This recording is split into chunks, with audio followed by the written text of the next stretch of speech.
The streets have never been so quiet. The squirrels found a new hideaway. Tomorrow will never be the same. There is so much hope in our hearts. Brick by brick, we shall overcome and walk right into a new start. Welcome to the brand new world. We're the children of a Mother Earth. Reach out your hands, let us lead our earth together. Welcome to the brand new world. We're the children of a Mother Earth.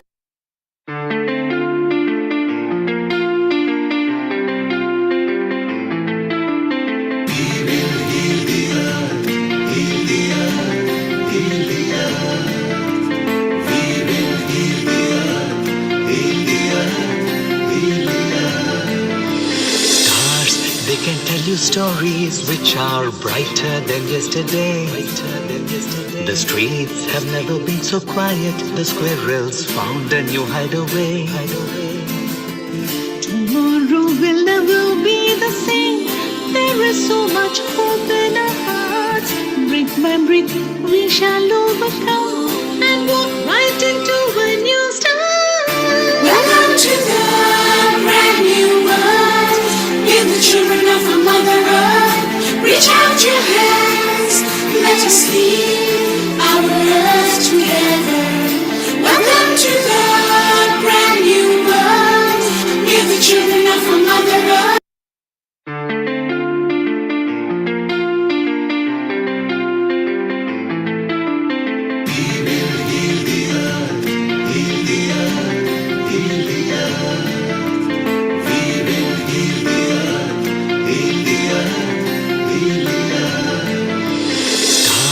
They can tell you stories which are brighter than yesterday. The streets have never been so quiet. The squirrels found a new hideaway. Tomorrow will never be the same. There is so much hope in our hearts. Brick by brick, we shall overcome and walk right into a new start. Welcome to the brand new world. We're the children of a Mother Earth. Reach out your hands, let us lead our earth together. Welcome to the brand new world. We're the children of a Mother Earth.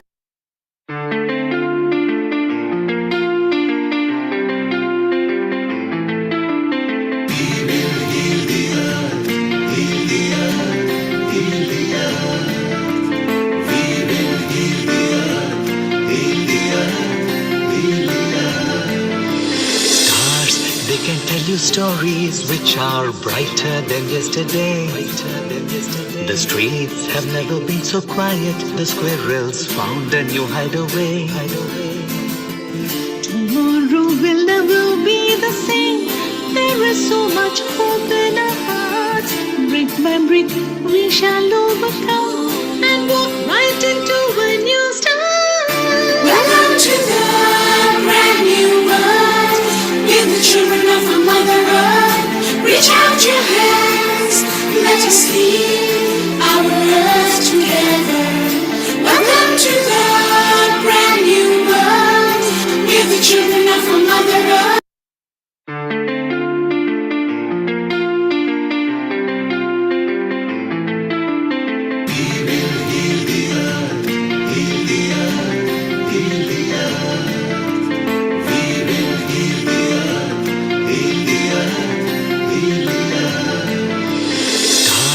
They can tell you stories which are brighter than yesterday.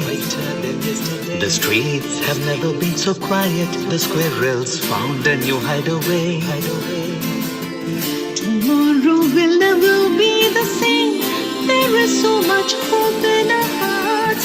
Brick by brick, we shall overcome and walk right into a new start. Welcome to the brand new world. We're the children of a Mother Earth. Reach out your hands, let us lead our earth together.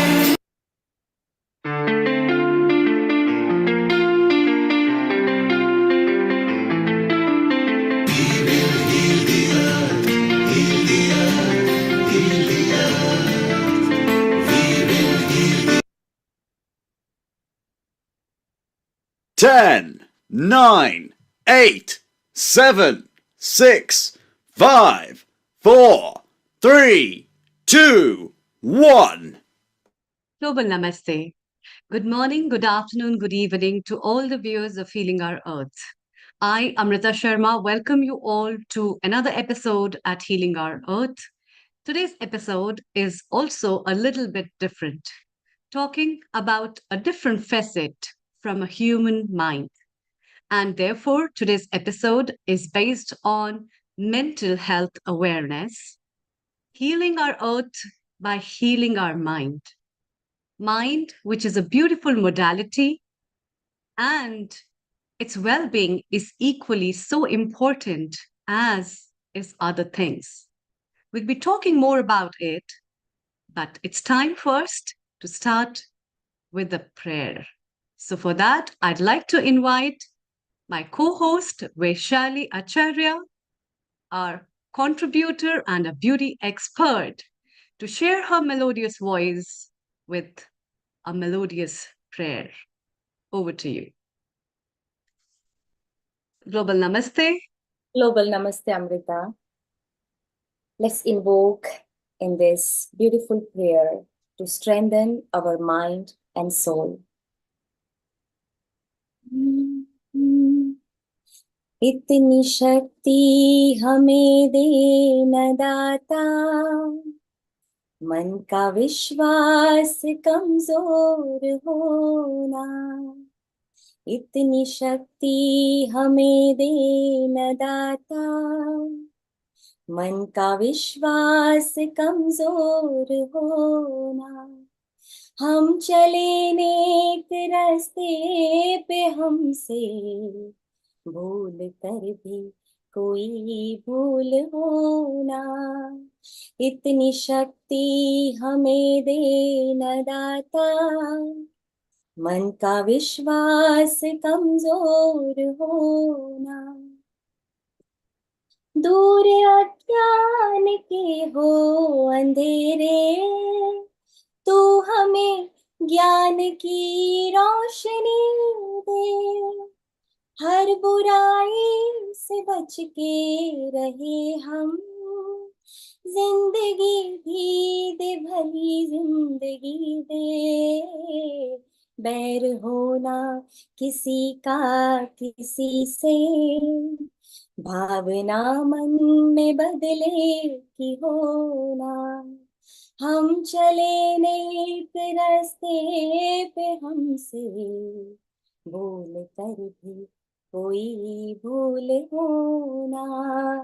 इतनी शक्ति हमें दे न दाता, मन का विश्वास कमजोर होना. Global Namaste, everyone. I'm your co-host Vaishali Acharya, and welcome to today's episode, Heal Your Mind at Healing Our Earth. Today, we are embarking on a crucial conversation, one that touches the very core of our well-being, mental health. In a world where the pressures of daily life can often feel overwhelming, it's essential that we come together to shine a light on these often overlooked aspects of our lives. Mental health isn't just about the absence of illness, it's about fostering resilience, finding balance, and nurturing our inner selves. Throughout this episode, we'll be delving into various facets of mental health, from breaking down stigmas to exploring strategies for self-care and resilience. But before we dive in, I want to emphasize something. You are not alone. Whether you are tuning in as someone navigating your own mental health journey or as an ally supporting others, know that this space is for you. Together, we will navigate through stories, insights, and expert advice with the aim of fostering understanding, empathy, and most importantly, hope. So, let's embark on this journey together, Amrita. A journey towards greater awareness, acceptance, and support for mental health. Amrita, over to you. Thank you, Vishali. That was really very nice. And the prayer that you started up to strengthen our mind, and God gives us that strength that we may not make any mistake of any kind and may be able to fulfill the purpose for which we have arrived on earth. Mind is such a beautiful thing that it can take you anytime, anywhere.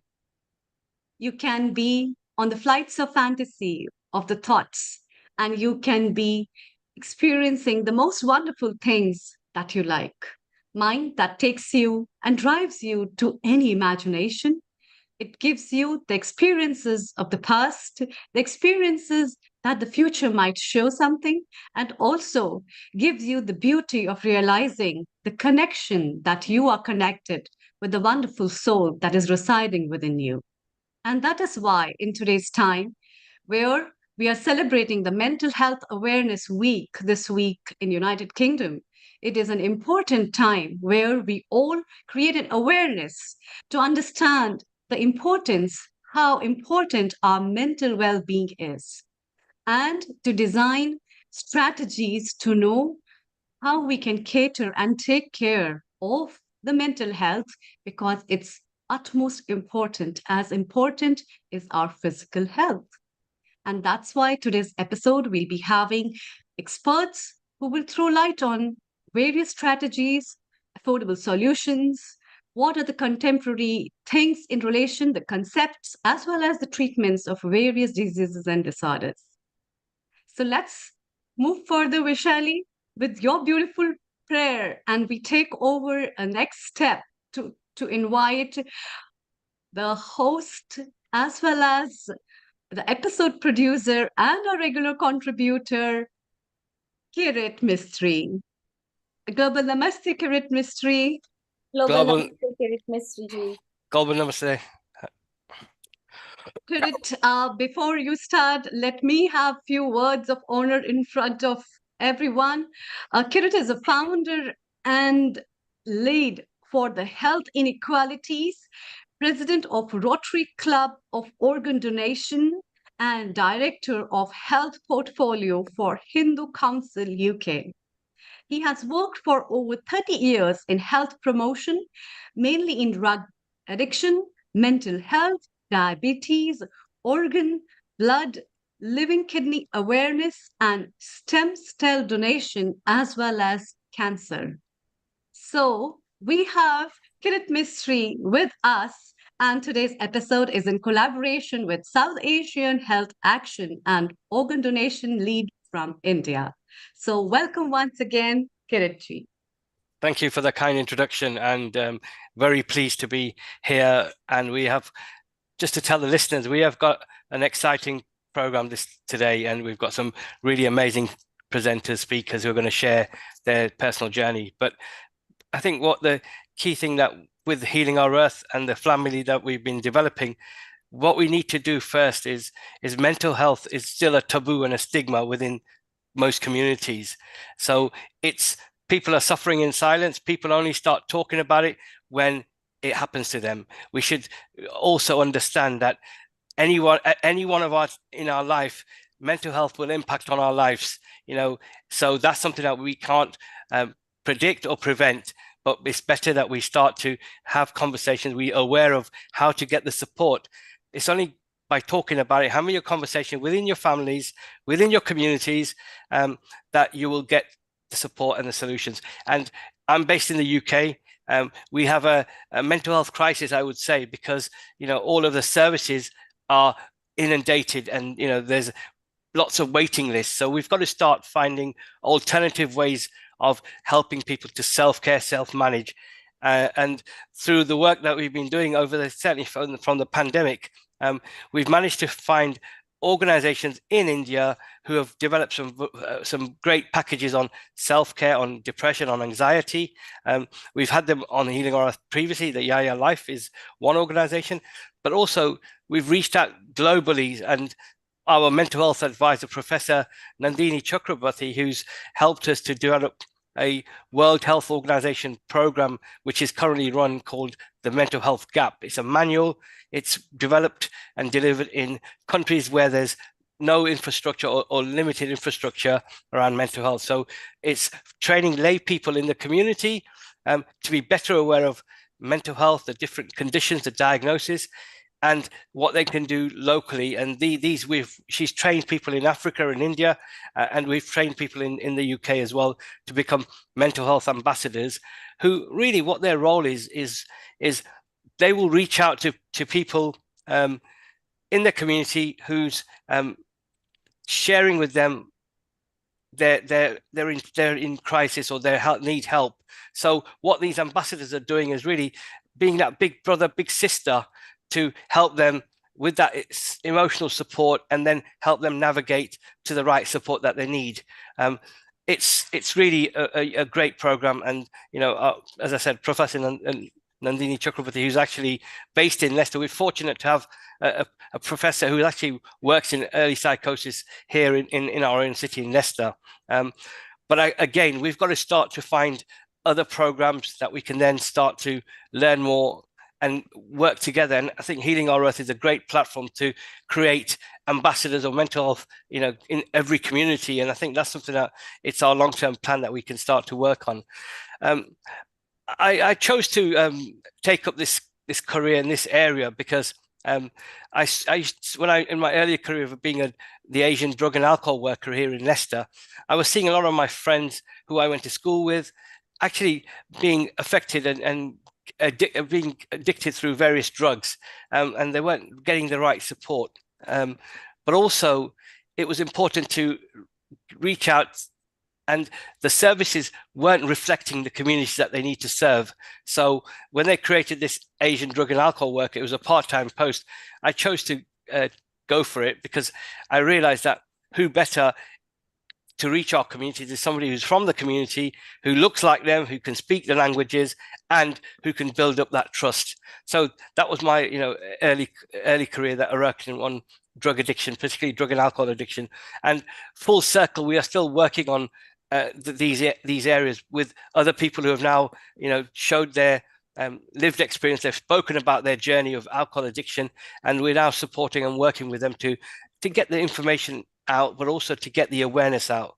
And then mental health, again, through the pandemic, I was working for a local charity, and again, we knew that with the pandemic, our communities couldn't see their loved ones because of isolation, because of obviously we had to kind of be safe and not connect if they were living on their own. So we luckily found ways of reaching them, either through Zoom like we're doing today, or telephone support. And it was vital because people were, couldn't access the services, and that's something that we started to do. But I think, and through this journey, I've come across some amazing people that I've brought today on this program, because they are their experience, they've gone through the journey of their own mental well-being and mental health challenges, and we are delighted to have these people who are going to be sharing their stories. So I'm not going to say more about that, but I think in the UK and in other countries, we need to look at how we work more on good practice. How do we share the learning? How do we bring not just medical approaches? How do we bring alternative approaches? Ayurvedic approaches, meditation, yoga. And this year's theme of the mental health awareness theme is about movement, and it will take place in the UK on the 13th to the 19th of May.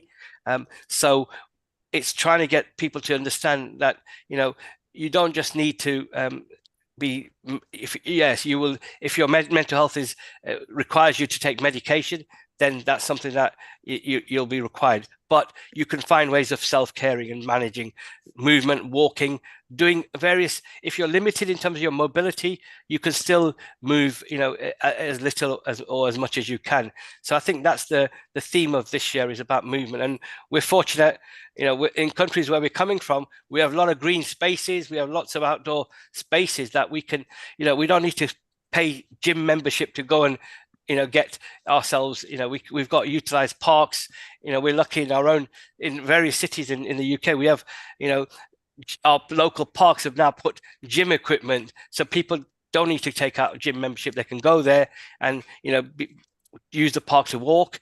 So movement is very important, and I think that's something that I'll further emphasize, is that really, we don't need to go and take a gym and membership. We can do things relatively at low cost, and most importantly, you can do it with your family. A lot of people, it's great to see, India are the trailblazers of, pushing walking groups, and I think that's something that we're now seeing here in the UK as well. So are there any questions that you'd like to kind of ask me, Amrita ji, and also Vishali ji?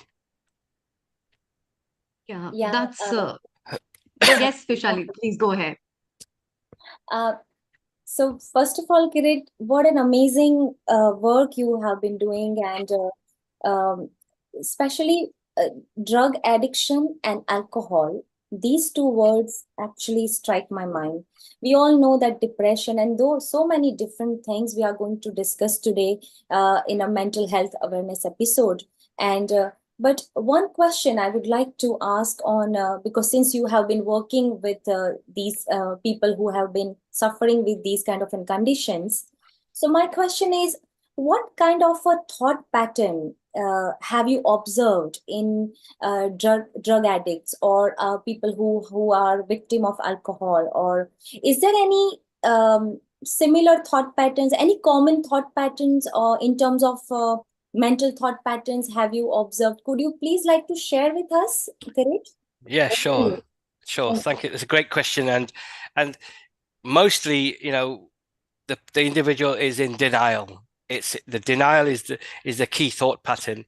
It's also the families think there's a quick cure, or a quick kind of pill that could solve this solution, and they also need the thought pattern around accepting, but also trying to reach the right help when they need to. The denial is not just on the individual, it's the denial on the family as well, because they don't want, I mentioned earlier, the stigma and taboo within our communities. People don't want their neighbor or their community finding out that within their own families, there's an individual have got a drug or alcohol addiction. Once we move from denial, it's about getting the individual to accept that they need, they have got a problem. The drug addiction or the alcohol addiction has spiraled out of control, which and the thought pattern around, the amount of money they're spending or how they're getting their drugs in, some could be committing various crimes to feed their habit. But I think it's mostly that's so denial, then acceptance of that they need support, and then it's about they have to also we provide different roads and pathways to say, okay, option one, you can go down this road.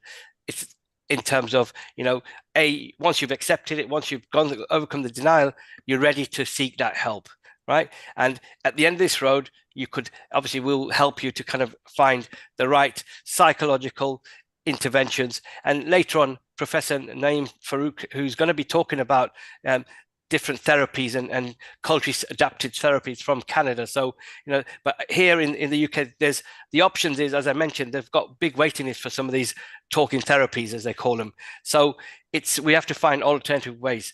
So denial, acceptance, looking at giving them options, but then the family need the support as well. The family is also going through that psychological trauma. The individual's gone through the trauma. We don't know why they've started to take the drugs. It could be a number of reasons that they've not dealt with in their childhood or currently going in their life. So that trauma is something that we need to find them the specialist support. And then finally, the question really is great, because we have to kind of join up how we work together. We can't work in silos. We can't, and acceptance is also on two ways. That we as a community need to accept that we have a problem that we need to be working on. Very true, Kirit. And on that note, before I go ahead, or Amrita, before we go ahead, let's take comments from our founder, director, Nil Kumar, on the wonderful answer Kirit said. Over to you, Nil Kumar. Global Namaste to each one of you. What an episode we are bringing to the people in this day and age. Mental health awareness is very much required. Kirit, you do fantastic work because you bring out all the different aspects of the South Asian health actions in the South Asian community, and you link with NHS experts You are, of course, a resident team member at Healing Our Earth and a producer of some episodes. And Vaishali, you asked a very appropriate question. One thing we must not forget, when somebody is reaching out to you, don't ignore them. They're trying to reach out to you because the next moment they might be doing something which is completely oblivion. And sometimes we always tell people, don't be silly, don't feel like that. Come on, it's not like that. Do this. They are about to jump off from a building. They are about to go and jump into a river because they are reaching out to you. So those who are listening in our social media, who are connected to us on a YouTube, Facebook, Twitch, Twitter, website, and any other medium, please try to help or listen to people. Don't judge them simply because mental illness, mental health is completely different. You cannot see the wound.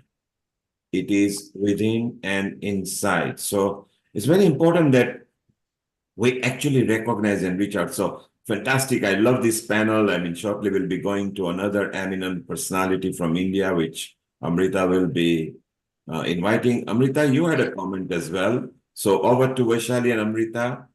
Thank you. Thank you, Neil Kumar.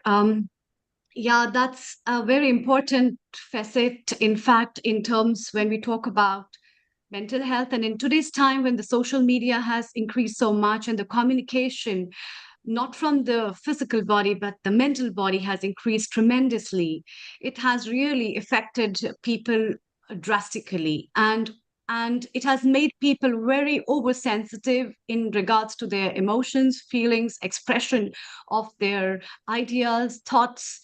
And that has also increased up and sparked up the fire for the need to talk about mental health.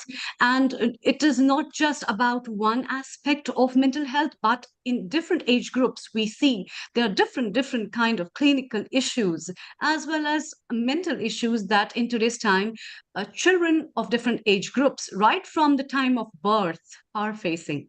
And there have been a lot of research and studies of uh, the preterm, the prenatal, the postnatal studies of the mental behavior of the mothers at the time of their pregnancies, on their effect of the children and their birth, and the kind of environment and quality of life they have been spending.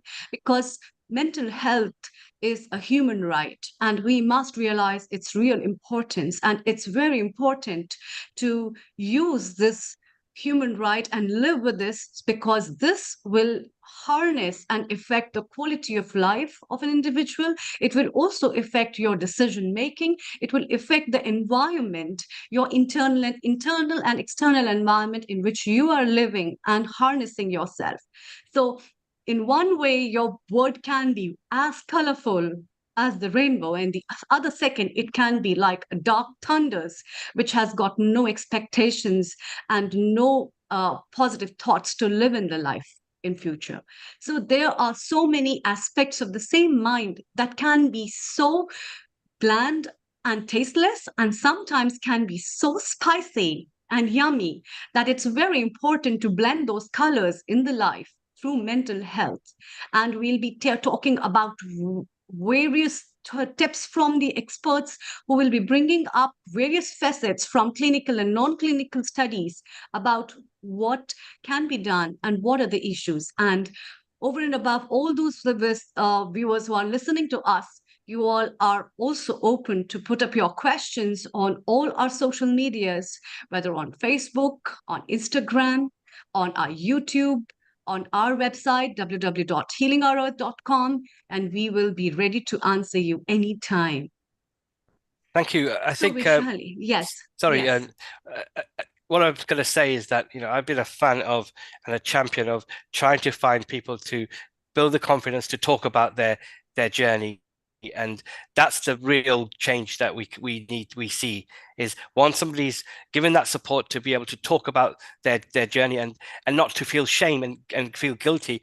It's a period in their life that the circumstances for their route, whatever they were going through, they have met this challenge of, doing something, whether it's taking a drug or whether it's looking at their mental health has suffered. So it's important that once for people to talk about it, as I mentioned, creating conversations. Secondly, in our household, we spend a lot of time with our loved ones. So you can, having open conversations, you will see if there's changes that are happening, the patterns of that in your individual, sees they're doing something differently.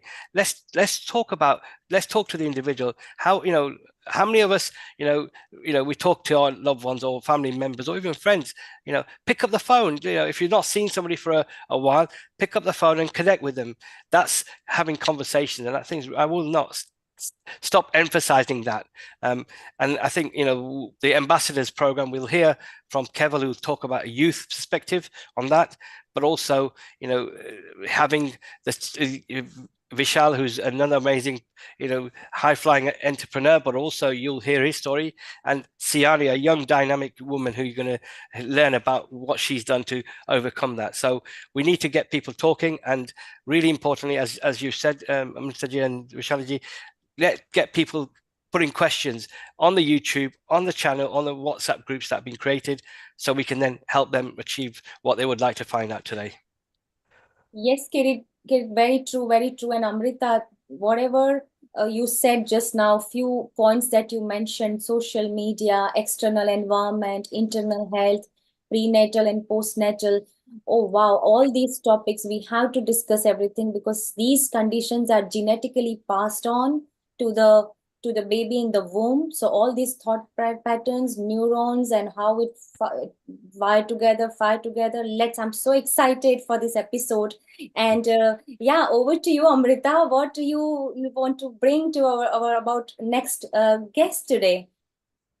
Yes, Vaishali, thank you so much. And yes, we are pretty excited to move from London to move to India, where we have our expert and guest with us, Professor Varun Dutt. Professor Varun Dutt is an associate professor in the School of Computing and Electrical Engineering at Indian Institute of Technology, Mandi, which is in Himachal Pradesh in India. He is currently the Dean of Resource Generation and Alumni Relations at IIT Mandi. In the past, he has chaired the ICSHMA Center, which has put an edge over the Indian Institute of Technology, the Indian Knowledge System and Mental Health Application Center at IIT. And Professor Dutt has finished his PhD in postdoc education from US. He's a senior member of IEEE and principal investigator at Applied Cognitive Sciences Lab. He is currently serving as an academic editor of PLOS Computation Biology Journal, associate editor of Frontiers in Cognitive Science Journal, a review editor of Frontiers in Decision Neuroscience Journal, and member of editorial boards of International Journal on Cyber Situation Awareness and Journal of Dynamic Decision Making. Wow, what a laurels. Well, let's welcome Professor Varun Dutt. A global namaste to you and a warm welcome. Thank you, Amrita ji. Namaskar. And I hope you can hear me. Yes, we can hear you very well. Before Professor that you tell us about what you are going to present and talk about your expertise, please let our viewers know about the ICSHMA Center, what kind of center it is and what an initiative taken up by our director, sir, at ICSHMA Center. Over to you. Thank you. Yes, thank you. Firstly, I like to thank the organizers here for inviting me to this event, and Vaishali ji as well as Amrita ji. I have prepared a few slides if I can share and show. I think pictures please. Might, so I'm just going to share my screen. I think it should do it now. Yes. Do you see my desktop? Yes, yes. Okay, just let me minimize some windows here. Yes, so I think here. So here we have mental health. I'm going to talk about briefly about mental health, which is the topic of today. I'm going to talk to you about mental health from the Indian knowledge system, which is the traditional knowledge system coming from the Indian scriptures, particularly Sankhya, Bhagavad Gita, Yoga, as well as from modern scientific community, which is cognitive science. My name is Varun Dutt, as ma'am has already introduced. I'm also here with Professor Arnab Bhavsar, who is the current chair of the IKSHMA Center. IKSHMA stands for Indian Knowledge System Mental Health Applications. This is a new center at IIT Mandi, formed about 2 years back under the honorable guidance of our honorable director, Professor Lakshmita Behera. So moving ahead, we have a lab in IKSHMA Center, which we call the ACS lab, Applied Cognitive Science Lab. Here we do research on brain behavior and computation. So just to get things rolling, I'm just going to, I think the slide moved. So so here you can see that mental health is a big issue these days. I heard the prior speakers speak about it and how to cope with mental health issues. Problem is very, pressing. Almost 970 million people around the world, they have some odd mental disorder. They suffer from issues like anxiety. 2019, this was just before COVID, 280 million people. There was a survey from this body, and they said 280 million, they have depression. Almost 23 million children and adolescents are involved. And then one of you mentioned about suicide. So suicide was also prevalent as per the WHO report, which came out in 2022. So how do we tackle these problems, specifically mental health issues? And one way is to go back to our traditional knowledge. There is a lot of knowledge built into Ayurveda, into yoga. And these knowledge system may provide certain interventions which can allow us to cope with stress, depression, and some of these constructs. There is also now research in the modern world, particularly modern science, related to interventions coming from virtual reality.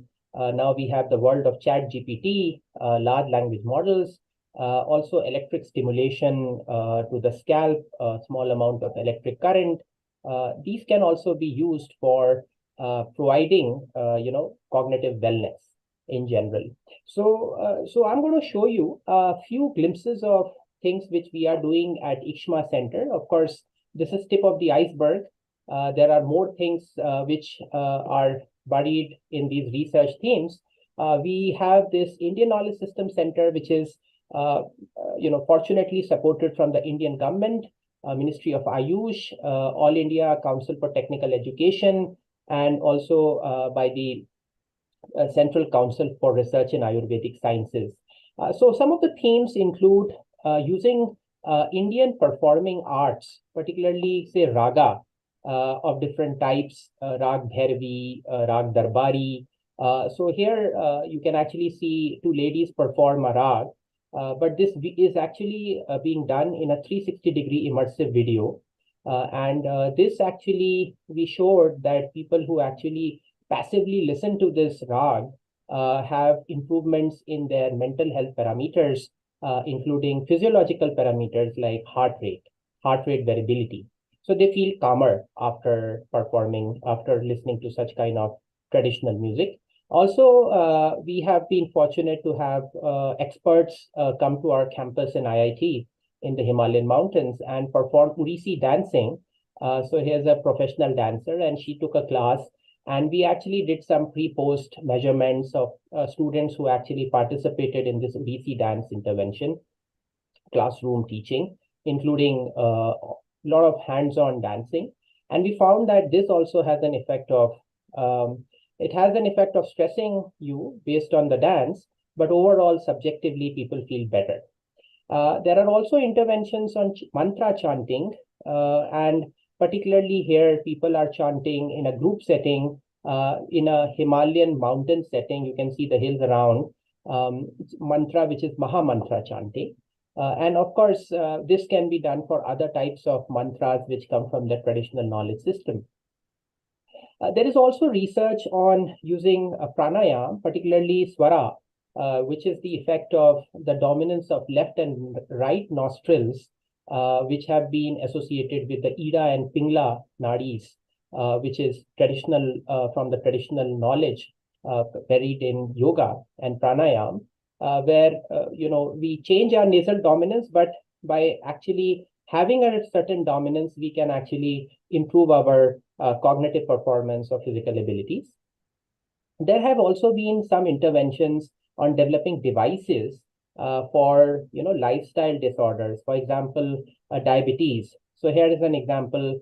I'll be showing you more on how we can diagnose diabetes, particularly sugar levels, using non-invasive techniques, which are built on breath-based measurement. So if we can actually fill a balloon, and then this happy birthday balloon is deflated on a device, so you can avoid prick test, which is the traditional test for measuring your blood sugar. We have also done some interesting measurements on how the brain patterns and the heart rate patterns differ between people who are practitioners of meditation, who've been doing meditation and yoga for the last 15 plus years, and how does that compare to novices, like students who may have just started out on this endeavor. And there are actually some changes, not only in the initial measurement, but if you put the two groups into a meditative practice, here I think the meditation tried was Zen meditation, which comes from Japan. Here we find that the yogis who have actually been meditating gain much more, of course, much less than the people who actually are novices. So because they are already reached a stage where improvements may not be as significant compared to the novices who actually show larger improvements. There's another interesting project. We are looking with the local council for, we have this Regional Ayurvedic Research Institute. We're looking at how we can improve fertility among women using Ayurvedic medication, and how does that compare with the modern medicine, allopathic medication. And this is a randomized controlled longitudinal study which has been happening for the last 4 months, and we found that Ayurvedic medication has some benefits in improving the conception rates among women. Also, we have research on mind wandering and meditation. As you can see, we often during the daytime mind wander. We start daydreaming. We start thinking about things which matter to us or which worry us. So what happens when do we mind wander more? And can this mind wandering, which is the creative part of our cognitive system, can actually be modulated based on interventions? We've also got some researchers from biology and chemistry who are interested in looking at consciousness among plants, which are primitive beings, living things, but they also have extensive amounts of I would not say neuro, but physiological changes which happen as a result of things like exposure to certain kinds of stimuli, as well as different types of interventions. There's another interesting project on tridoshas, which is where we can actually map the Western modern science with respect to the Indian science. So Ayurveda quantifies a body. Of course, we can say our genetic makeup into this Vata, Pitta, and Kapha doshas. And how does this connect with our Western measures or modern measures of personality like Big Five, risk-taking, IQ, EQ? So here we're trying to use machine learning to see if we can map, if we can give a model our Western or modern measures like personality, risk-taking, and we can predict person's prakriti, Ayurvedic prakriti. So these are some of the examples. I'm going to move ahead and show you a few examples of how studies pan out. So you can actually, so I'm going to just play this video, and I think it may play.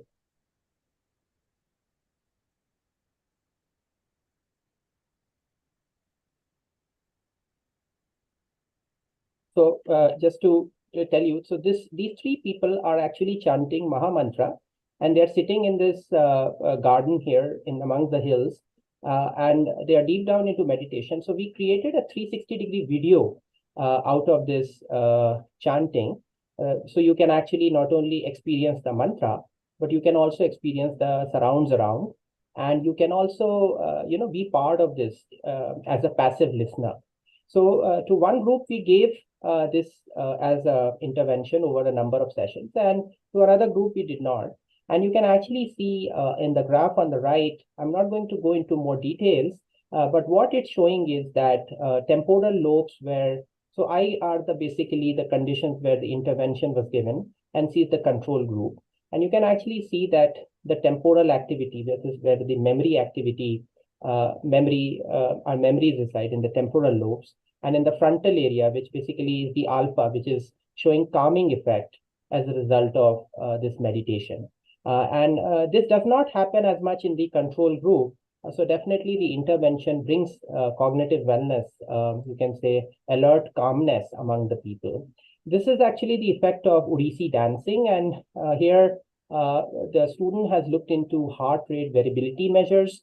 LF basically means low frequency component, which is associated with stress, and high frequency component, which is generally associated with parasympathetic activity, rest and digest response. So generally we found that just after the Odissi dance, people are in a stress mode, but we also collected subjective measures and some of the other physiological measures which show that people do feel calmer and less stressed, particularly less depressed, anxious and stressed after the intervention compared to one before. We've also done some research in VR. Of course, this is not necessarily meditation, but this is training in VR. So this was a project where we are using virtual reality to train soldiers. You can actually see this person holding a gun and trying to search and shoot. This is the kind of activity which soldiers do on the frontier areas. So this person is doing this, but what he's seeing inside his headset is something like this.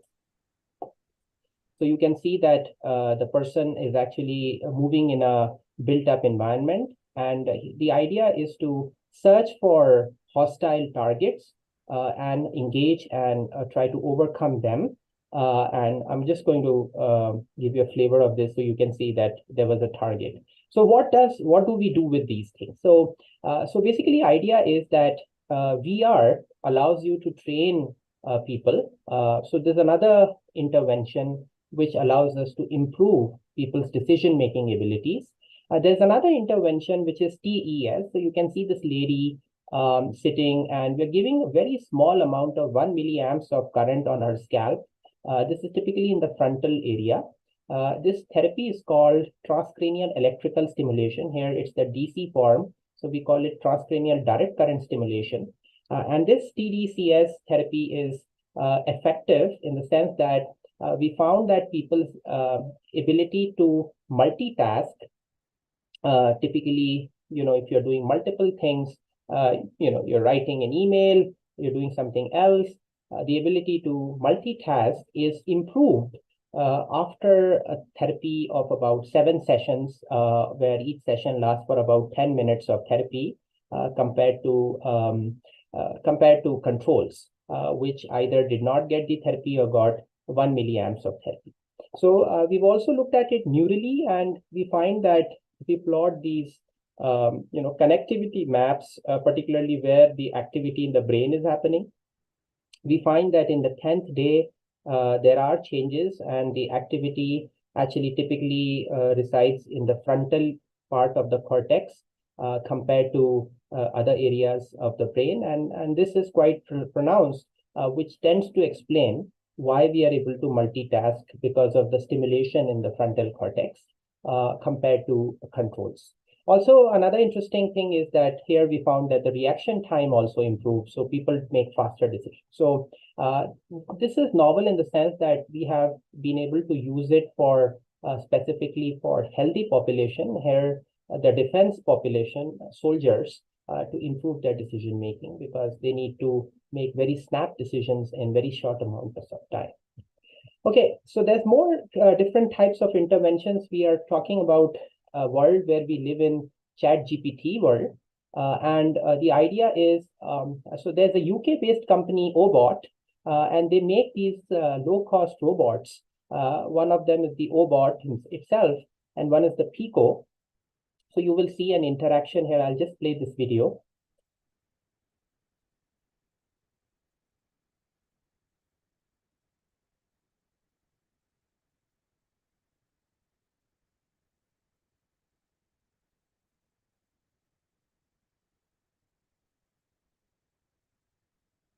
So basically what's happening in this video is there is a student and this robot has been trained on English material of class 3 and 4.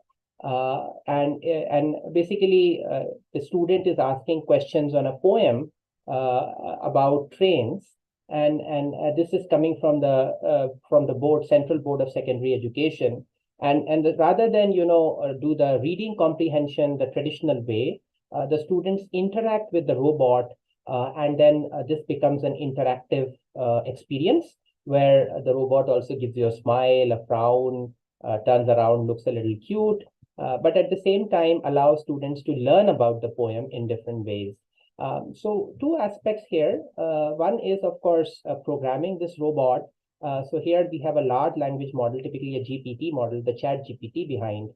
So the robot can be asked different questions. And what we do is the chat GPT response is converted into speech, which you heard. So here we are using this intervention among school students in improving their knowledge, particularly English learning skills, as well as moral retention. So in some of the examples, we have actually taken stories from the Indian knowledge system, and these stories are typically where there is a moral behind. Like, for example, one story is from the Mahabharata epic on Ranti Deva. So this king is one which has a very popular king, and there is a famine in the kingdom. And then because of the famine, he starts giving food out. And when the god comes in the end, he gives whatever he has in his house, the last plate of food. He also gives that. So God is impressed, and then he bestows, he brings the kingdom back to. And this was a test for Ranti Deva and to see how giving the king is. So it teaches the moral of giving in general, which is a very noble idea. And this we are able to do it with the robot. So how do we objectivize this research? So we've also, when students interact, we take this thermal image of the face and the upper body. This actually, you can see this yellow glow. This is, we are hot bodies, right? We are warm. So the IR signature typically shows certain warm areas. So the area is thermography, and what we do is we tend to look at the temperatures on the forehead, cheeks, and nose. And what we found is that by interacting with the robot, the temperatures actually tend to go down, which shows calmness and engagement among participants. So objectively, the robotic interaction is, and this is much more than the traditional methods using textbooks, where students typically read the story and then respond. So interaction, this modern form of interaction, again causes cognitive wellness. There's another interesting intervention I initially talked to you about. We have developed this device. It's also patent has been filed. So here we're basically trying to replace. We're putting it as a pre-diagnostic device for diabetes, which is a lifestyle disorder. Many people in Himachal, where we are, they live in villages. They may be having diabetes, but they don't even realize it. They don't even go to the doctor, get a prick test done, because the hospital is far away. So how can we help? So we actually give them these balloons. People fill these balloons thinking that it's a happy birthday balloon or a fun thing to do. And then what we do, we deflate this balloon in a cup, which we have a bunch of sensors, particularly for volatile organic compounds, VOCs, which are in the breath. And there are certain biomarkers of diabetes in the breath, one being acetone, a ketone, and a set of other ketones. So sensing that, we are able to tell the sugar level in your breath. At least we are able to say whether you have more than 140 ml per deciliter, or between 140 and 200, more than 200, or in the normal range less than 140. There's another intervention where we have developed a device which is a smart box for low temperature transport of vaccines and blood. Typically in India right now, these boxes are being used for transporting vaccines and blood, but we do not take into account the temperature required for such kind of transport, because these are temperature critical medicines. They need low temperatures. So this smart box displays the temperature prevailing and humidity prevailing inside this box, but it also sends this to the driver in case temperature is about to breach, and then there is an AI algorithm which tries to predict the temperature in the next 30 minutes so that the driver of the transport gets to know how much time he or she has before the drugs, the vaccine or the blood goes bad. So I'm not going to go into detail. My team has assembled some nice results, but these are the results of the diabetic device, this device which we built. And as you can see that it actually has a very good response rate, particularly in a 3-class problem where we have people who are diabetic, non-diabetic, which is 140 ml per deciliter or low, pre-diabetic and between 140 and 200, and above 200 or 200 or more than 200, it actually produces almost close to 100% accuracy, which is much more than a prick test would give you. So the device has been really, we're trying to go towards commercializing this device, hoping that it reaches the society and allows people not to, don't need to do those prick tests anymore. You can tell about your sugar levels from your breath. So I would like to conclude by saying that what I showed you right now is tip of the iceberg, but ideas from modern science technology where we bring interventions for cognitive wellness. I also showed you some interesting interventions from Indian performing arts, which are not only the dance, music, but also from the literature on mantras and how it can create calmness among us, improvement in heart rate variability, desirable outcomes, make us calmer, make us less stressed, less depressed. We also have shown scientific rigor in our analysis. So it's not just about chanting mantras or dancing or music, listening to music. We have done these measurements, particularly of heart, biosignals from the heart, biosignals from the brain. And then based on that, we have assessed people's improvements in a more objective manner. One last thing is we are always looking for collaborations and connections. Of course, funding and interest is all desirable. So if there are interest and connections possible, we definitely like to hear from all of you and seek your feedback. I'm just going to end this by showing you a few pictures of some of the classes and the course and teaching we also do in ICSHMA Center here. So you can actually see some of the students, and there have been teachers from different areas, like from Sanskrit, from philosophy, Indian philosophy. This is Professor Hameroff from University of Arizona. He has the Ock-Hart theory with Sir Roger Penrose. So he's given a course. And we also have others like our Vishwas Pathakji, who teaches Yoga Sutras. So we also do academic teaching at ICSHMA Center to give knowledge not only about our scriptures, but also from the modern science to make the world a better place. Thank you. So I will stop here and look forward for your questions. What a wonderful presentation that was, isn't it, Vishali? That was really very beautiful, as well as it is so much informative in research and technology, and how the connection of ancient traditional medicine and the facets that has come up from the ancient knowledge system has been covered in connection to today's time research and technology. This is really wonderful, Professor Varun. That's really nice. Vishali, your comments before I say something. Over to you. Thank you. Oh, I mean, whatever knowledge, what a wonderful research that you, Varunji, and your whole team, and the way you are, you presented. First of all, thank you very much for the wonderful presentation. And each and every points that you mentioned I being from a makeup and music and background, I instantly connected with the music therapy you said. I would say music therapy. And raga you mentioned, Darbari and Bhairavi, which could be some kind of a recitation or listening, may help to combat through some fearful thoughts or depression, anxiety.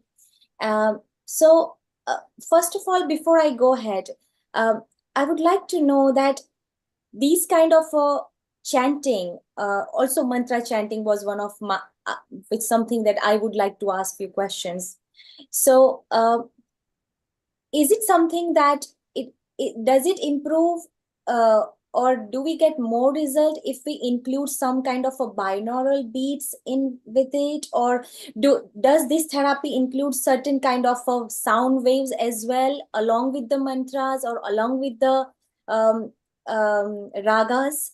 That is one question. And secondly, very connected to that, which I would like to quickly mention, so, and any particular instrument would you recommend with these kind of ragas? Over to you, Varunji. A very nice, very complex question, Vaishali ji. Let me try to tease them apart. So regarding the interventions, we haven't tried binaural beats. I think the idea is that you give different tones across the two sides, left and right ear, and you hear some beats because of the interference created between the things. We haven't tried this intervention, but I know of literature where some of the people have tried this and they have had effects. That not only connects to Indian knowledge system, it can be in general, two different frequencies very close to each other create binaural beats. Now, coming back to the Indian knowledge system, see, we have, I said, tip of the iceberg. There is a lot of things to do. We know about Rag Bhairavi and Rag Darbari. We have published this empirically, and we found that there are effects, improvement effects, but there are so many other ragas we know very little about. I would say we need to do more research. I'm an academic. I would like to say that yes, ragas have an effect, but we need to test it out before recommending it. But yeah, two ragas definitely seem to have an effect, and mostly the people we took in our studies. Of course, we have some mostly all adults, but a majority of them may be college students. So we have tried it with elderly population as well, but more control group studies, including age appropriate studies, like taking it middle age, younger age. They may also be recommended to see are the effects different for different ages or are they similar. And regarding your question, I think you also asked me was on dance, was it? Yeah. So on the dance part, yeah. On the dance part, again, I would say we tried it with Odissi dancing. I know there are different flavors of dancing. Mostly all dances have mudras, these hand gestures. And Bharatnatyam and many of the, dances have certain mudras, which are actually the key. Again, the dance teacher told us that it's one very small sample you're doing. I'm teaching them a set of mudras. But, how do these mudras have differential effects? This needs to be quantified more precisely, and different types of dances. Now, in the world of music, there's so much complexity. Music itself, we actually have started recently, just now the admissions are on, a master's MTech research program in music and musopathy. This is just the first of its kind in an IIT in India, and probably the first of its kind in the world. We are very fortunate to have Ravi Kiran ji, who is a known Chitraveena player. You talked about instrument, so he plays the Chitraveena, which is this instrument. He's a maestro, ustad, and he has also connected us with some of the other legendary, people in the music world. But what he says is that, again, music has so many variables, the tempo and, there are so many variables. So he says If you're giving a homeopathy on music, which is musopathy, even the person who's playing it matters. It's not just if I play it, it is different from when somebody else, and it may be different for different instruments. So there is so many things to do. There's an opportunity, but at the same time, we should be careful that if something doesn't come out as useful, we should put it out as cut and dry. So this is where we are. But for the Odissi dancing, you can check the paper, the type of dancing, we've quantified it, and the music we told about. So there we are confident because we've done the research. So this is my quick and dirty answer, but thank you for asking all these nice questions. Thank you. Thank you, Varunji. It was really informative, because one more thing that you mentioned about nature and the tree, how nature therapy, how nature heals itself. So my further question would be next, but before we go ahead, I would like to take Amrita's comment on that, and then we can move ahead. Thank you very much. Over to you, Amrita. Thank you, Vaishali. There are a lot of questions, I think, Dr. Varun, which are going to come up, and but there's so much to work and so much to say about all those things. But I would say it's a beautiful initiative that ICSHMA Center at IIT has taken up, and loads of things has to be done. And the areas are open for research.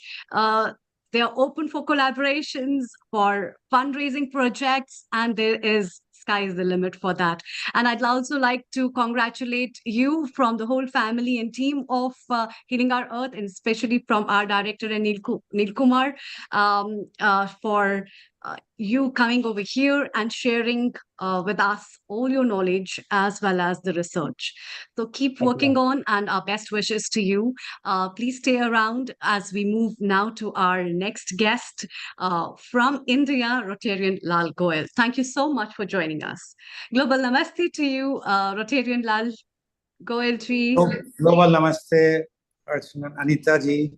Amrita ji, sorry.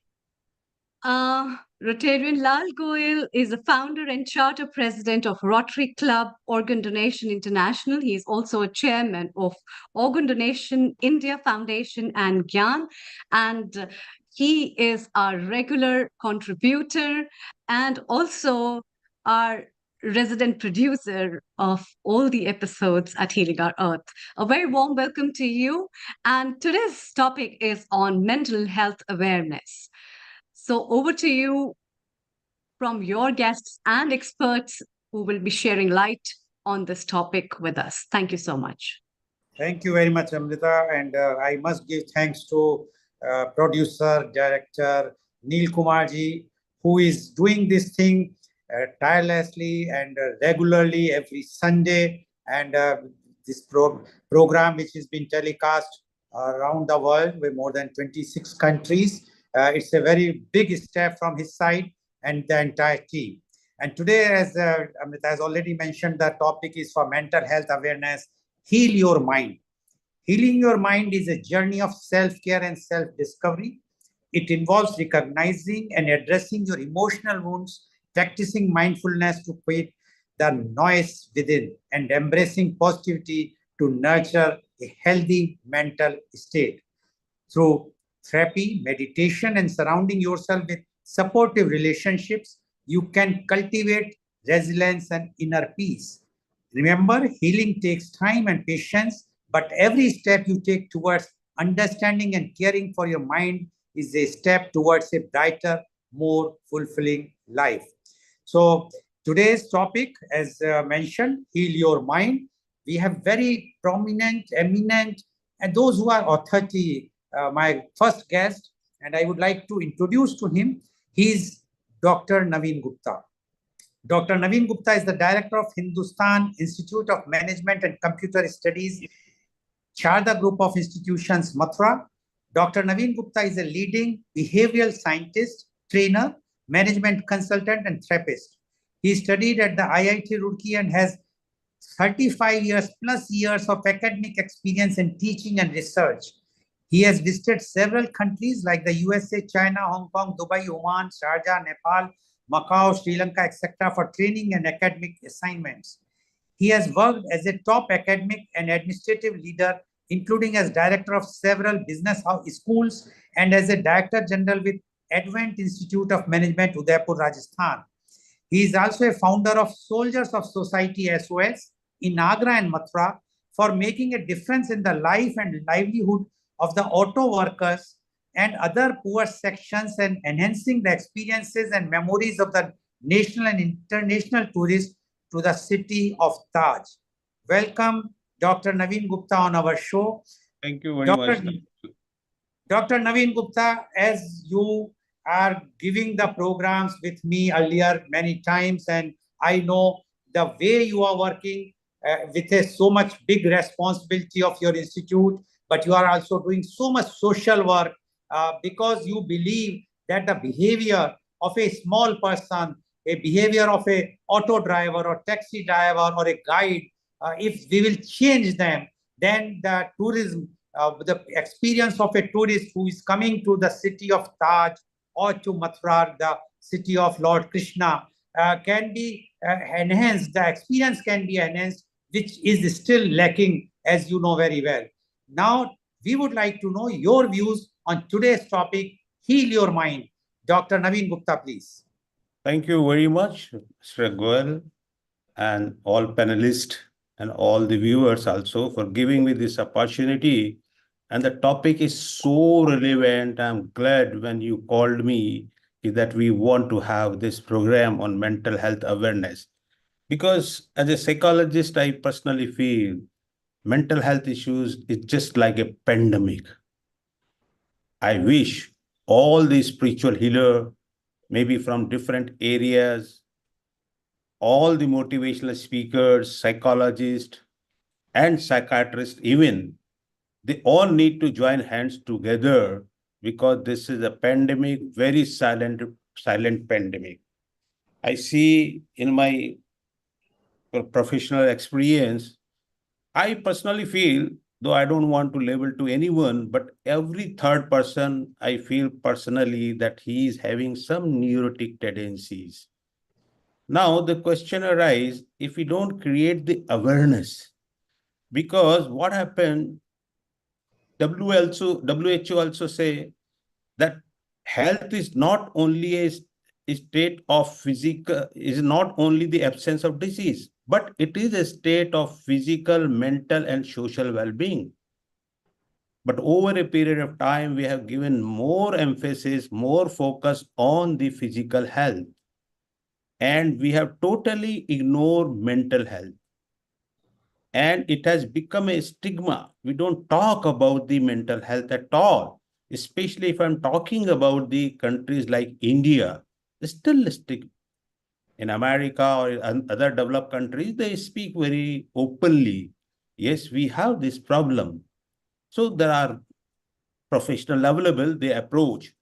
Even if they come to me as a professional, healthcare professional, they have a lot of excuses. They will not share the whole history also. Now the question arises, what to do? It has become a very, very pandemic. We need to really, just like a war, we have to create awareness. It can be through, I have suggested to the Punjab government also, why don't you start, like they say, Urta Punjab, you must have seen the movie, this is in Hindi, Urta Punjab. Now what can be done? If somebody is in a drug addiction, so yes, it needs holistic, rigorous approach. But before that, what can be done? If the cases are at the borderline, so what can be done for them? So why don't you create Mohalla health awareness program like this? I have started on the day of, coincidentally, it was my birthday also on 10th October, that is known as a mental health day. So I have started Save My Friend. Save My Friend. It's enough now we are talk about save tiger, save elephant, save trees, but save my friend. If you find your friend is in trouble, maybe your friend, maybe your brother, sister, mother, anybody else, if you just identify the symptoms, psychological disorder symptoms, please help him to approach some mental health professionals. Now, as you said, what can be done? We need to create awareness for the layman. If we categorize as a layman all the mental health issues, we can have two types of the mental health issues in broader criteria, classification, psychotic and neurotic. The psychotic, they don't have the contact with the reality. Heredity may be responsible, some biological factors may be responsible. So it is a severe mental health issues like schizophrenia, bipolar disorder, like that. Fine, we can't do much about them. They need really hospitalization also, they need psychiatric medicines also. But there are number of neurotic cases. The base of the neurotic cases, it is a mild mental health disorder. If it is not given proper care, then it can be converted into the psychotic. And especially in a country like India, we just ignore. If we are having some problem, we just say, oh, it's okay, it's okay, it's okay. There is a song, very good song. तुम जो इतना मुस्कुरा रहे हो, क्या गम है जो छुपा रहे हो? Why you are so smiling? There might be something going inside you. So if we are able to identify the symptoms of a person, so we need to create awareness at every level. At every level. So neurotic cases, if they are given proper intervention at the proper time, so they can be handled very, very quickly. Now, I will only talk about the neurotic problems. Psychotic, like schizophrenia, we can't do much. His heredity may be also responsible, some biological factors. So they don't have insight. If there's no insight in the patient, no psychotherapy or CBT will work. Yet in neurotic cases, CBT can be very, very helpful. So many other therapies can be very, very helpful. So I will just talk about the neurotic problems. What can be done in neurotic problem? Because the genesis of the all neurotic problems is stress or anxiety. We will talk about how to develop the resistance regarding the stress. Okay? Stress is just like a rubber band. If the quality of the rubber is good, you can give a lot of stress. There will be nothing, it will not break. But if the quality of the rubber is not good, it will break. Means it all depends on your emotional resistance. Stress, how much resistance you can handle. So resistance develop karna, this is very, very important for a person.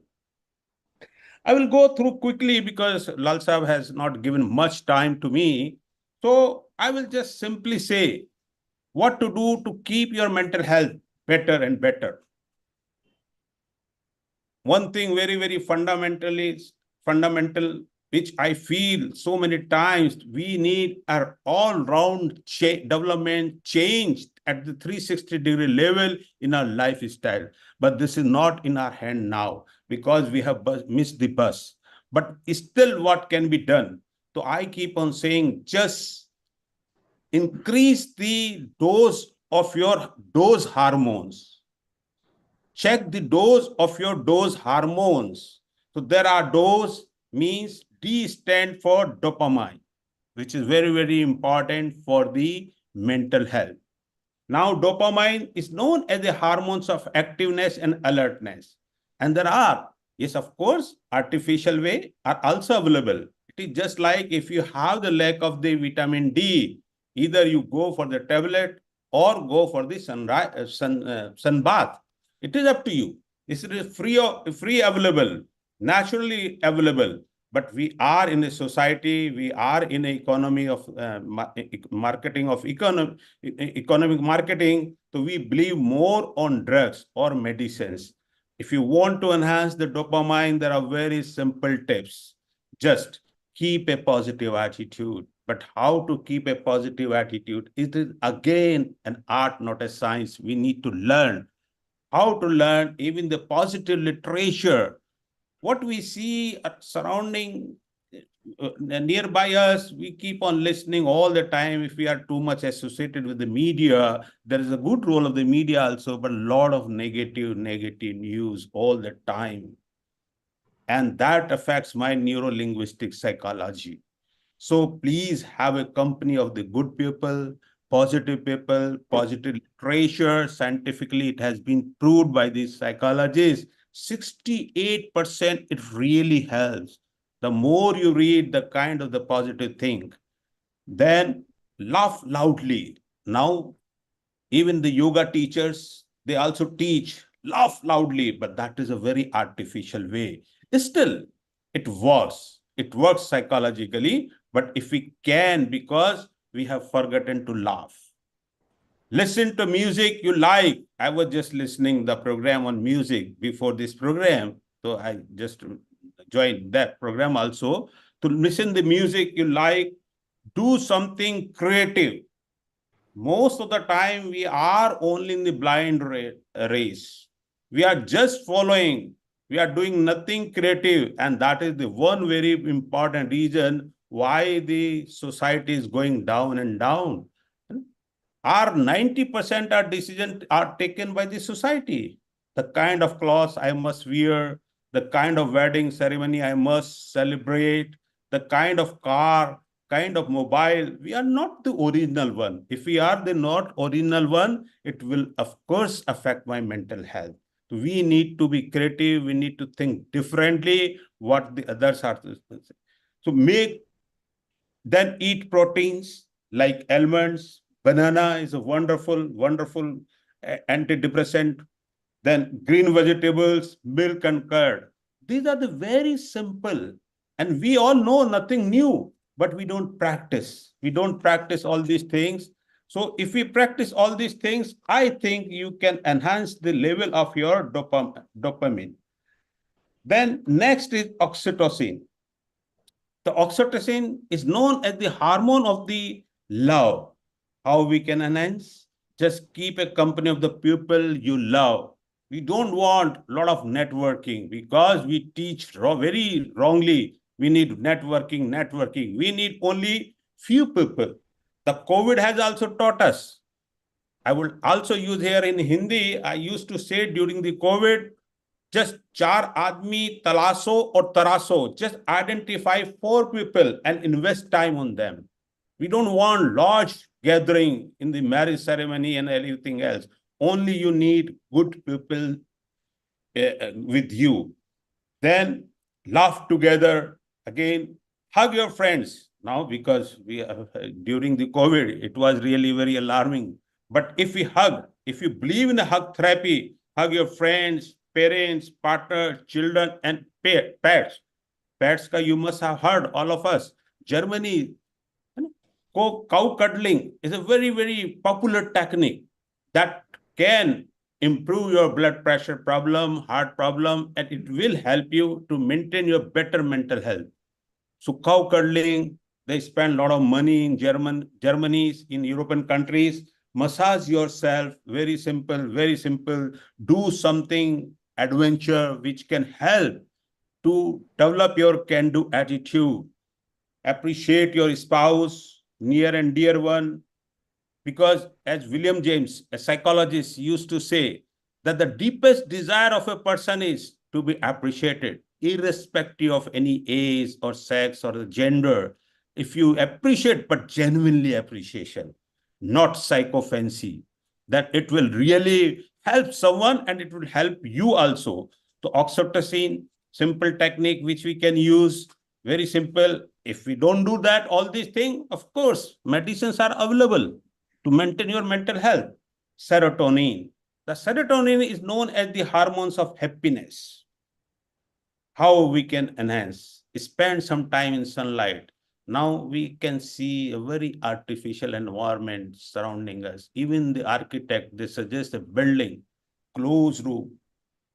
You go to the hotels. Believe me, people like me cannot stay for more than 2 days. No sunlight, doors are closed. So the more time we have in sunlight, perhaps it will help us to enhance my serotonin level. Walk briskly and do regular exercise. Very simple, very simple. But we don't do all these things. Eat dry fruits and food rich in vitamin D, B, calcium, and magnesium. and reduce the level of sugar. That is very, very important. Very, very important. Then we can take last dose, that is the endorphins. Endorphins is known as the hormones of relieving pain. How we can do? Again, walk briskly and do regular exercise, stay in a clean and fresh air, helping others when yeah, I can understand, I can see you. So I'll just cut short. Help others, laugh a lot, spend time with the friends. When Mr. Goel was talking that I'm too much into social activities, so this is my selfish behavior just to maintain my own mental health. Thank you very much, Goel sir. I'll join you later. Thank you. Thank you. Thank you very much, Dr. Gupta. And yes, everyone has to be selfish.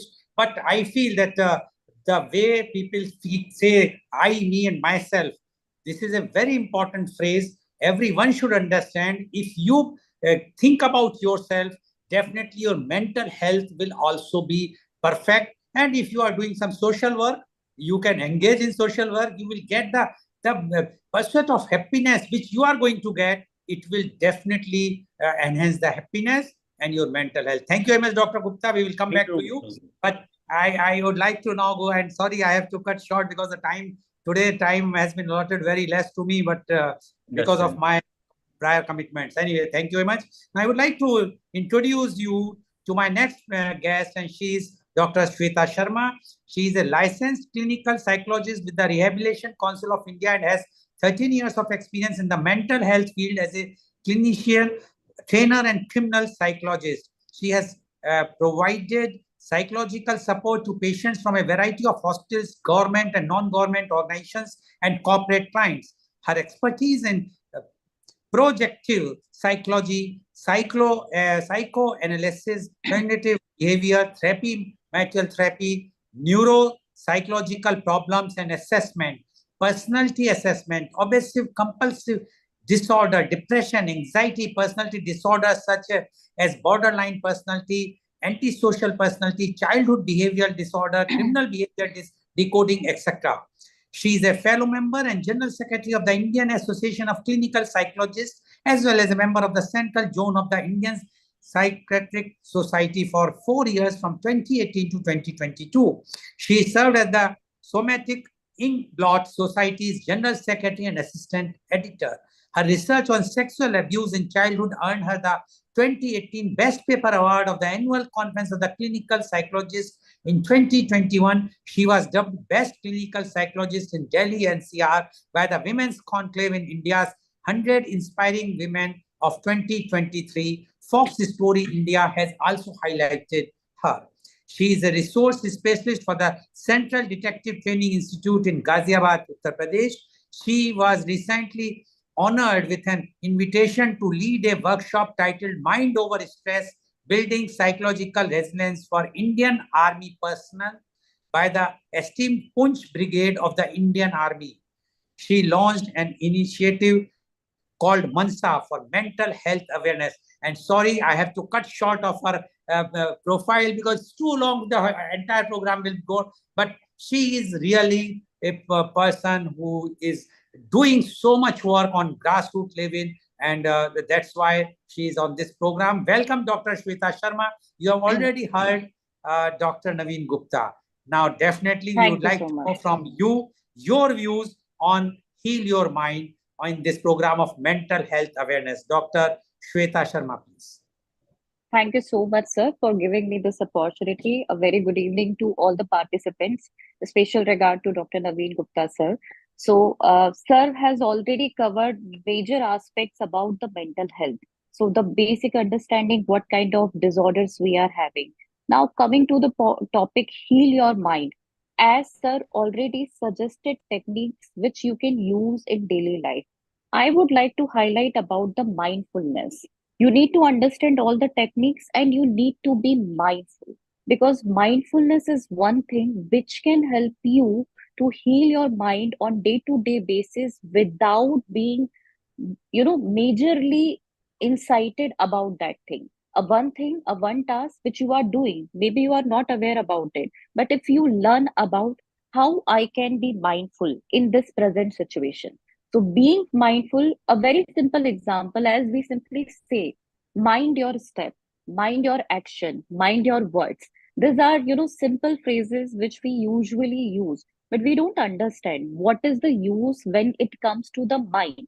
So, when it comes to the mind, being mindful is giving you a meaning, being mindful about your present situation. Past is already over. Future is still yet to come. It will be decided whatever you are going to do into your present. So, usually, when we talk about depressive episode or depressive patient, they are mostly indulged in the thoughts which happened in the past. Why I did that, why this thing happened, why people were like that, mostly related to the past. That is giving you a depressive feelings. When you are more anxious about, more concerned about the future, always, what will happen? If I'm doing this, what is going to happen? So you are not focusing what you are doing right now, but you are focusing more about the future thing. But if you focus on the present and total focus with all your senses, with all your energy, with all your, that happiness, that all the hormones will be activated. And your present action will decide your future automatically. Maybe your past trauma will also get healed with your present action. So, which is not in your control? This is your past, and at the same time, your future. Your future can be directive but not control, because there are certain things which are unpredictable. There are certain things which are not planned. How much you planned, but God has different plan, or maybe other things have different plans.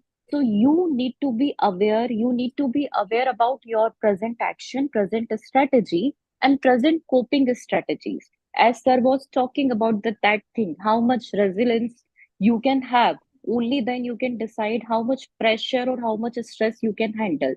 We call it as a resilience power. So that resilience will give you more, more control over your current situation.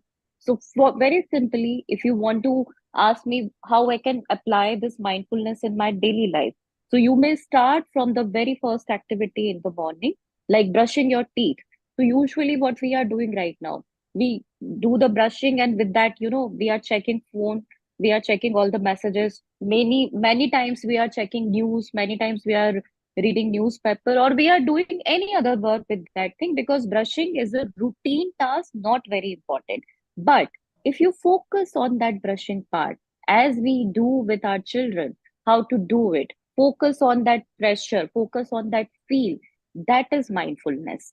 Same goes to mindful eating. Whatever you are going to have, maybe you are drinking water, take sip by sip, feel it, feel the aroma, feel the taste. So all your senses will be activated, you will be in the present. And this you can apply in each and every activity you are doing in the day to day time. And this is a very simple thing. You may see many psychologists are, highlighting importance of mindfulness. There are many workshops are happening, and people usually, wonder about it, what it is, what is this concept. This concept is in your daily life, you just need to focus on it. The other thing I would like to suggest, to understand, that healing the mind is like, it's usually because it is a stigmatized topic in the India. So whenever we talk about mind, usually people say, no, I'm not mental, I don't have any issue. But there are many things which is, required on daily basis to heal your mind. Maybe you have something to share. Maybe there is something which is bothering you. If you don't find any friend, if you don't find any, you have friends, but you don't find that trust level with them, you may simply write, on the simple paper pen. We call it as a journal writing. This is also a very famous technique. In psychoanalysis, we usually say it as a free association. So simple journal writing, simply put all your thoughts on the paper. If you are not able to trust anyone, if you are bothering with many thoughts, take a paper or make a habit before going to sleep, before bed. Please make a habit. You will write all the thoughts whichever coming in your mind at that moment. I'm not asking to write your schedule. How was your day? What are the thoughts you are having at that moment that you need to write, that will help you for healing for your mind on daily basis. Other thing, one thing is very important, as we used to follow into, schools, college, we have a activity scheduling. We have, a complete schedule for the day. This is the time for your this period. This is the time for this period. This is not just to maintain that discipline. This is basically to maintain your mind activity. Your mind always need a proper programming. It works like a software. So if you are following activity scheduling, that is also very helpful when we talk about healing the mind. So activity scheduling, definitely you need to put a window which is for the some uncalled task or some emergencies, but still we can plan our day on day to day basis. That will also give you that a ease of work. There will be no much stress, there will be no much pressure on your mind, and you will be able to complete your task without any worry. You will get more productive result, you will be more goal directed with this technique. So, and the other point, as Sir mentioned, four people are important, invest them. I also support that. Yes, only four people are important. Quality people, quality interaction is more important rather than having quantity of people in the life. So that, social media stigma, social media thing, like I need to show everything, I need to put everything on the social media, whether I'm not having any real friend in the life, but I need to show it on the social media. So I personally call it is social media stigma, not only addiction, but it is becoming a kind of a stigma. You need to maintain your mind, you need to maintain your balance, and for that, that self confidence, that self trust is very much important. Confidence is a later stage. First, that self trust is required. Self trust is whatever you are doing. It may be a small task, it may be a big task, but if it is something which matters to you, it is something which is giving you that happiness, please acknowledge it. Please acknowledge it. A simple, self read. If someone is not coming to appreciate you, that's okay. You may just revive how much I provided something, how much I am having that, that feeling to complete something, how much I am having that feeling to contribute in the society, to contribute to the people around me. That is going to be give you that self treat. That will give you that self trust, and then self confidence will come later on when you will be able to handle your self trust in front of everyone. If you are right, if you think I'm right, please speak about it. Be assertive about it. So assertiveness is also very important when it comes to break that social stigma. Only then you can follow, you will not get pressurized what people are saying, what people are, gossiping about you, what people are commenting about you. It becomes more important you are able to connect with yourself. So these are some important techniques I would like to add, as I know the time limit is here. So with the simple tips, I think this will be helpful on day-to-day basis. Thank you so much having me once again. Thank you very much, Dr. Shweta Sharma. And schedule your activities is a really good mantra. I must appreciate, because I also believe that one should schedule the activities in advance, and it is something which keep your mind engaged, and that is where you can have your health of your mind, because you can keep your mind healthy if you are systematic and not only mind your step, but you have to mind your activities. Very rightly said. Thank you very much, Dr. Shweta Sharma. Mr. Neil Kumar, if you have any question, or Vaishali, or anyone who wants to ask any question, or shall we take a leave? Thank you, Rotarian Lal Gohel. What a wonderful two sessionists you have brought. Naveen, there is a question for you from South Africa, from Samantha. Please. She loved when you gave an example of a strong rubber can stretch longer than a weaker rubber. So what is the yardstick, he wants to know? When do you know that your rubber is about to break? Yeah, there are certain psychological tests also. We call them psychometric tests. You can check your resilience also. Otherwise, you know better about yourself, right? If you are having the problem, what Sweta was talking, present, future, and the past. So you can draw 3 circles. right? You can draw a circle of the past if you have some regrets, if you have some uh, stressful trauma or anything else.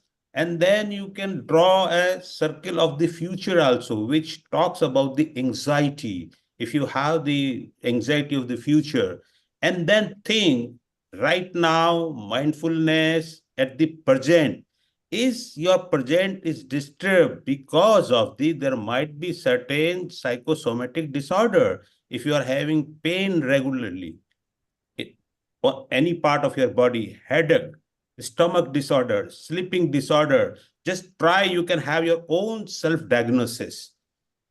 And is there any problem with the past, which is again like Achilles heel, are disturbing you again and again, or it is because of the future, to self-diagnosis. Otherwise, there are certain psychological tests also one can. There is nothing wrong if approach any mental health professionals also. As far as concerned your question, it varies person to person.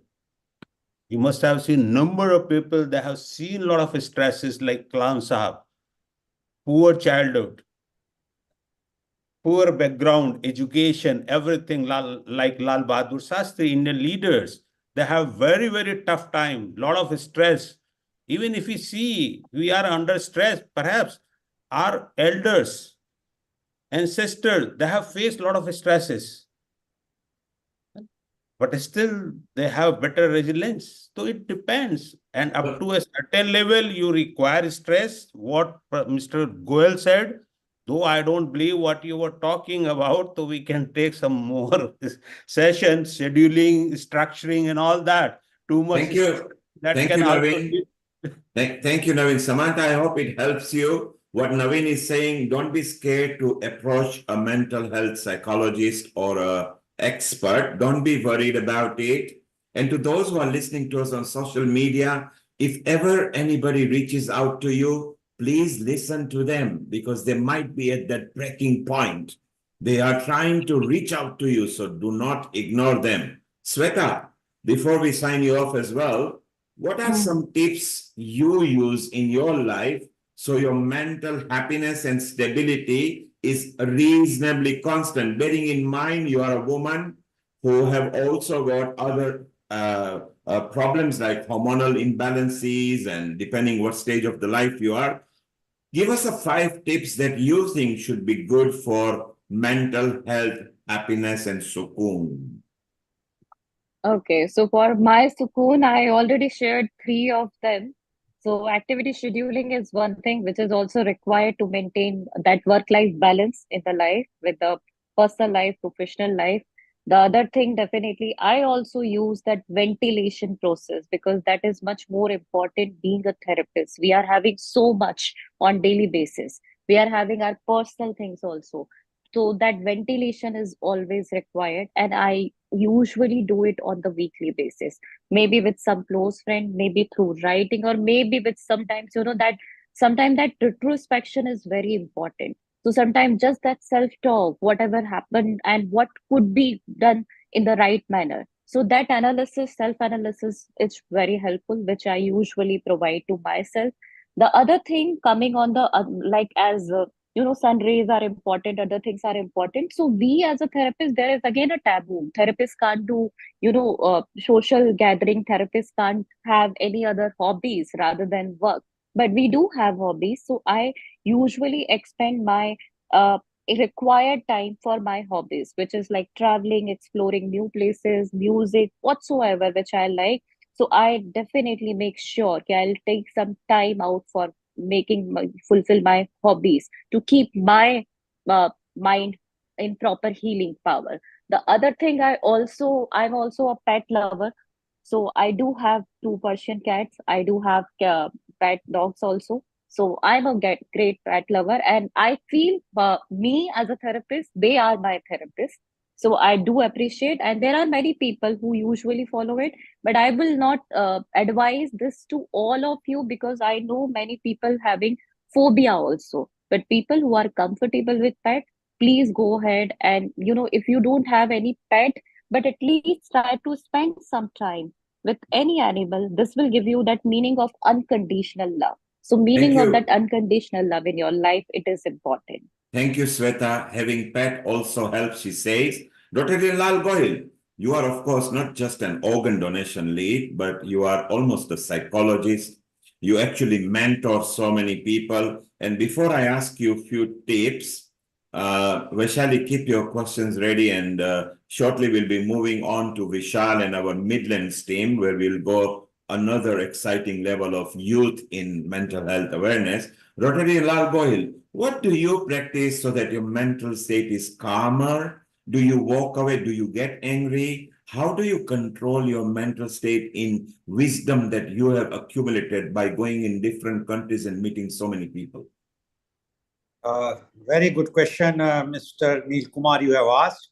First thing is, as Shweta has mentioned about the scheduling, I believe that one should schedule the program mentally first. Then if you want to write or put it on the WhatsApp, that is a separate thing. But first you schedule it. And once you are scheduling, you know what activities you have to do every day. The morning to evening, you make your schedule. Number two, try to engage yourself with some social activity.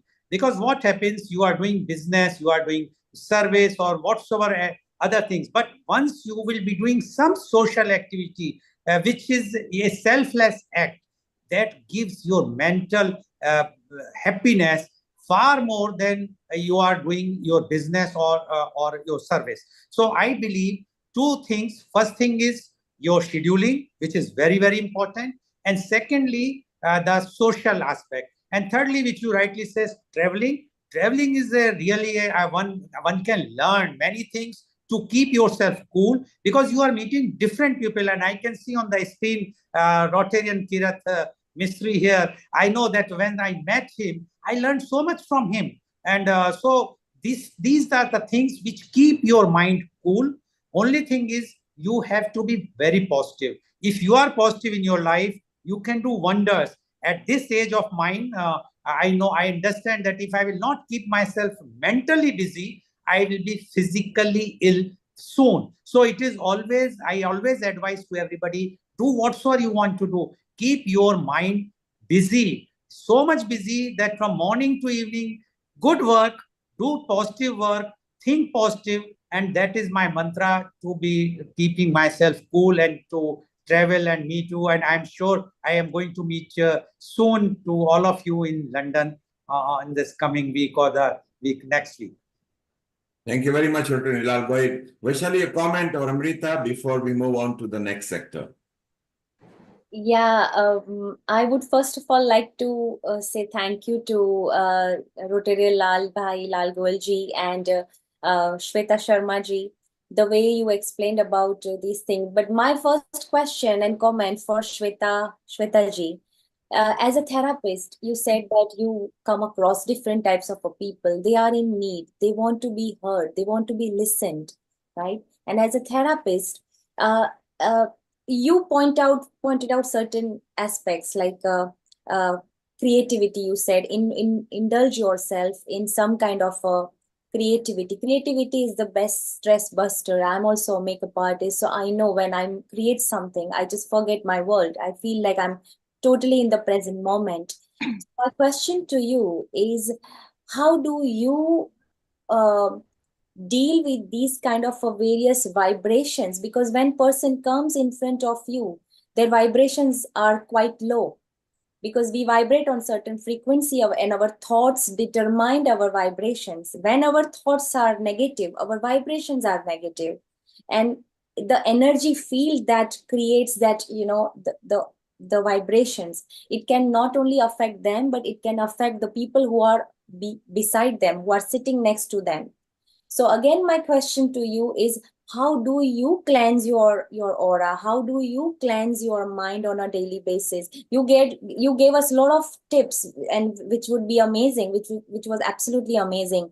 But this is something that I want to know, because it is not easy on a daily basis, isn't it? To come across every people and still not being involved in their emotions, but rather than being involved, you are trying to help them, and your mind is in a present moment rather than getting emotionally involved in their problems. So how do you do that? Could you please give us the your Yes, Vaishali, very right question and appropriate question, I must say. So, as you said, this vibes or this vibration matters. Similarly, like when they are coming to us, we work as a healer, we work as a guide, as a guiding light. We are therapists. We are not going to instruct them anything. So, we are having that positive mindset all of the time because at the time when we are on that seat, we are there with that, complete empathic approach to help them. So our vibes are also there, our motivation, our energy is also there. When this two matches, the session usually start with the ventilation process. So that ventilation usually helps them to release all the negativity, to having that trust, to have that rapport between two of us as a professional relationship. Now again, as I'm finishing one session and going to the another session, is this conversation is not going to affect me? No, it affects me, but it has another corner because I need to work on that case. But for the next client, for the next patient, I should have that again, that fresh energy. So whatever techniques I suggested, which I use, which Neil has asked, that was very appropriate. What I do on daily basis to maintain my resume, to maintain, my mental strength, this helped me a lot. And training experience that actually matters. When we also started in initial years, it became difficult, but with the time it becomes a practice and it gives you that more happiness when you see that feedback, when you see that smile after the session, when you see that trust from their side. Yes, they have someone, because there are many moments they are not having someone. So that trust, that touch, that gives you that sense of fulfilling your life, that sense of having a ultimate goal of your life. It maintains all the things. This is my answer for your question. Vaishali, absolutely. Vaishali, I would just like to add one thing. I was running a film academy, and Roshan Taneja, who was the acting guru, who was the first of Pune Institute, he was the one of our mentor who used to teach the students. And he taught one thing. He says switch on and switch off, because he says in acting, the actor goes in the character. And once he or she goes in the character, it's very difficult to switch over to another scene. Like what Shweta was saying, from one therapy session to another therapy. So if you master that switch on and switch off theory, that if you are laughing right now and the next scene is a crying scene, or you are crying and again the next scene is where you have to laugh, it is not easy. But yes, people are doing so. This is what I learned, that one has to be having a switch on and switch off thing, then one can keep mind cool. Thank you, Very well Vaishali. said. Very well said, Rotarian Lalji. That switching on and switching off, and to become aware of your own thought process is the whole game, I guess. And it comes with the stability of mind. And when our mind is fully in the present moment, we are able to analyze our own thoughts. We are able to see what is going on inside, because nobody has seen mind, because mind is an activity. Wonderful insight by Rotarian Lalji. And let's see Thank you, our founder Vaishali. director Neil Kumarji. Over Thank to you. you. Thank you, Vaishali. Rotary Lal Goyal, thank you very much. And Thank both you. of your panelists who shared beautiful moments over here, Naveen Gupta in Mumbai and Shweta in India as well. Wonderful. And Rotary Lal Goyal, we'll see you soon. Take care and have a lovely onward time. Global Namaste. Thank you. Global Namaste. Now, I think it's time to move on to our Midlands people again, Kirit. And let's have the young dynamic Vishal. Tell us more about Vishal. And then Vaishali, you and Amrita can chit chat with Vishal. And over to you, Kirit. Thank you. Okay, thank you, and global namaste to everyone, and thank you to Vishal for joining us. And Vishal is, I've known Vishal for quite a few years, but it's quite ironic how we connected. Vishal, I went to the gym, and Vishal was a trainer, in one of the gyms here and that's how we connected about 10 years ago, I think it was. So it's good to see Vishal here, and he's from Leicester. So Vishal is an award-winning author of the book Master Your Own Wow, which is about discovering the real secrets of the rich. He has spoken to audiences in UK, Europe, North America, South America, Africa, and Asia, inspiring people to live the life of their dreams. His style is of speaking is engaging, high energy, and entertaining.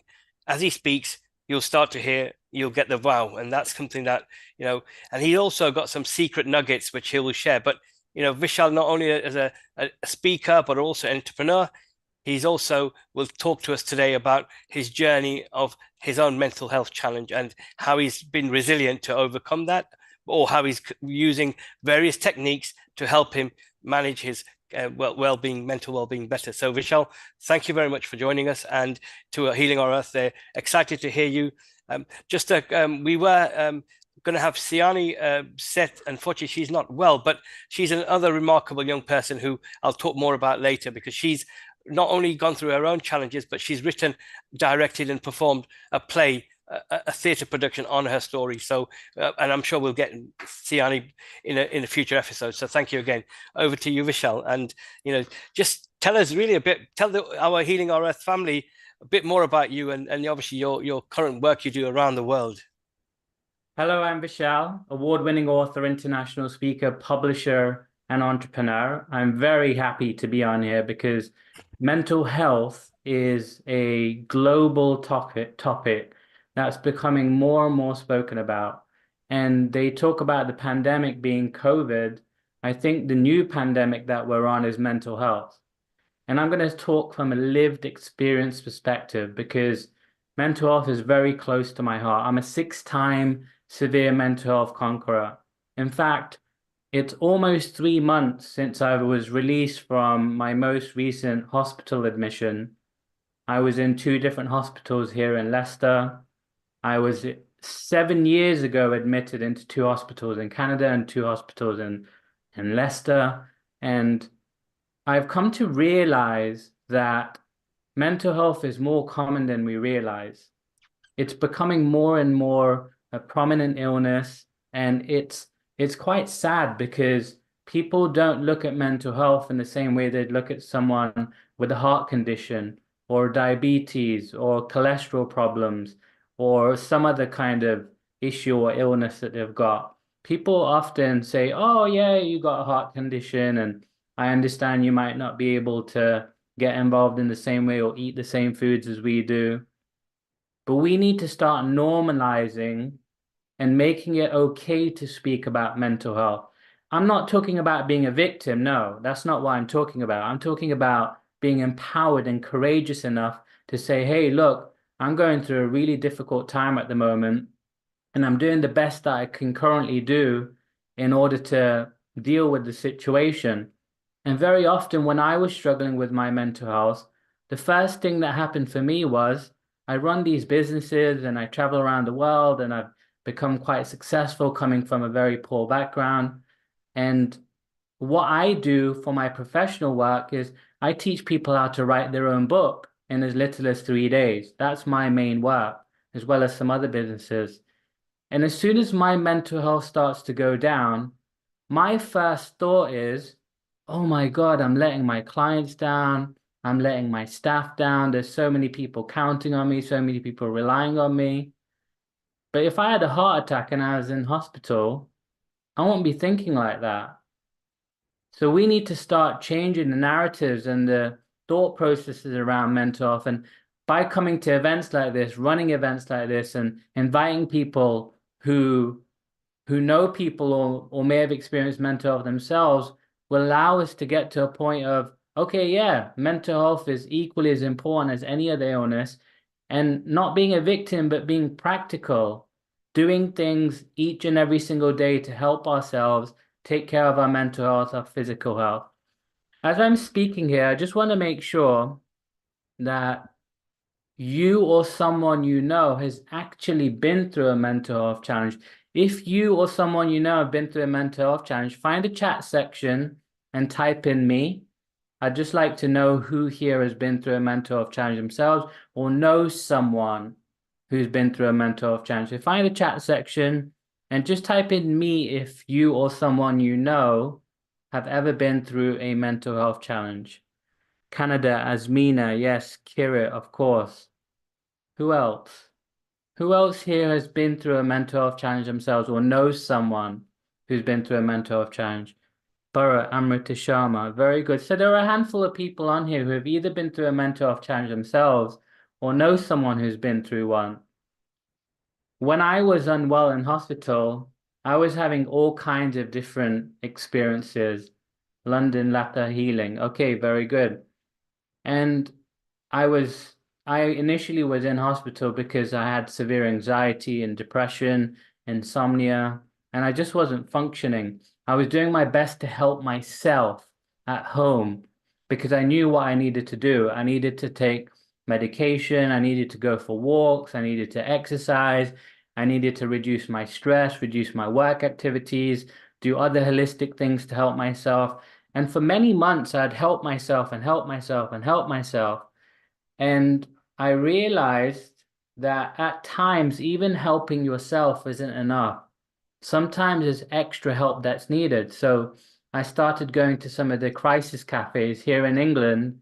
We have this new thing that's come out in the NHS, which is where you can send people or go yourself as drop-in sessions to the local community crisis cafes. And I'm so glad, and we're so fortunate that in England, we have these services and access to little groups like this where we can go to safe spaces, speak to someone, be surrounded by other people. And what I think we need to do more of is bring more of an awareness that there is help in our communities.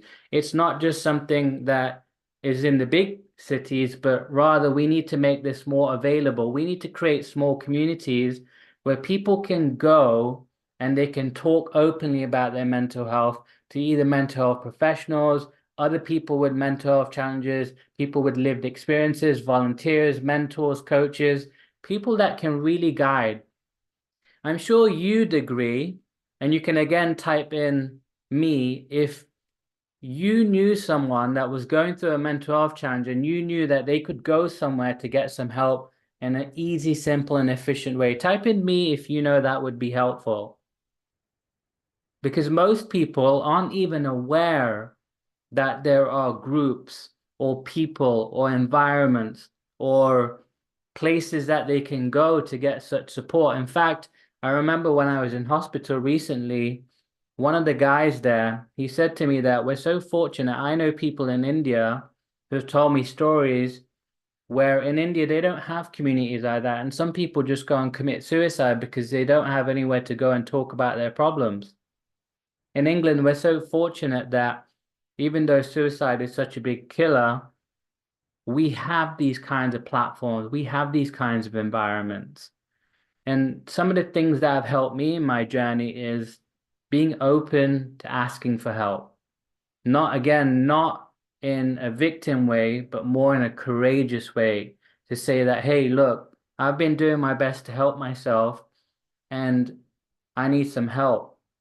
And each time I've gone into hospital, it seems like I've got even worse where my mental health, they've diagnosed me with bipolar, with psychosis. I don't know if you've heard of psychosis, but psychosis is where you have an altered perception of reality, where you think things are not real, you get extremely paranoid, you think the whole world is against you, you start hallucinating auditory and visual. They were some of the things that I experienced. And I had some very out of this world experiences that were interesting, challenging, but because I was not in a good place, I was really stuck and not knowing how to overcome them. However, thanks to that persistence and every day keeping to small rituals and routines and doing those small things every single day, reaching out to a few people who I could trust, creating a WhatsApp group. Even though I was so unwell, I created a WhatsApp group with a handful of people who I knew I could trust and turn to when things were not well. Because my family and people around me, it's not easy when I'm going through a mental health challenge, when I'm in such a position of having influence and being a leader in my respective field, that, oh, look, my mental health, I relapsed with it again. And it was not easy because I didn't want my clients to know when I was going through it. Once I've recovered, that's a different matter because then it becomes an inspiration. But if you're going through a severe mental health challenge, it's not easy to tell people about it because they judge you in a certain way. There's not very much compassion and empathy with people because they don't know what it's like to go through one of those challenges. Whereas when someone has been through it, it's much easier to be more compassionate and empathetic towards other people. And that's something that I've learned to do throughout my career. In fact, I remember when I had my most recent episode, whilst I was not feeling very well, there were a couple of people who messaged me to say, hey, Vishal, you know what? It's been 5 years since you saved my life. And I've had countless people, a lot of people who have messaged me and contacted me, sharing their stories about how I've helped them, not knowing that I've had or currently in my own challenges. And so when you're a leader, you have to be able to brush it off. You have to be able to just carry on, and it's tough. It's extremely tough. Even someone like Abraham Lincoln, you know, he was one of the presidents of America. He was thought to have depression. And the thing with mental health is it doesn't matter what walk of life you come from. It doesn't discriminate. It doesn't say, oh yeah, you're doing really well in life, let's not come to you, or let's not make you suffer.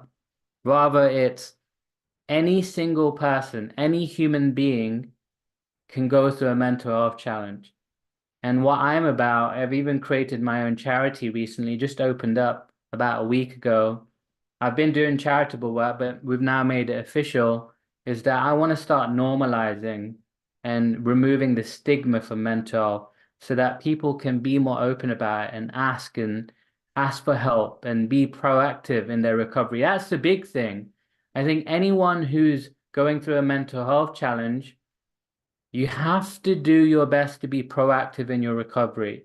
It's not just that you wake up or you stay awake all night, because some people can't sleep, that things are just going to get better the next day. It's not. You're going to have to do certain things. You're going to have to take certain steps in your recovery. And sometimes you'll take those steps and it won't feel like you're going anywhere. That's why it's good to have a little support network around you, people who you can trust.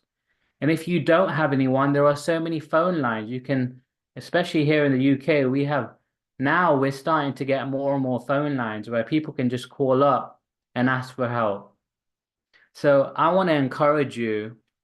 I want to encourage you to start reaching out to people. I want to encourage you to start being more compassionate.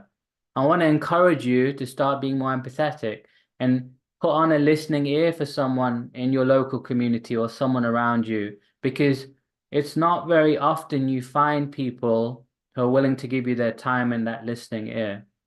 So my message for you today is do the best you can, and do the best you can to help other people, because it's that togetherness, that sense of compassion and empathy that's going to make a major difference. Thank you for listening, and back over to you. Thank you, Vishal. This was really marvelous. In fact, I have been listening to you all the through. And in fact, it adds up more respect from my side, though I don't know you, I just know your name. But then still, it adds up a lot of things with the meaning of the things that I feel people have. This kind of an issue that I myself personally, being a mental well-being consultant, have felt in so many young children nowadays, and that stigma of having something and closely coming to me and saying, you know, ma'am, I am an OCD patient. I have a problem of depression, or I have a bipolar disorder. And then to live with that stigma by just whispering in the ear and not being able to speak up to people and to let them know, what if my friends come to know about me like that? How will I live my life? What will they say? How will I change these things? And the kind of reaction they feel, that okay, what if my friends laugh at me? What if the society just puts a label on me that I have a mental health problem? This is one of the very important things of today's time that we need to work on together. And I would like to ask you, what are the 5 best tips that you would recommend to the youngsters of today who are suffering from these small issues of maybe ADHD or issues in relation to depression or being over anxious? Over to you before we take Neil Kumar's comment. Sure. Okay. So number one, I would say that acknowledge yourself. Acknowledge yourself, write down and tell yourself that, hey, I'm going through a tough time at the minute, but here are all the good things about me. Here are the things that I know that are good about me. And that's number one. Write down the list of things that are good about you. Number two, do some kind of activity, some type of exercise, even if it's just going for a walk, there's studies that are done that indicate that going for a 20 to 30-minute walk in nature can be helpful towards depression. And sometimes, I did that sort of thing and I wouldn't notice the difference. But the more I did it, the more I realized things in my environment, things in my surroundings. So I would say, even if you don't feel the benefit straight away, keep doing it. Even if it's a 15, 20-minute walk every single day. Number three, create a support network. Even if it's a WhatsApp group or some kind of environment or group that you can go to where you feel safe, where you feel you can talk about your problems, not as a victim, but just to share. You've heard the saying, a problem shared is a problem halved. So go and find an environment where you can create that little support network, that support bubble. Number four, watch something, read something, listen to something inspiring. Because the more you have positivity coming in, goodness coming in, things that are going well, it eventually does help you feel better about yourself. Even though sometimes some people with severe mental health challenges don't feel like doing any of that. But I would recommend, if you can, read something, watch something, listen to something positive. Because very often a person with mental health issues can get very fixated on their illness and start looking into answers on Google or on the computer or on their mobile phone or on Netflix and Amazon Prime and all that sort of stuff. And it's good if you're looking for positive solutions. And number five is take care of your body and your mind. Take care of your body and your mind. So go and have a massage. Go and do some reflexology. Go and get some acupuncture. Go and find something that you can do to take care of your body. Eat as well as you can. Take a moment to meditate. Even though this is a bit controversial, if you're already so stuck in your own mind and you're so engrossed in your own thoughts, meditation is not going to help. In fact, it's worse. Sometimes when you're so unwell mentally, meditation doesn't fix things. It doesn't help. Instead, what you want to do is move the body. Get moving the body, get your attention out of your head, and then go back to the meditation. So there are a few things that I would suggest. There are many, many more, but they're just the first 5 things that came to mind. In fact, what I want you to do is, if you're going to share at least one of these tips or reach out to someone, please raise your hand or type in me in the chat section. If you're going to reach out to someone you know that has mental health challenges, or even yourself, and apply at least one of these 5 things, raise your hand if you're going to do that, or type in me in the chat section. Excellent. Very good. Brilliant. Thank you, Vishal. We'll come back to you. Wonderful that you are sharing your personal journey, but how you've come out of it. And apart from coming out of it, admitting that you've been in those state, plus you are helping people. We are going to move on to Sam, who actually does a lot of yoga and help people and mentor. Sam, we're going to come to you in a moment, and Vaishali. Before we do that, Azmina actually commented in here, and she agrees and she accepts that, look, it would be nice to have a helpful connection groups rather than being stuck in your own mind. What she's saying is it's nice to be able to talk to people like-minded and maybe help each other. Vishal, you did that by setting up a WhatsApp group, which was private, it wasn't public, and then you shared with people, which was very good. And then Azmina goes on and says, no deliberating, there's no place to go, daily rituals are healing, doing the laundry, walking, like you say, Vishal, keep on moving. and simple mindfulness, mindless activities that release the mind from the burden of repetitive thoughts. So Asmina, yes, you've got a very common point, and you are now part of Healing Our Earth. So you can meet like-minded people, and you are in the women's group as well. So wherever you need to connection, Amrita will facilitate that. Sam, Global Namaste in Scotland. And you help people through yoga where you get them mobile, because Vishal says if you are not mobile, then the meditation may not necessarily help you because you are not in a faculty where you can receive the meditation. Sam, your thoughts on mental health awareness and your tips? Yeah, but mental health is all about controlling your mind. Remember, we have forgotten how intelligent our body is. Through breath, we learn to control your mind. Mind has subconscious mind and conscious mind. Once through the breath you control the mind, you connect with your soul. Once you connect with your soul, then that leads to your spirituality. So the mind control also, we did that in school children as well, where through pranayama, through yoga, through exercise, we manage to control their mental health, excitement, anxiety, fear, anger, disappointment, all these things calm down. Because when I was doing school yoga, they sent me in the school where the children were very violent. They used to work they used to work big sports, and they'll fight all the time. Teacher was scared to go in the class. But through yoga, they sent me there.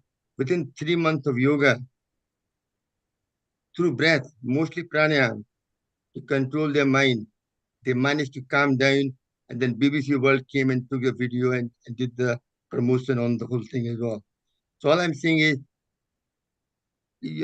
children's are, and you could start from children as well. And remember, body is quite, body can heal itself. And you have to get more prana in your body. And the breath is the main vehicle for prana to enter your body. And then you go food and water, and then the air, and then the nature. But maximum prana comes from breath, more than 50%. Thank you, Sam.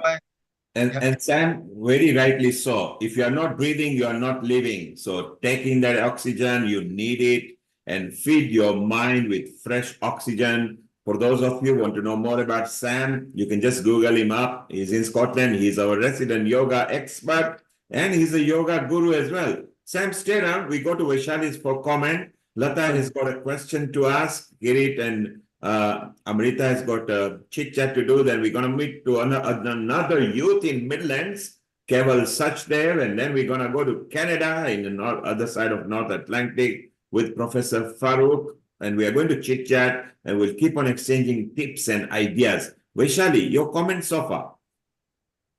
I feel that whatever techniques was demonstrated or discussed over here by Vishal and our very own Sam, it's very much a combination. And even I being a healer, and I have a fitness background as well, because I'm also a certified fitness trainer.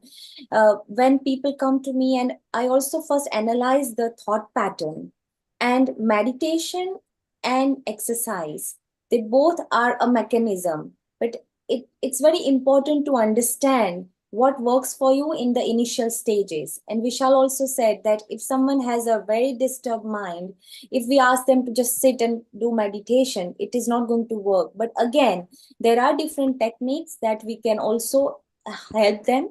We can ask them to follow different techniques. And in that case, Sam said very rightly that breath is our guru.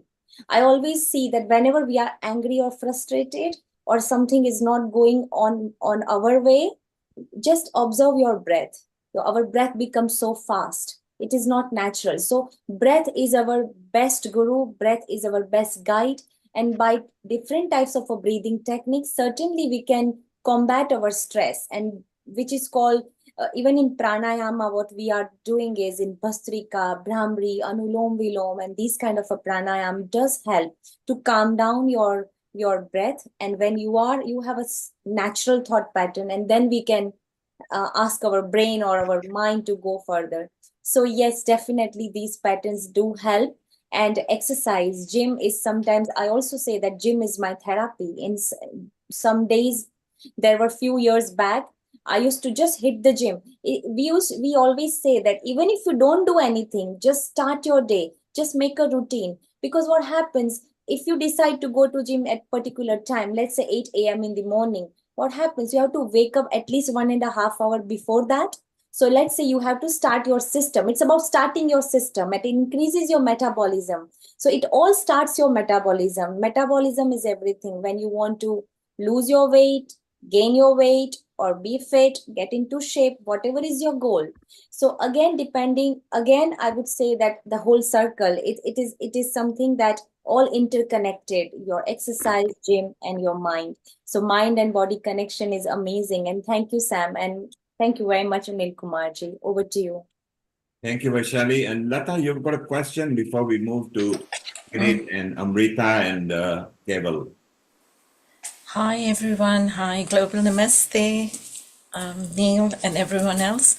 I just wanted to say that raising awareness is so important because 30 years ago, this sort of thing wasn't being addressed in the proper way, and misdiagnoses were being, given out and dished out, so people weren't really able to heal or repair the situation, or at least control it from going, the other way, downhill. So I'm just wondering, now we've got so many more tools and so much more understanding around this subject, and the awareness is raised. Like Vishal said, we're really privileged to be living here in the Western world, and especially England, I think, is very much more equipped and empathetic and compassionate. But we all need to do our part in understanding, because there's so many people around us that cause the traumas to us. There's people around us within our circle of friends, our work colleagues, or our family, and they don't realize they've got it. And then you're sort of dealing with them on a daily basis, and it's impacting our well-being and our mental health. That's where I feel, there's a bit of misalignment going on. So how can we deal with that? That would be interesting to connect with those who don't want to admit it or are shy to deal with it. And because it's a normal thing, it's a natural thing. We have bereavements, we have traumas, we have, inflation going crazy. COVID especially caused a lot of mental imbalances. So it's normal now to be, having to face these issues. So Thank you, Lata. So Lata says, don't fear. Go and admit. If you got something going on in your mind, do talk to people. And it is normal now.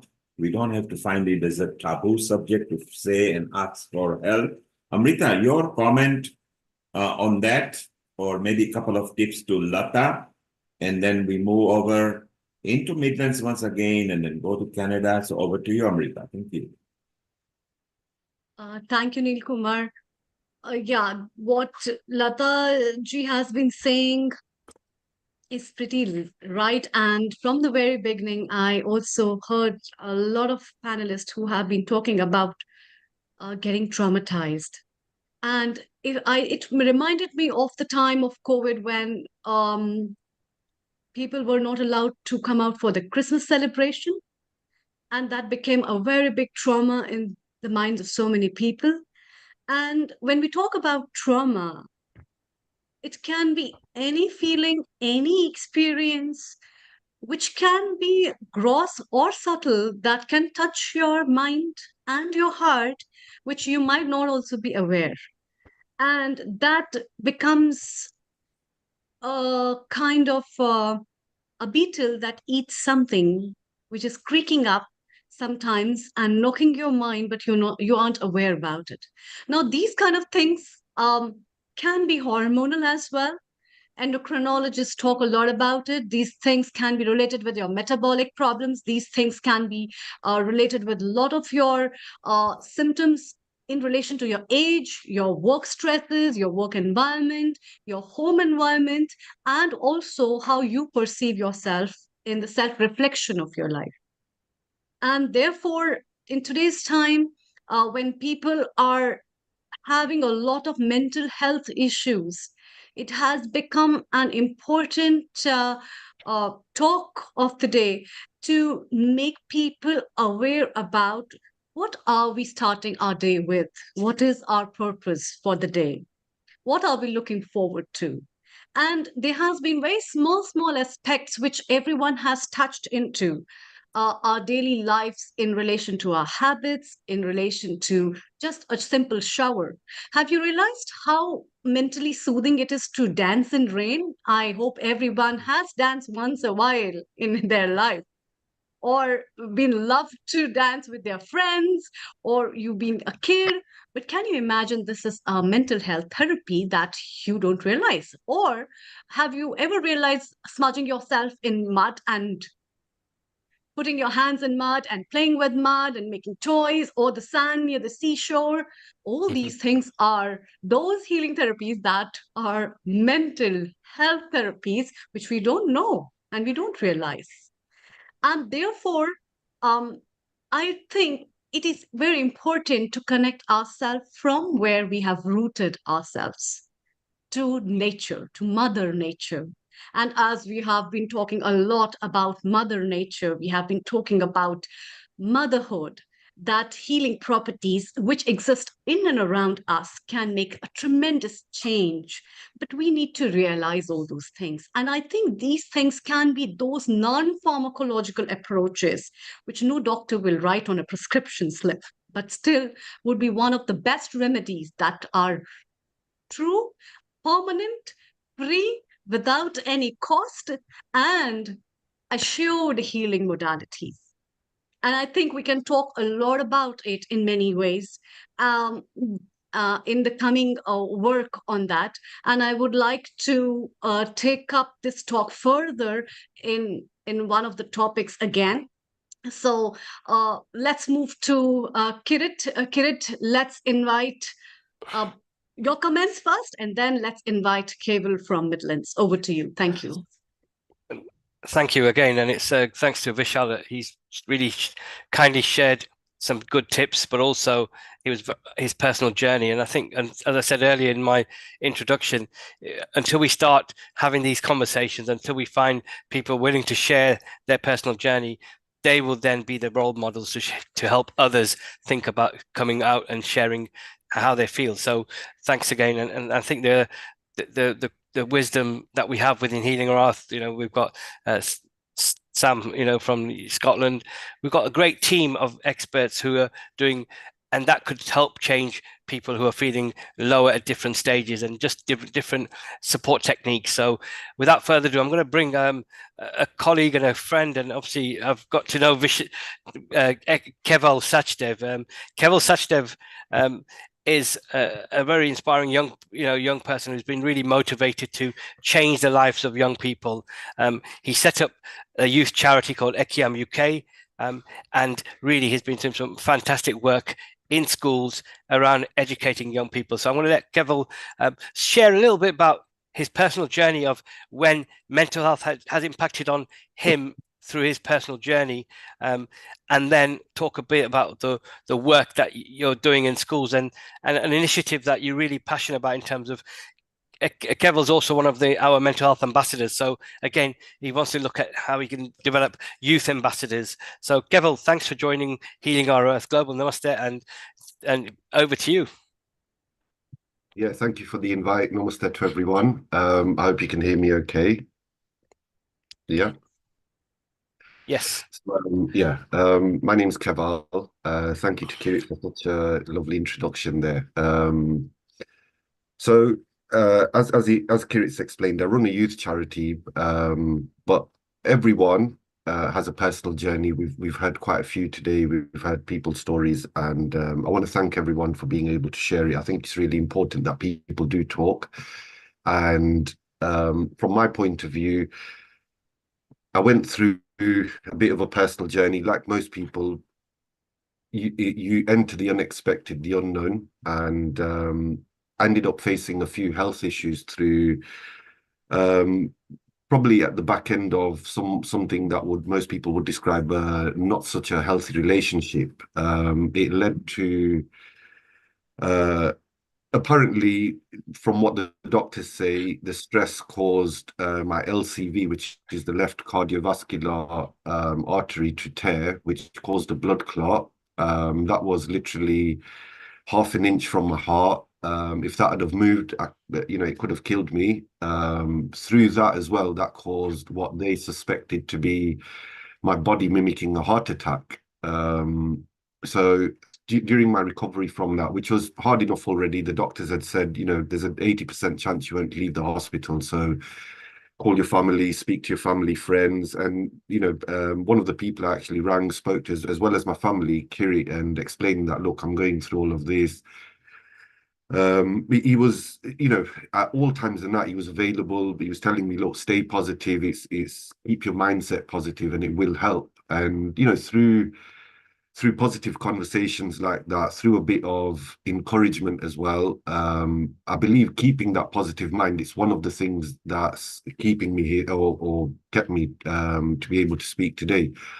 During that journey and recovery from the cardiovascular and the respiratory issues, I was diagnosed with an aggressive cancer. Again, I was told it's very aggressive, treatment needs to start straight away. This was at the back end of 2022. So most of the end of 2022 and most of last year, I was going through chemotherapy, treatments, etc. That journey was very, very hard. Mentally dealing with the strains of being isolated. We weren't in any type of lockdown or anything, but due to chemotherapy reducing your immune system to practically zero, and it being during the winter months, I was told I shouldn't be around anyone in case of infections, etc., because that can be fatal. So for a period of about 4 to 6 months, I was practically isolated, alone. Family had to drop food off at my doorstep. Once they've left, I'd have to come pick it up and then go in, eating alone, just everything. The whole journey, it felt like I was going alone. Although my family, my friends, mentor like Kirit, they were all there, but they couldn't be there as well, if that makes sense. So went through that journey, and in my head, I thought there was a point where there was a bit of a downward spiral mentally. I was feeling like, even though I didn't want to, I felt like I was giving up, and it took a lot for my mind to work away from that and start the upward progression of my mental health and try and recover, but hopefully make myself feel better. As we got through that, I thought once chemo ends, if I get the all clear, I'll be able to do this. I'm going to go on holidays. I'm going to enjoy more time with my family, more time with my friends. I'm going to make the most of every day. I'm going to wake up as if I've been given another chance at life, which I have. And unfortunately, even when chemo cleared, although I'm not in remission yet, I've been to a few scans and everything seems to be clear and everything from a health perspective is going on the right track. But for some reason, my mental health took a very, very bad turn for the worse, a very low period. Even though I had everything to enjoy, celebrate that, okay, I've recovered or I'm in that process of recovery. Unfortunately, I found it hard. A lot of questions. Again, I still struggle to explain some of it, but the mental health side of it was difficult. I felt, okay, I am alive, but what do I do with my life now? Luckily, with positive people around me. Again, I keep mentioning Kirit, but he's been such a positive influence during this journey, always supporting me. And through my youth charity as well, working with these young people. They are so, so inspirational. Some of the things we've heard today, I believe,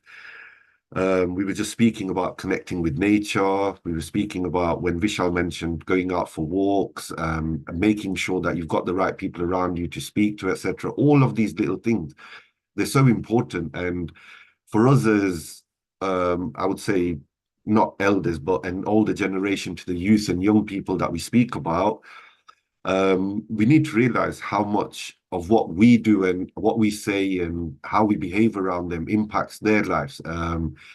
Mental health is huge with the young and youth, young adults that I work with. We see numbers increasing a lot of time, a lot of people struggling, the pressures that are on them at the moment with regards to education, work, cost of living. Sometimes parents having to work 2-3 jobs because of the economic state in their household. They're having to work just to keep the bills and the rent paid, food on the table, clothes for the children. But while they're doing this and they're occupied with just being able to afford to live, there's sometimes the older sibling who's losing out on their childhood, having to look after younger siblings, etc. So we face all types of issues. Drugs are becoming a huge, huge issue. Recently, through Ekiam UK, we were featured on ITV News because we did a lot of work to get nitrous oxide banned, which they have banned now. And we've seen a huge difference with young people taking what was balloons, whether people have seen it or not. But it started becoming a huge trend. But this was one of the drugs, and it has been banned now. We've seen a huge impact in a positive light with that. But so many other drugs are available, and all of them, some way or in some form, affect the state of our mental health. If not straight away, over a long period of time. You know, a lot of people, a lot of studies, we've got a lot of information on drugs nowadays. And the accessibility that these young people have to it, that's another issue that we're facing. So with Kirit, with South Asian Health Action, through the networks that he's introduced me to, like Professor Nandini Chakrabarti, who works with World Health Organization, Yaha Life in India. We've developed a program where we train young people to be mental health ambassadors within their schools, colleges, and universities. The young people have actually reached out to us saying how important such an initiative, a project like this is, because unfortunately, some of them, you know, speaking from Siani as well, they reach out for help, but unfortunately, the backlog of people getting access to the right type of support or the help, they're going on 6 months waiting list now. If someone is feeling suicidal, if someone is feeling really low, waiting 6 months for help in today's day and age, in this country especially, it's just not acceptable. A lot more needs to be done, and we are finding ways. Like I said, through the networks we've got with Kirit, we've got a way that we can introduce these young people to someone who can talk to them about their mental health without having to wait that 6 months. Obviously, we ask them to still remain in that process with their GP, with the NHS, talking therapies, whatever it might be, whoever they've been signposted to remain in that process and get that extra help as well. But through our ambassadors project, we hope to offer that support immediately. So this mental health support project for young mental health ambassadors within schools, it's a peer-to-peer approach where they would then train the years below them as they move on and they train further and get a slightly more intensive course year on year to help them train to be able to talk to people. We're not expecting them to be counselors or therapists or to deal with one of their peers' mental health issues, but to be an ambassador where someone can reach out to them and they can speak to organizations like ourselves, South Asian Health Action, and find that right support. So that's a project we're working on at the moment. And I just also like to say there's so many other issues that affect mental health. We've spoken about a lot of them, but domestic abuse, sexual abuse, so many of these crimes, they're on the increase at the moment. Not one of these issues that affects our mental health, year on year stats show that each one of these is increasing, and each one of them has an impact on a young person's mental health if they're affected by this. So it's very important that as a generation, we do take accountability and responsibility for the world that we're leaving behind for our young people. I think it's so important that we understand what we're sharing. It's even the smallest things like censorship. When was the last time someone said, I'm going to watch a movie? Oh, my children can't watch it because it's an 18. The 15, the 18, the ratings on movies, TV shows, censorship, it just seems to have gone out the window as we get desensitized to social media and platforms where everything is shared. Young people have access to everything.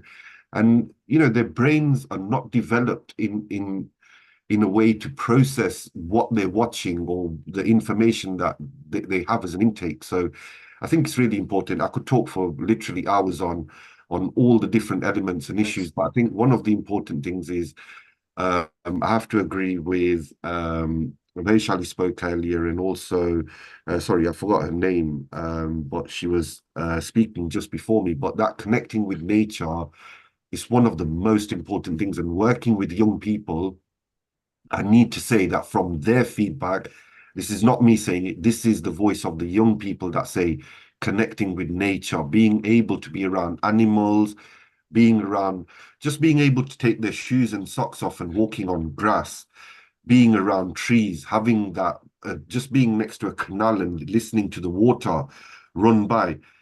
It is so healing, and it can really, really help. So I think that's one thing that we do focus on, connecting with nature.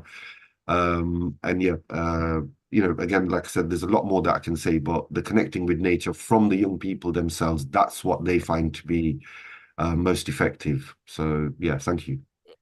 Thanks, Vishal. That's been thanks for sharing your personal journey, but also what we're going to do is we have going to have a panel discussion just shortly after we get Professor Farooq from Canada to share his excellent work. He's been around the globe as well, around talking therapy. So if anyone's got any questions, please put them in the chat or in your YouTube chat. We will take them. We'll just bring Professor Farooq now in, and Keval, you stay around. We're going to bring you back on the panel to kind of look at how we develop this youth-led approach further. So without further ado, sorry, Dr. Amrita, did you want to come in? No, we proceed further. Okay. It was really nice to know about Keval's initiative, what he has taken, and especially touching up on the the drug addiction and the kind of means the younger generation adapts, that they are easy means of life, but they aren't actually. They're taking up them to the silent killers that they don't know, which gives them a smile for a temporary basis, but kills them, is also a great initiative on your part, Keval. So thank you very much. Please stay around. Over to you, Kirit. Thank you. Thank you. So finally, we connect, Professor Farooq, after the pandemic, where we initially made contact. So I'm really privileged to have kept in contact with you and also look at your work that you're doing. So let me just introduce Professor Farooq Naeem. Is a professor of psychiatry at the University of Toronto, and is a psychiatrist at the Center of Addiction and Mental Health. Farooq has pioneered techniques for culturally adapting CBT, cognitive behavioral therapy. These techniques have been used to adapt CBT in South Asia, North Africa, Middle East, Kenya, China, and Canada. And more than 20 random controlled trials have been conducted on adapting CBT using Professor Farooq's model of adaptation. I'm going to really not do justice to read your resume, so I'm going to really let you give a quick introduction, because you've done some amazing work. And again, thank you for joining our Healing Our Earth platform today on the eve of, we're going to have Mental Health Awareness Week starting next week, and privileged to have you on board. And thank you, and really interesting to learn about the CBT, the kind of how you've adapted it from a cultural perspective to meet cultural needs. Because I think one of, having worked in mental health and in learning about talking therapies, it's sometimes that if we don't have the therapists who can relate to you from a cultural background, from a linguistic background, your actual engagement will kind of not be as productive. So that's something I really want to I want to use the topic of your title of this presentation. I want to leave it to you. I know you've got some slides, so I'm going to let you carry on. So thanks again for joining. Thank you. And you can hear me Yep. Can hear you loud and clear. Thank you very much. Perfect. All right. Okay. Thank you. Well, thank you so much, Kirit, for inviting me and for giving me an opportunity to share the work that I've been doing. You're very right. The cultural aspects of mental health services or lack of cultural sensitivity are a huge barrier to accessing mental health among people from ethnic minority background, both in the UK where I was trained and I see the same thing in Canada. I became interested in this topic in 2004, 5, 6, so nearly 20 years ago. And we were looking at data from 2 large randomized controlled trials in the UK, and they recruited patients, and they were CBT trials. Now, for those who are not familiar with CBT, CBT is the most evidence-based psychotherapy in the world today, and it's been found effective for depression, anxiety, even schizophrenia, personality disorders. So it's the gold standard of psychotherapy today. So anyway, I was looking at the data, and they recruited patients from Birmingham, Manchester, and London.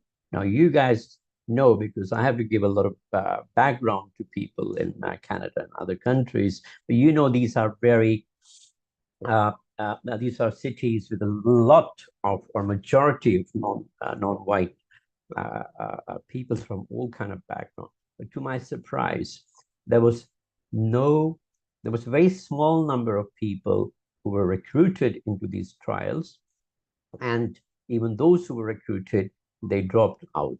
So I talked to the researchers, and they told me people from our background, they don't think that this is a good fit. And even those who drop out, they say that, you know, CBT is, now this is, these therapists are not really thinking about our culture. So anyway, one thing I realized when I started my journey was this relationship between the culture and the religion, and how they influence each other. So for example, I noted different versions of Jesus in different parts of the world. I've seen a black Jesus, a South Asian looking Jesus, and obviously a blonde, a blue-eyed Jesus. Same thing with Islam. I have noted there are different versions of Islam. There's a Middle Eastern version, there's a Indian and Pakistani version, there is a Persian version. So cultures and religion, but it's very important to think about religions, because our beliefs come from our religion, and especially in the parts of the world in South Asia and Middle East, because if you look at the map, almost all the religions that people follow these days, and possibly 80% of the population of the world, come from India and China and the Middle East. The Abrahamic religions, for example,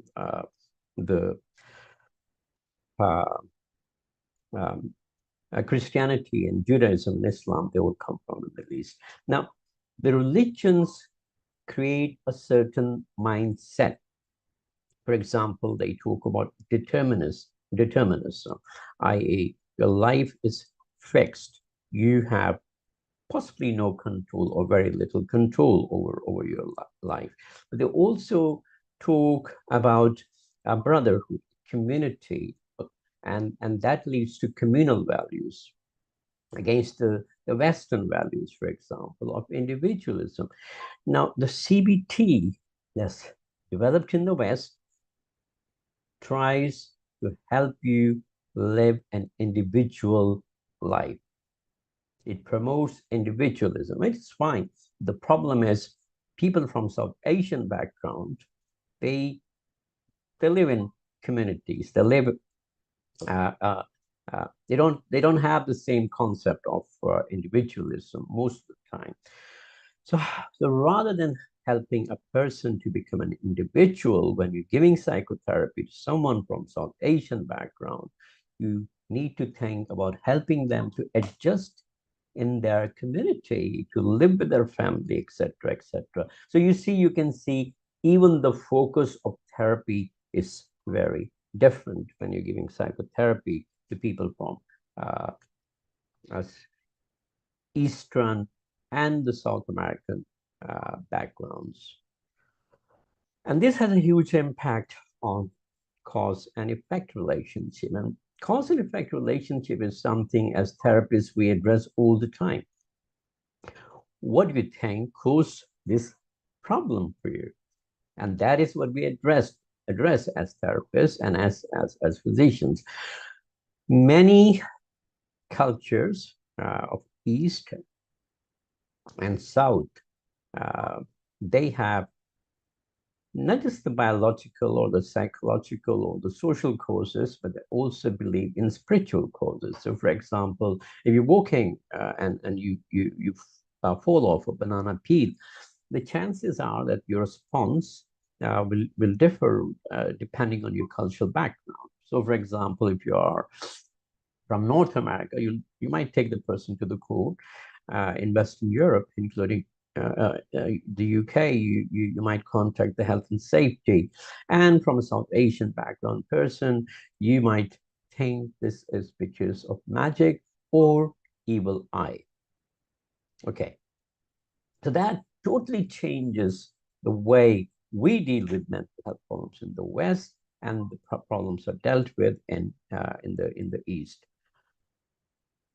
Even the response of the banana peel will be different. So, for example, the banana peel that dies in the East, the chances are, because you remember I mentioned God's will, and the chances are that if the family will say it was God's will. Okay, now the bad thing about this is you are not really exploring the causes of the accident, but the good thing is it gives you coping skills, and that's why a lot of religions offer a lot of coping skills. But things changed, and this was the predominant motto of the world until the axial age, which is 200 to 800 BC, when people in Greece started challenging those patterns of thinking, and they suggested that no, it's not God. Things are caused by natural events, disasters, disease. They're all caused by natural events. And that was a huge difference. There was a huge change in the way people thought. And similarly, the Greeks gave the concept of democracy in 600 BC. Now the problem is the modern CBT is underpinned by the modern democracy, and therefore I and my patient are equal in the East. But it doesn't work like that. It's not just back home, but also for clients, the first generation, because they see you in a very high esteem as a therapist or as a doctor. So if you start asking, and what we use the term collaborative approach in modern CBT, and I ask you, what do you think about this thing? The problem is, if you ask someone, what do you think about this thing? Many South Asian clients will become uncomfortable. My very good friend, Ravi, we were trained in Liverpool, and then he went to India. He came back and for holiday for a few weeks, and I asked him how things going. So he started telling me about his experiences, and one was he asked an old lady, like we do in England, the way we train. So, how are you? what can I do to help you? And the lady replied, you're the doctor, you should know what you should do to help me. So she was not even expecting a history or an assessment that we do, because you're seen in that kind of high esteem where you just should know, what to do. And so you can see how the cultural values are different. Even the communication style is different in the West. And the communication style that CBT uses is the Socratic dialogue. So again, Socrates asked his students questions, so they arrive at a conclusion. But we don't have that style. We have the sermons. So against the Socratic dialogue, we have Christ's sermons, we have Buddha's sermons, we have saints' sermons. So people just go and listen to the people they think they're wise. The good thing is all the cultures paid attention to thinking styles. The most famous story in the ancient times was, and that's my guess, the story of the elephant and the six blind men.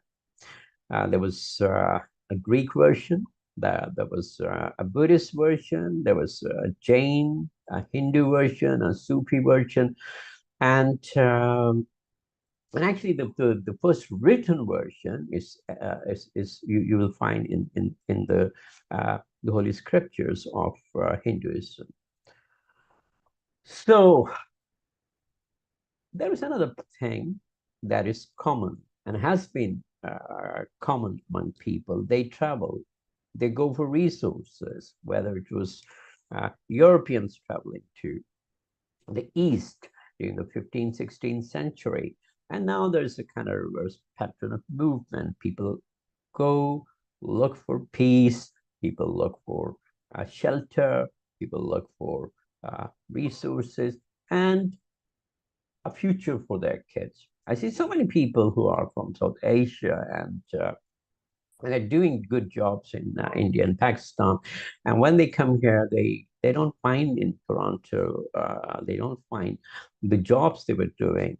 And I still remember asking one person, I think he was Ubering, and I asked him, why you don't go back? And because he was quite a senior manager, quite well off, and he was in Dubai.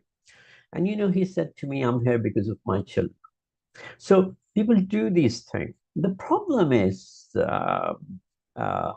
how does the host society react to the newcomers?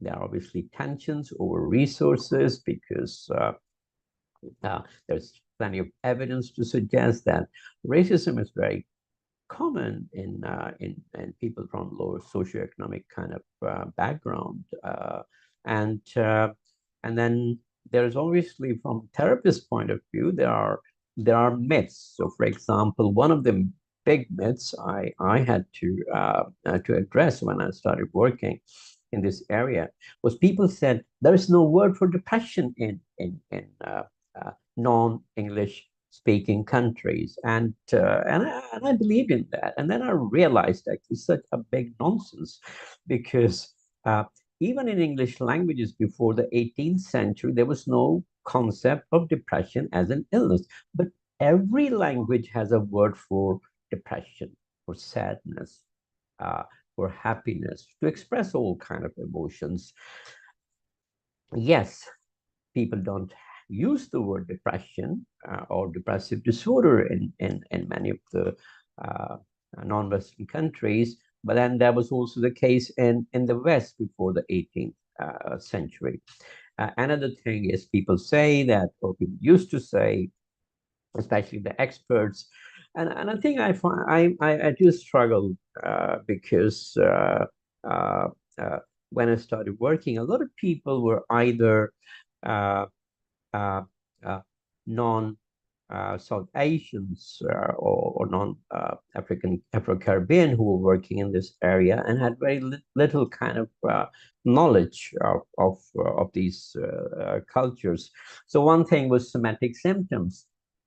So many people believe that somatic symptoms are common in people from South Asian backgrounds because they somatize, they are not psychologically minded. So a lot of these kind of things.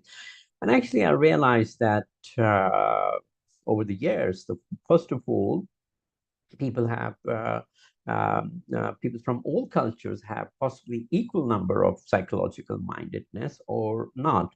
Another thing, we also need to remind ourselves that we have a lot of resources in our cultures. So in South Asia, for example, mindfulness is practiced in the West as a therapy these days. And similarly, we have other spiritual traditions like Sufism in Islam. So it's not really that people are not psychologically minded, people from South Asian kind of background, or they only somatize. The fact is, anxiety and depression has two expressions, somatic and psychological. Somatic, for example, I think somebody also mentioned, palpitations, shortness of breath. And so they are all biological. Somatic, and the psychological is, for example, worrying, etc., etc. Interestingly, a recent study found, and that was conducted in London, and they found that people from both whites and non-whites had equal number of somatic symptoms who were presenting themselves to the health facilities. We developed a Southampton adaptation framework in 2009, and just to kind of keep it simple, my point is you need to think when you see someone from a different culture, you need to think about three things. First of all, and it's very common sense, you need to be aware of their culture. And honestly, this is the biggest kind of barrier to convince people. Go and read a little bit about the culture of the patient that you are going to see. And the second is assessment and engagement. For example, in England, I noticed there are so many second and third generation who are actually less acculturated than many first generation immigrants in the UK.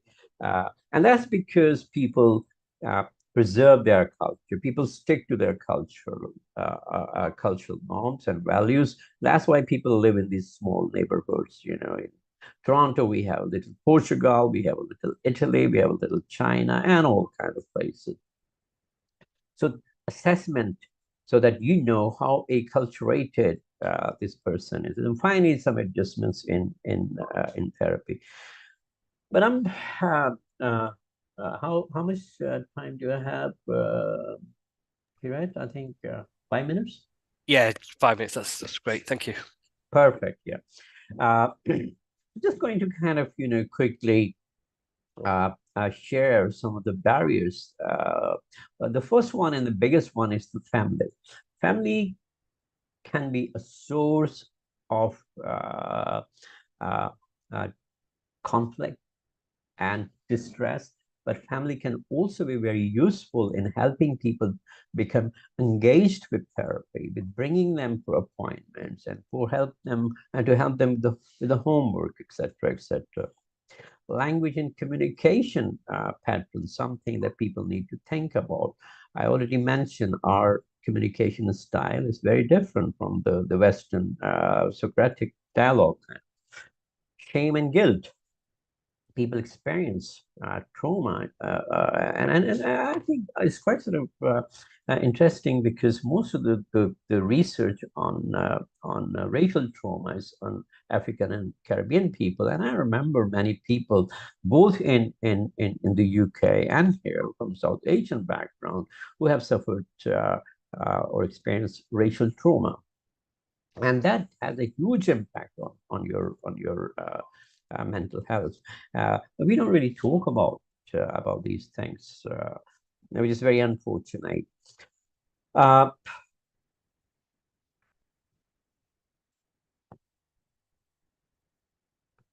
So I'm not going to repeat this. The framework has been used in many places. We do have a lot of resources for South Asian CBT on our Cambridge website. So if you are interested in this area, you can access Cambridge CBT. The main kind of problem I have really now is not as much awareness of CBT, because CBT has become quite sort of a familiar concept both here in the West and even among young people in the East, especially in India and Pakistan, where literacy rates are quite sort of reasonable. The problem now we have is we don't have many therapists, we don't have the resources. Here in Cambridge, in Canada, I trained our structured psychotherapy program psychotherapists only on two sites. Not everybody is obviously interested in cultural awareness. Situation is actually not that good in the UK, because I have colleagues in BABCP and otherwise work for the IEP program, and IEP is still quite far behind in considering cultural factors, and just so, because I can see that a lot of you are from the UK. So IAP is the Improving Access to Psychotherapy program, and it was changed. The name was changed recently to NHS Therapies. The problem is the dropout rates, the engagement rates, even the referral rates are very low for South Asians for the IAP. And I end my talk here. Thank you. Thank you, Professor Farooq. That was a very good eye-opening presentation. I think you have brought that perspective that a lot of people don't think about, but it is one of the very essential perspectives. In fact, I was reading about medical geography. Medical geography is in relation to the geographical places and the medical problem or the health issues people face geographically in different parts of the world. And talking about mental health issues, it has an ingrained effect in relation to our religion. Religion is very closely related to our cultures, our belief systems, and is ingrained in our society, family, ourselves, which forms a very big part of what colors of clothes in terms of our belief system we wear actually. And based on that, we hold stigmas, we are nurture ourselves, we come out of it. And that's why a lot of emphasis is given on educating people, educating children, bringing up to the level to understand, because education and wisdom and knowledge gives you insight to know more about yourself, about other people, about other cultures, and to understand what is happening with me or somebody else is really truly to be considered in that way or not.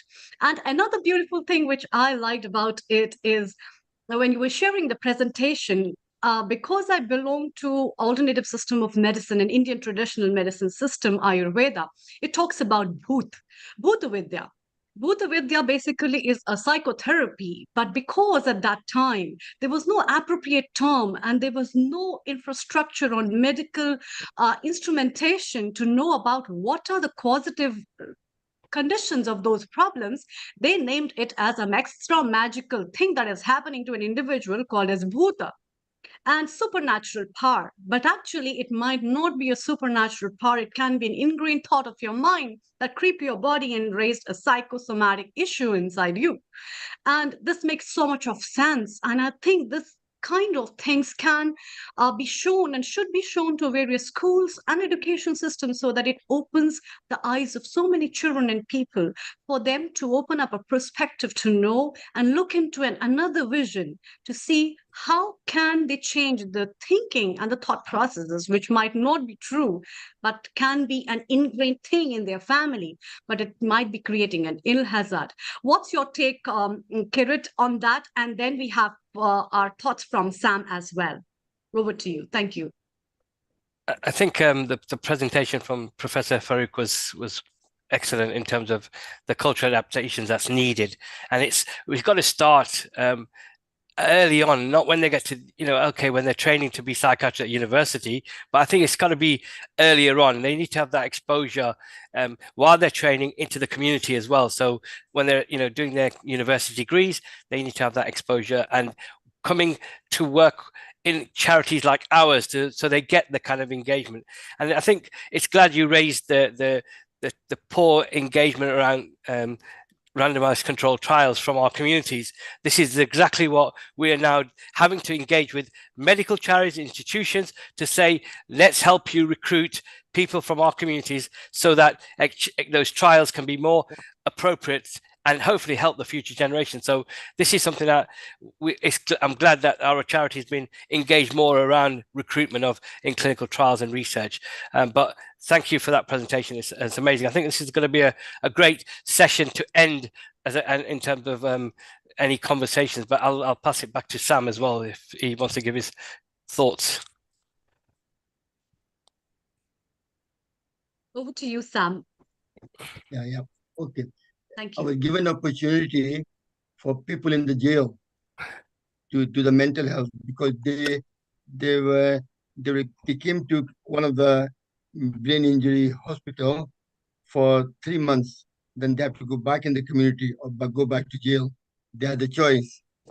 And there I used 2 techniques. One was obviously pranayama anyway. Then I use also the 5-finger technique. Each finger connects to different emotion. Just by exercising your finger, it can promote relax like a lot of people, index finger connects to your kidney. So that's why when you go for exam or something, keep going to bathroom because your emotion. So just by rubbing in the ring finger like this, you can, or if you don't have the ring, just rubbing your finger like this, you can control your emotion. That's one technique. Another one was medically proven as well, EFT, emotional freedom technique, where you do tapping, which plays a very important part. Just tapping in your brain, creative jaw, your thymus gland, under the armpit. All this tapping can also reduce your mental health as well. But breath is the main vehicle. And I find people came out and they went back to community. Sometimes I met them in the community shopping center, Alta and all that. And they said, "Good morning, Sam. How are you? Thank you very much for your support." So that's what makes you feel you're doing the right thing. When people come out of the mental health and go back to community and live in the normal life back to which is excellent, and that's why it makes me feel work harder. And I'm glad to hear all of you, I'm learning a lot of new things from you, all of you as well. And that's why, I'm really pleased to be part of Neil Kumar, group. It's always something new. You're learning every day, new technique. The day I die, I'll be learning every day and teaching other people how to cope with all the mental health is a big issue. We all have mental health. We all go through that stress from the main thing is prana. More prana you have, less mental health you have to cope with it. It's all about stress. Stress. How do you reduce your stress? It plays a very important part in overall controlling your mental. Thank Any you. question I can answer? Thank you, Sam, and we'll come back to you in a moment. Professor Farouk, you are methodical, academical, cultural, and holistic. So Cassandra from Cyprus wants to ask you a question. Do you lean more towards holistic now you gain wisdom, and because you've been a professor and you are a practicing professor, so you're not an ex-professor, would you say to Cassandra that yes, holistic part and spiritual part also plays good part in life? So Cassandra would like to know in Cyprus. Over to you, Professor Farouk. Okay, so the question is, how do our modern medicine and our traditional medicine interact, right? Correct, Shibot. Yeah, she loved the fact that you also lean toward holistic as a professional. So, and that's what the word after pandemic, a lot of people had no choice. Nothing was able to help. So all they did was to go within their soul. And you seem to, like I said, you were methodical, you were professional, you were academical. Thank you. So to help Cassandra, would you lean toward holistic and spirituality?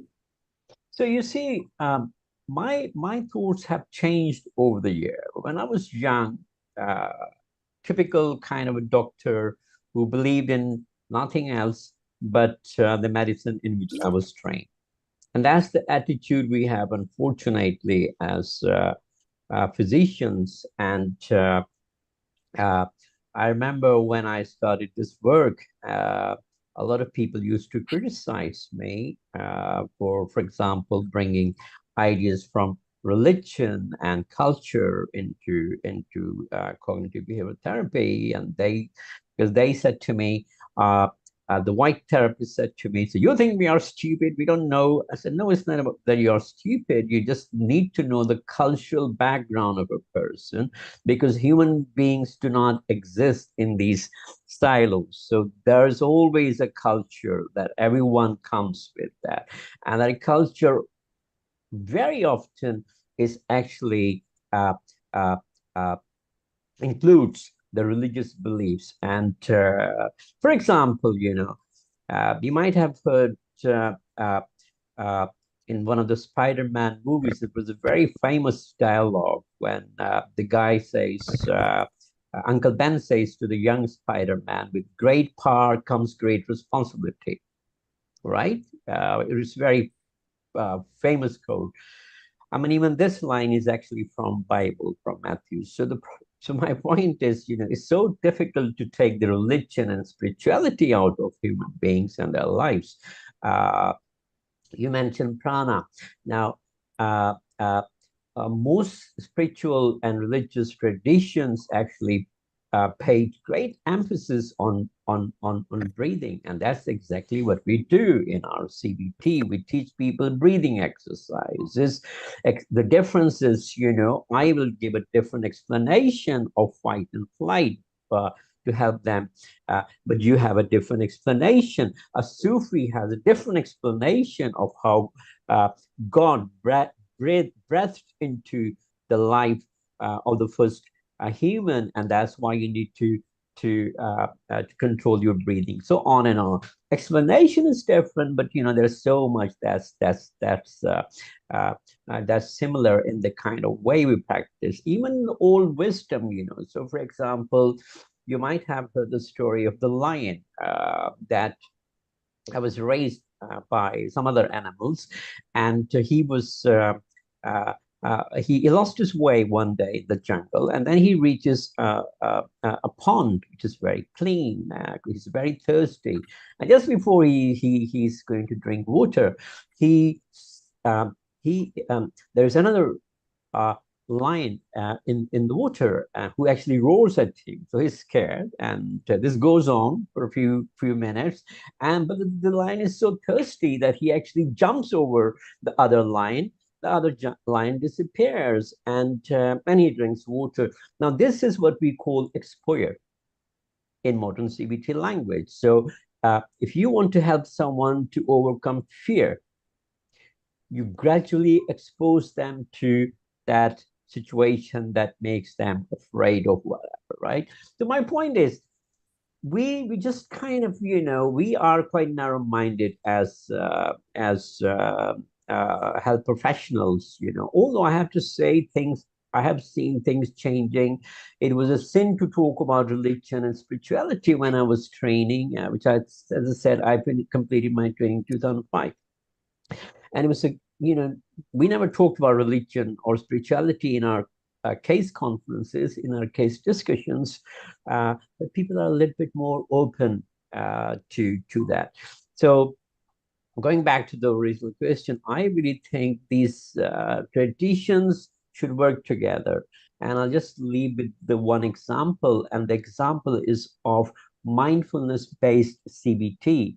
So mindfulness-based CBT, which is very popular in the West, combines mindfulness and cognitive behavioral therapy, and it's very popular. In fact, even mindfulness. The only problem is, but that's a different debate. The only problem is mindfulness is just practiced as a technique without the spiritual strengths that it brings in, making it a little bit kind of an empty technique oriented kind of therapy. But my point is, it can be done. It has been done. Similarly, some other people have developed interventions in which they combine religion or spirituality with the CBT. So it's not just kind of possible, but I think it's also highly recommended. Thank you, Professor. Cassandra, well, I hope it helps that, yes, don't be fearful. Go holistic, go spiritual together with your normal physician's advice. Thank you very much, Professor. Professor, stay around. Kirit, we've got Keval, we've got Vishal here as well. We have also got our kitchen episode producer, Seema. We've got our yoga producer, Riddhi. We've got our European Parliament representative here, Dr. Lakshmi Vyas. So let's get into a bit of a chit chat, and then we will visit to India, where a new guest, Hina, will be joining. She will also be part of it. So, Kirit, what we do, let's have a mini chit chat with Keval and Vishal, and then we want to go to Hina in India, a bit of somatic, so we might get some perception from her. So, Kirit, over to you for a moment. Thank you. So, as we've got this privileged panel now, just wanted to kind of ask you, Vishal particularly, and also Keval, from the thoughts of what the professor's given in his presentation, how do we really make the interventions culturally relevant? And from your experiences, what was missing that we need to kind of help shape these kind of therapies or techniques, really? So is there one thing that you think was missing that the professors just put a little light bulb to kind of make you think about, this would have been useful if the therapist or the clinician worked with me in this way? I'll tell you what I've noticed is, and you'll relate to this, is when you're a part of those groups, whether it's a family group or a friend circle or a particular group that you're a part of, you'll see them often spamming videos which no one watches. You probably relate to that. So if we had more videos that were directing people towards what mental health is, how to understand it, how to be more compassionate, how to be more empathetic, I think just that, bringing about more awareness through those videos and those pictures and things like that, and then encouraging people in the community to share that type of video or that kind of picture, it would help people become more aware. So we need to bring more of that in. Excellent. Can I quickly comment on that, Kirit? Is that right? Please do. I think you hit the nail. You see, the problem we have is because especially in the global mental health is led by researchers and thought leaders who have no idea of culture. We recently developed a video intervention for CBT for people who are not literate. And that was so well received. I was shocked. And then I thought about it. I think our people are still, they love stories. They love videos, what do common average Indian or Pakistani friend of mine does, they watch 3-4 Bollywood, right? Bollywood movies per week, So I think that's a very important thing. And I think that's the only kind of way forward, rather than using paper or other kind of internet sources. Short kind of videos on different topics are the way forward. Apologies, sorry to interrupt. No, thank you. Keval, you've been using this, what Vishal has said, in terms of getting stories out there to kind of in videos. And again, any other comments around that, or your own kind of personal journey around what should be that therapist, in terms of what would be a good cultural therapist that would help you kind of navigate your needs? Yeah, I think I have to agree with Vishal there. You know, we do need to spread the right type of awareness through videos, etc., but also utilizing the platforms that the young people do use, TikTok, Instagram. I know we've got that element of indifference with social media in terms of there's a lot of negative stuff, misinformation, things on there. But if we utilize it the right way and we use the right platforms that are on these, using the right, platforms that are on these social media sites, I think we can get the message out there. Culturally wise, with young people, we have to understand as well that that is its own culture in its way as well. Young people, young adults, that is a culture in itself. Trends are changing all the time. We need more young people to be involved on platforms like this, in conversations like this, understanding them. Trends change so fast at that age.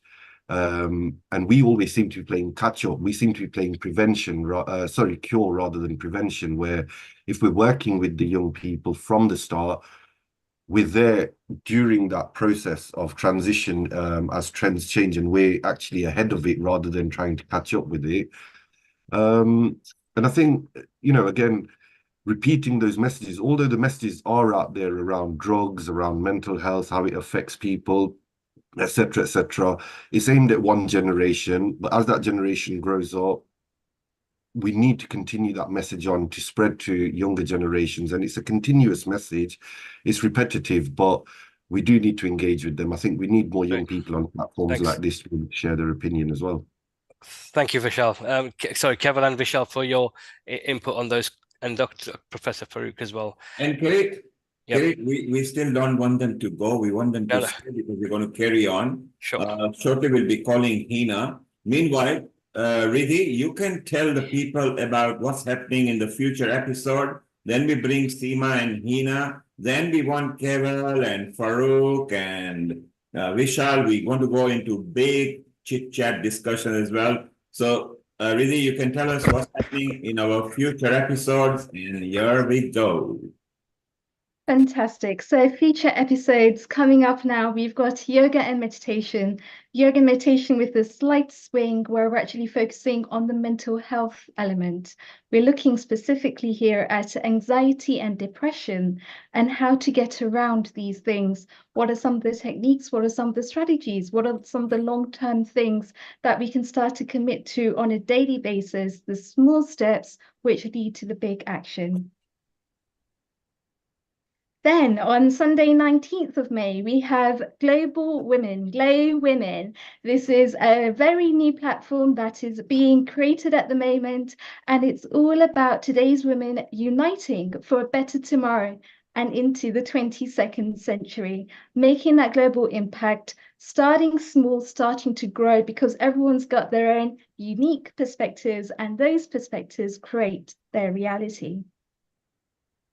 Then on Sunday, 26th of May, we have Integrated Health. Integrated Health is a platform now where we're starting to bring together all of the different modalities and focusing specifically on how it can actually help in the NHS. What are some of the different ways in which we can help people to heal, people to feel more holistically involved, and to be able to grow spiritually too.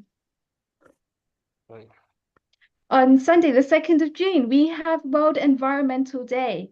Healing our earth, we take the ethos of we can only actually sustain ourselves by not breathing for no longer than 2 minutes. So we actually need the oxygen, we need the water, we need the environment to be able to support us. And even through yoga, we can actually see the different postures that we get ourselves into. A lot of those come from nature, being grounded and centered in nature. So World Environment Day is really going to be there to allow us to start to think about the global footprint that we are leaving on Mother Earth. Thank you, Riddhi. Fantastic. Stay around. We're going to come back to you. Keval, stay around. We're going to come back to you as well. So, Kirit, we have had a nice array of speakers over here. We started quite earlier, and we had an IIT expat as well, and we traveled to different countries. We want to carry on with our panel chat, but let's introduce a new member to our family. And Seema is going to tell us more about this personality, who I think for more than 20 years have been practicing healing in a different format. She's a certified somatic movement instructor, I believe, in Mumbai. Seema, tell us a bit more about Hina, who obviously exudes a very good motivating lectures and facilities, and also does outreach in humanity so she can improve and mentor people. So over to you, Seema. Tell us more about it, and then we have Hina with a little session, maybe, and then we have a chit chat and a panel. Thank you so much for your kind words, Mr. Kumar. A very warm global namaste to everybody. I'd like to introduce you to Hina Sampath, based in Mumbai. I'd like to say a few words about this incredible, wonderful lady. As Mr. Neil Kumar mentioned, Hina Sampath is a certified somatic movement instructor. She's based in Mumbai, Maharashtra. A holistic healer, a trained yoga expert, skilled in aromatherapy, she makes her own skincare and healing serums. Hina's extensive experience in the holistic health space makes her very supportive, kind, understanding, and a healer who really listens and observes. And I can say this because I have first-hand experience with Hina. She understands how to ground, rejuvenate, heal, and support her clientele through every type of body challenge and personal journey that they are on. Hina has a unique skill set which enables her to understand everyone on a very deep level. She understands how intrinsically our mind and our body are connected to each other and how they impact one another. Hina is not just a body expert, but a mind expert too. This I have to agree. And she has built a clientele purely by word of mouth. And she has an extensive clientele that extends far into the United States of America, Kenya, and beyond. And as a result of this extensive list of international clientele, from Dubai, Switzerland, as I mentioned, Kenya, the United States of America, London, she is a true philanthropist at heart. In her limited spare time, she can be found volunteering her expertise on somatics with the underprivileged women in India's most rural villages. How beautiful is that? A staunch believer in the immense healing power of holistic living. During her years of self-discovery and actualization, she has immersed herself into the world of somatic aromatherapy and yoga. A very, very warm global namaste to you, Hina ji. It's so wonderful to have you on our platform, and I feel truly very blessed that you're here with us today. Before we start our session, I'd like to share something with our viewers. I have actually experienced Hina ji's healing one-on-one, right? Hina ji, I must have had about 8 sessions with you now, 7 or 8. Yeah. Within this short span of 3 weeks, or 4 weeks, I'd say 3 weeks, right? I've been with you 3 weeks. Yes. I have shifted incredibly. I am amazed at how powerful somatics is. I experienced it for fun. A friend of mine in Kenya mentioned it to me. Another very good friend of mine is on this chat, on our panel right now. Her name is Azmeena Qasim. She's in Canada. We had gone out for lunch with a common friend of ours, and this friend very casually mentioned, about a condition that someone had and how they experienced immense healing with Hina ji, that their condition actually got reversed. So Hina ji, I decided to pick up the phone and give you a call. And you said, Seema, just don't worry about anything. Why don't you try one session now itself? And I said, okay, I can't do it today, but we can do it tomorrow morning. Oh, we did it that same day, if I'm right. Yeah. I've never experienced something so magical so fast, and I said there must be something to this. So Hina ji, let's cut a long story short about myself and my experience. I'd like to get into you. What inspired you to dive into the world of somatics? First of all, thanks to everyone the organization, Mr. Neil Kumarji, and Seema, thank you for your kind words to introduce me to this panel. Well, I was already in yoga and some aromatherapy, helping people in a different way. One day I come across this book by Thomas Hanna, who is a founder of the somatics. And after reading that book, I went to United States to do this course about somatics. And after that, everything changed in my personal level with my clients. Everything changed the way I even look at them, work with them. So I see lots of changes in them while working with them. So somatics is of the body and helps in many ways, especially in re-education of your nervous system, your muscles, to get back to your normal system. So basically what you're saying, it brings you back into balance. Absolutely. You come back home to yourself. That's what we all wait for, right? I think that's absolutely correct. You know, as you said, you come back home to yourself. We all explore so many modalities, spiritual modalities, to come back home to ourselves. We chant, we do yoga to union ourselves with ourselves. We meditate to establish that union with ourselves. And I had never experienced somatics before. I'd seen a lot on Instagram recently about somatic yoga and the somatic breath, but I never really paid much attention to it.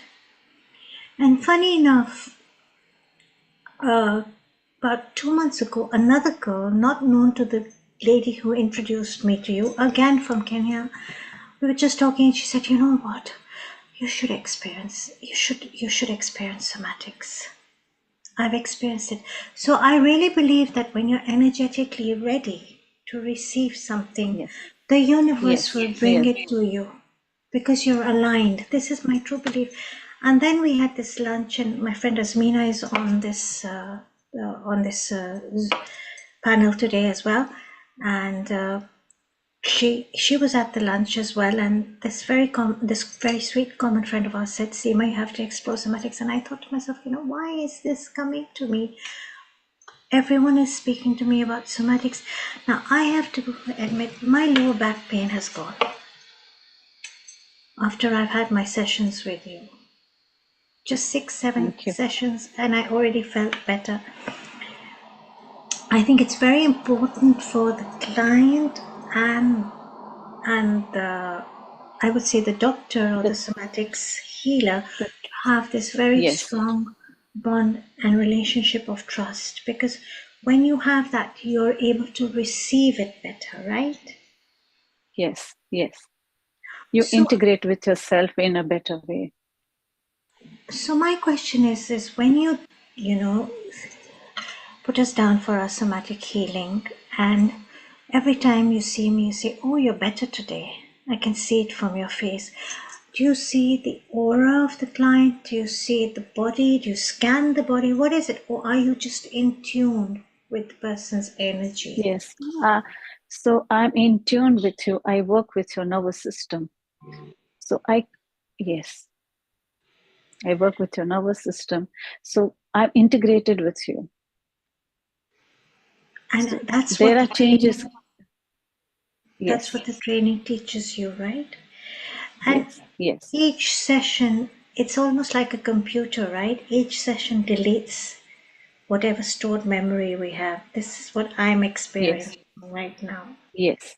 Yeah. Yes. So all over the time of period of our life, we tend to store different stories in us in a different way, whether it's in a trauma way or some accidents or some thought process which is not gone out of your mind all the time working with you, because that stores storage in your body. The stores goes on storing. So that becomes a habitual pattern sometime in your body in some area. So how do I reach to that? That becomes like a chronic pain and still comes back to you every time.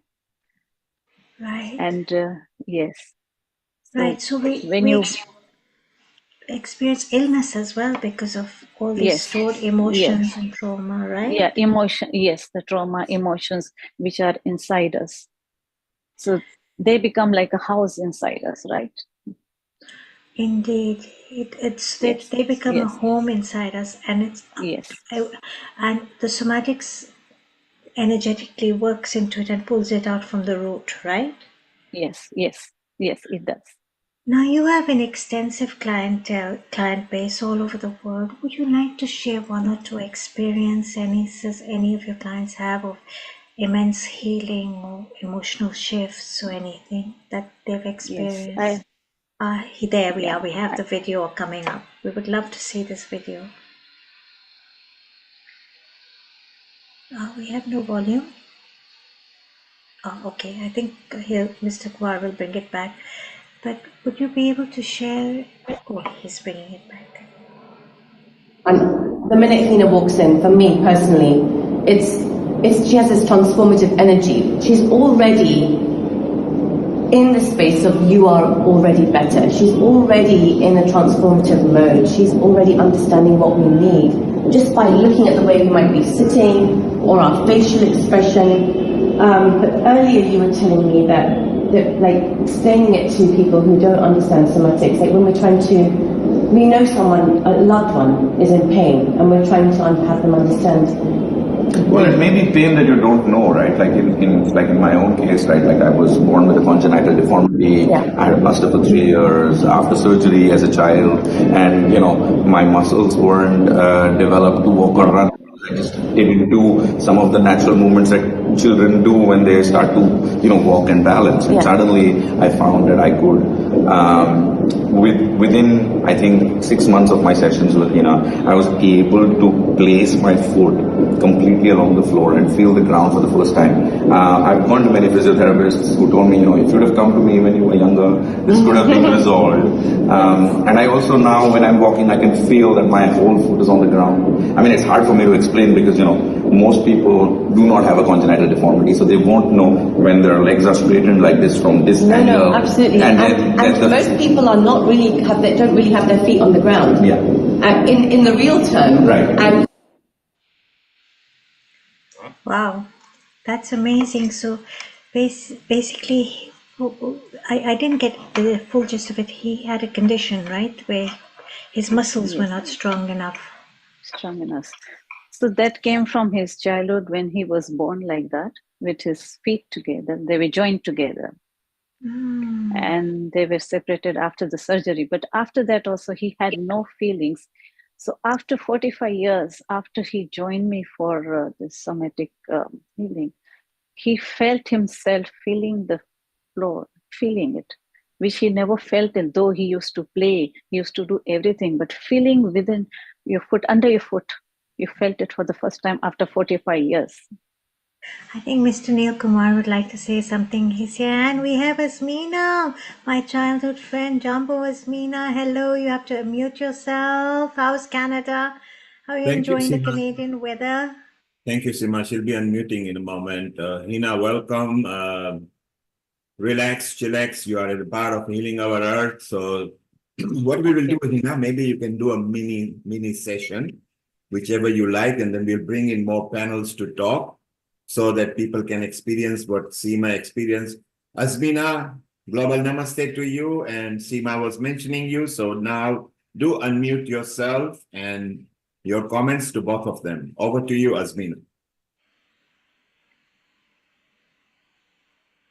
Sorry, it's a very early morning, so I'm still in my pajamas. That's why I put my video on.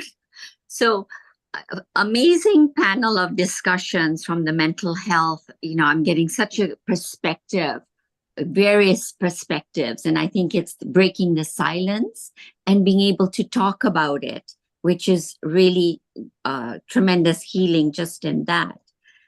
With somatic health, I mean, I've also in the path of yoga And the yoga that I've been studying is Kundalini yoga, which really helped to align my nervous system.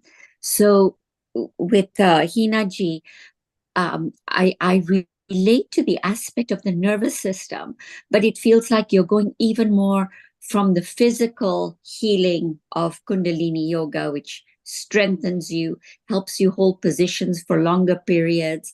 You know, you kind of have a mental, you break your mental patterning, I find, with Kundalini yoga. But with somatic healing, it feels like it goes even deeper. It goes into your psychic, you know, where you have repetitious thoughts, and it really affects parts of your body. So I'd really be interested in hearing more of how this works. How do you actually, it's almost like a web of thoughts that, you know, they can constrain you, they can affect you health-wise, how you interact in the world. So that's what I would be really interested in hearing. Thank you so much. Thank you, And Azmina. global Very good namaste. morning to you. Stay around. We'll be back with you. So, Seema, as you saw that Azmina brought the yoga part of it. Well, who better than our yoga guru and expert from Patanjali as well, from Scotland, and our producer at Healing Our Earth in yoga, Riddhi, and one of our experts who is not here, I can't see, Vaishali, who is actually from Kundalini and Chakra. But when she comes, we will ask her, and Amrita. So we'll listen to 1 minute comment from them. Go to Hina. Hina, you can just do a nice 5-7 minute session. Then we bring people back in and we can chit chat with our other people because we are in a chit chat panel discussion. Sam, your comment about having yoga to help as well, and in line with what Hina has actually done in her course of life. Like body has a lot of, even if you have a lot of prana, but it has to flow freely throughout your body, to the nervous system. If it doesn't flow, if there's a blockage, it creates a disease. That's why हम लोग कहते हैं पूरा दुनिया का बोझ कंधा पे उठाए हुए हैं. Energy is blocked there. So you have to open up the energy channel. In my class, every class, I do 5 clapping. One is making a cup like this 5 times, and then across here, then across there, both sides, and then the lung meridian around the chest, which is very important for the prana, to open up all the energy channel, which helps to vitalize it. Next is the vagus nerve. Vagus nerve is the super highway of nervous fiber system, which goes from the brain, goes to the back of the ear, around the neck, into all the organs, to the back passage. Its main job is to make the body into what you call a parasympathetic nervous system. So energy can flow freely and body de-stress itself. Stress is one of the biggest cause of ill health, even mental health. There's 3 kinds of stress: physical stress, chemical stress, emotional stress. And that affects your body, your mood, and your behavior. So you have to control all that. So prana is all to do with the prana. And next week's topic is also about, you know, the stress and all that anyway. So I'll keep that topic for if I invited for next week lecture anyway. But Thank the you, Vegas Sam. nerve, thank you. The Vegas nerve Sam, is very and important. you are a resident member, and of course you are there in the yoga episode. We can't have one without you. You are definitely there. So you actually echo what Azmina said. It's nice to include, she mentioned Kundalini particularly, yoga, and Seema has got a direct, very recent experience with Hina, and Seema is a very senior, Seema is a healer herself, so I'm sure it was a two-way process as she was listening. It must have been going there well as well. Amrita, you, and we go to Riddhi first. Riddhi, your comment on what Azmina said and what Hina has said so far. A global namaste to you all. And Hina, I think that is a beautiful thing that you teach everyone, is how to actually be able to unlock the somatics. I think so many times as yoga teachers in classes, we see students that are holding on to tension in their system. They've got that edginess where they just can't actually get into a state of stitha. So they keep moving, they keep feeling that shakiness throughout their system. And it's not actually until they get into those holding asanas, when they actually start to unlock the somatics, that they start to experience the beauty behind it all. The beauty that connects the breath and the mind together, which enables them to get into the whole cultural awareness of which we were speaking about earlier, which is the beliefs and the values. Also being able to control through the breathing, through the kundalini, through the chakras, the energy centers that we have throughout the system, to be able to unlock the area of tension, to be able to breathe into that area of tension, and to be able to release and let go and realize that it no longer serves them. So I think it's a beautiful thing to do, to have a grounded somatic practice. Could you please give us a demonstration of how to do that? So there you are, Hina. Someone else wants a demonstration as well. And Amrita, you of course follow all this, and you are one of our experts, and you mentor so many people around the world. Your comments so far before we go to Hina? Thank you, Neil Kumar. Thank you, everyone, for sharing your beautiful insights on the topic of how somatics are related with mental health. I think it's a blueprint of your body. So your body, whatever your body is doing in the terms of actions, is stored somewhere, and water is one of the mediums.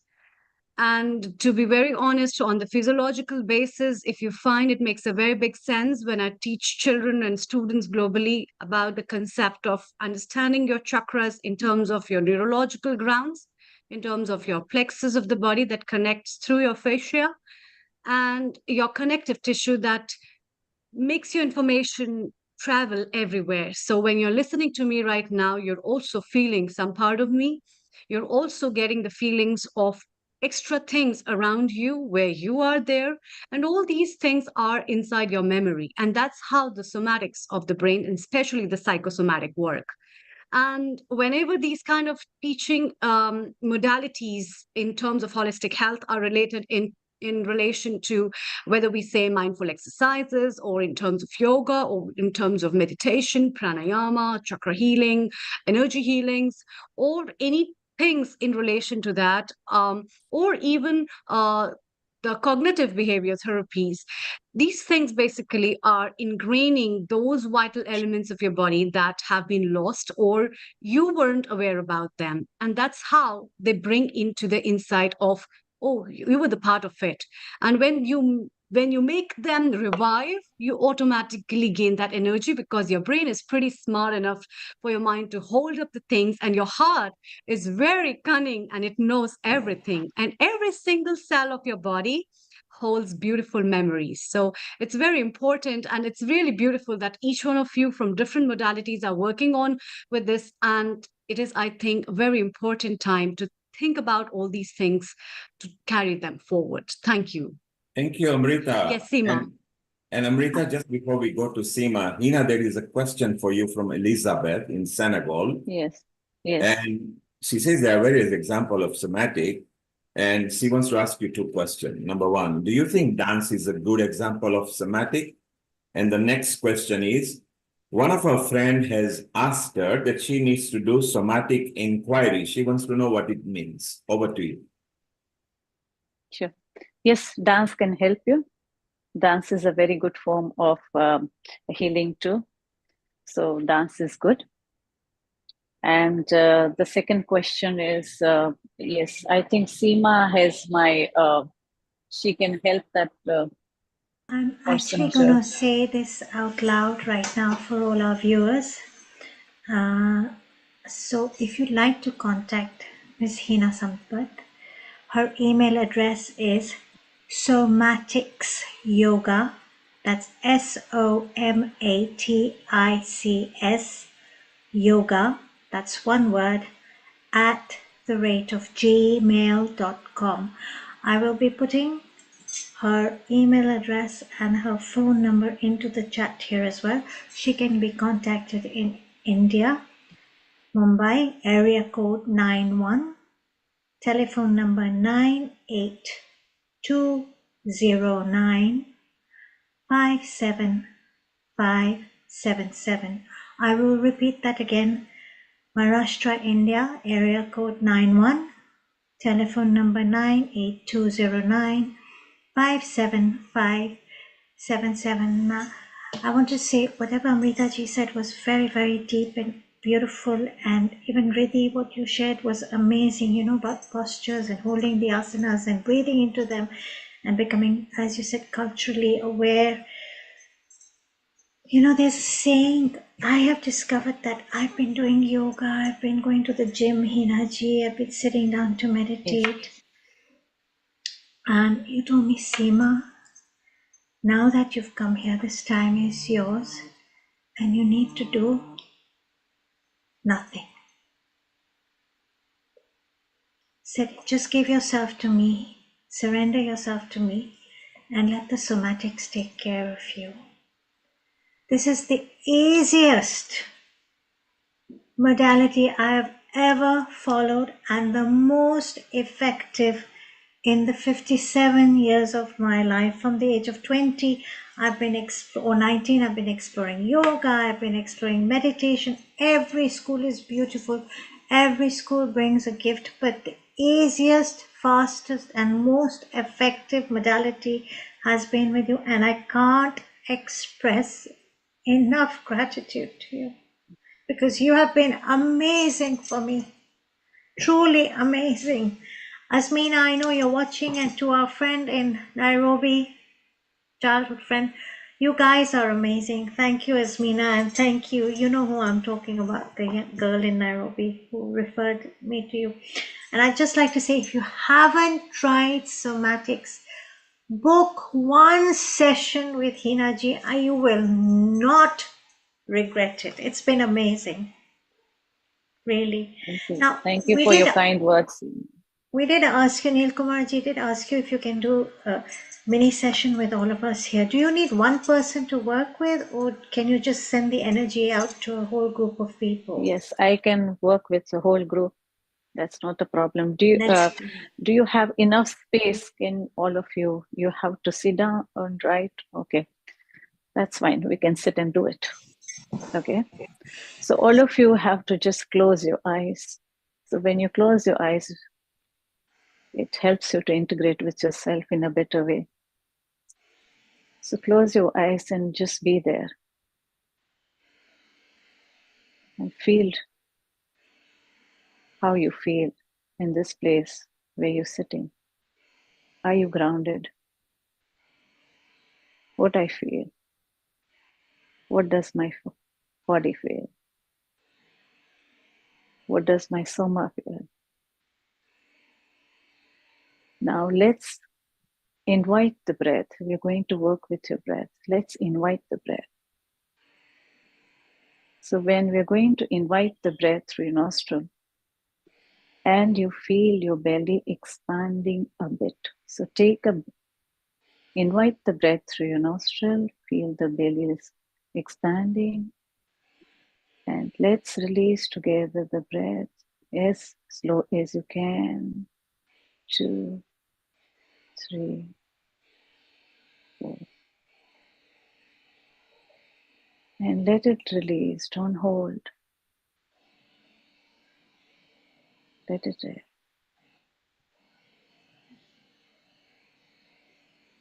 We come back to the nostril again, taking a breath, inviting the breath, slowly, gently. As you invite the breath, you feel your belly expanding a bit. I don't force, I let it go. Then we release together. 1, 2, 3. I don't force myself to go. I just let go. I don't hold. I let the breath do there. Rest. We'll do 2 particular rounds again. Invite the breath through your nostril. Feel the belly expanding gently, softly. Going to release together. Release. 1, 2, 3.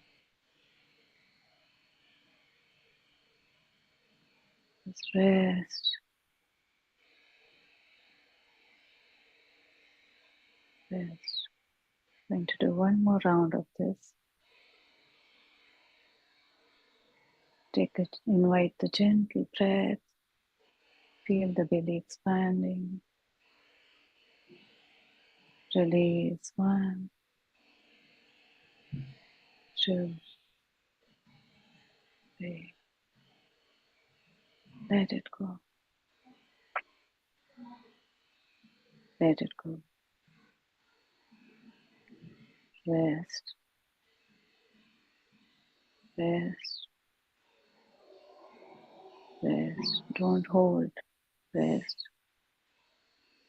Just be there with your eyes closed. Just be there with your eyes closed.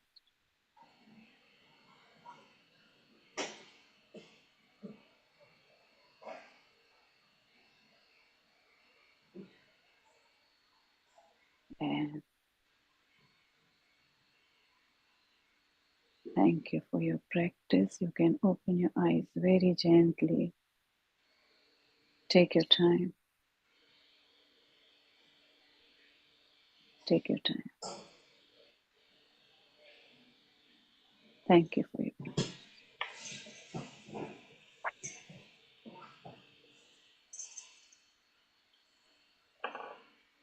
Thank you. That was, I think I'm very blessed because I was able to get 2 sessions with you today. One in the morning and a mini session now. I'd like to ask Riddhi how she's feeling because I can see a big smile of relaxation on her face. And Riddhi, by the way, is a very, very big expert of ours. She's very eloquent. She speaks beautifully. Hinaji, she's a lawyer.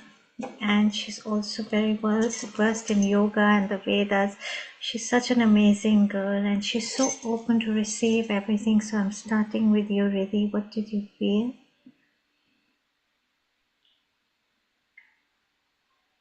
Fantastic. So I just want to say, Hina, thank you for such an amazing practice. It's something that we take for granted is the breath. We just don't realize how much importance the breath plays in our day-to-day moments, in our day-to-day movements. And it's just fascinating to be able to surrender, to be able to step into a stage of just being silent, not having to do anything, not having to think about anything, just sitting absolutely still and experiencing the power of the breath and allowing that to guide us. So I think it's a beautiful practice just to start to get people to ground, to be able to get people to center, because it's from that moment of awareness, everything else unfolds. Lakshmi Devi, how do you feel? If you can unmute yourself, please. In a different world for a few minutes. I do a lot of yoga and meditation, and probably this is one of the first time that a little extra devotion was given to the abdominal area. You mentioned that when you inhale, the abdominal area will expand. That's the feeling which I have never got it before, and this is for the first time I got that sort of a feeling, which I thought was a very good way of conveying and approaching the different parts of the body. So um, and I also went into a trance for some time in the 3 to 4 minutes, whatever. And I really, really admire the way you conducted in this, sort of a platform where we were all sitting and we were all in different places, yet you reached all of us. Thank you.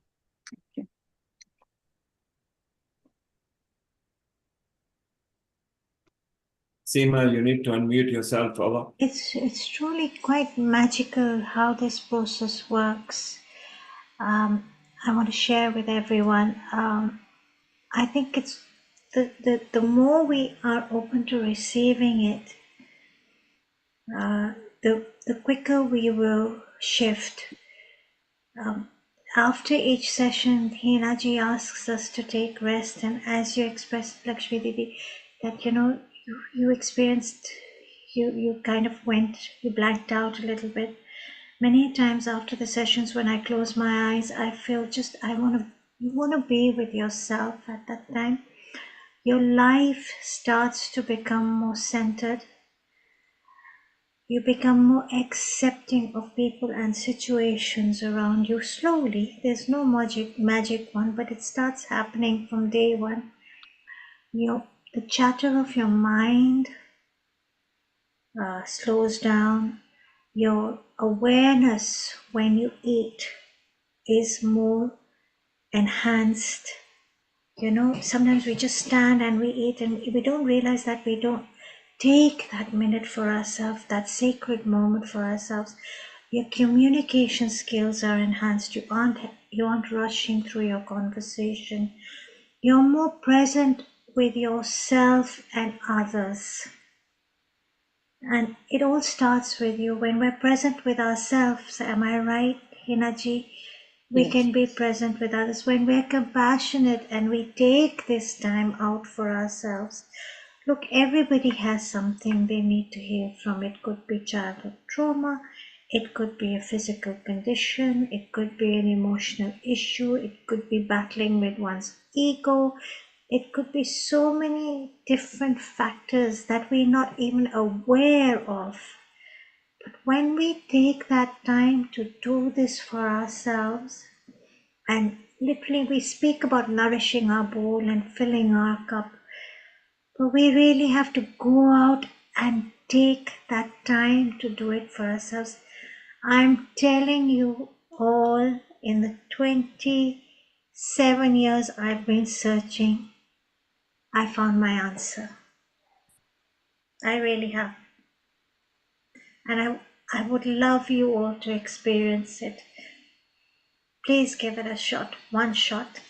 Hinaji, you're truly magical. Thank you Thank you so much. so Thank you for your kind words. Thank you. much. Thank you. Thank you for your Thank time. you. Thank you. Thank you. Anybody have any questions for Hinaji? Lataji, you can unmute yourself. Hi, Seema. Hi. Hi, hi, Hina. Thank you. Hello. Hello. So I just thought I'd give you my experience of this somatic, because I have been coming across it lately, and I did want to research it and I wanted to dig into it. But thank you, Seema, for bringing it to the platform. And I think I went internally and opened up the chakras and also went back to the thing that's been nagging me all the time. And I think I released that and let it go. So, because that has been giving me a stiff neck or upper back, and that is very painful. So I think that may have shifted because I don't know where it came. It just wouldn't go, you know. So I'm fingers crossed it's gone. I'm feeling a lot lighter, and I connected to you, your energy. So I would like to experience a bit more of this experience. Yeah. Hinaji, we have a wonderful team of experts like our own Amita Sharma, who's very well versed. She's over here in Ayurveda. Then we have our yoga producer Riddhi, and we have a Hollywood qualified beauty therapist who's also a healer and a chakra healer as well. Her name is Vaishali Acharya. I would love us all to connect. There is so much we can all share. I will be connecting you to Vaishali as well. And then we have Lakshmi Didi, who's still smiling or in her trance. Am I right, Lakshmi Didi? You're looking so serene today. Thanks to Anina ji. Wonderful.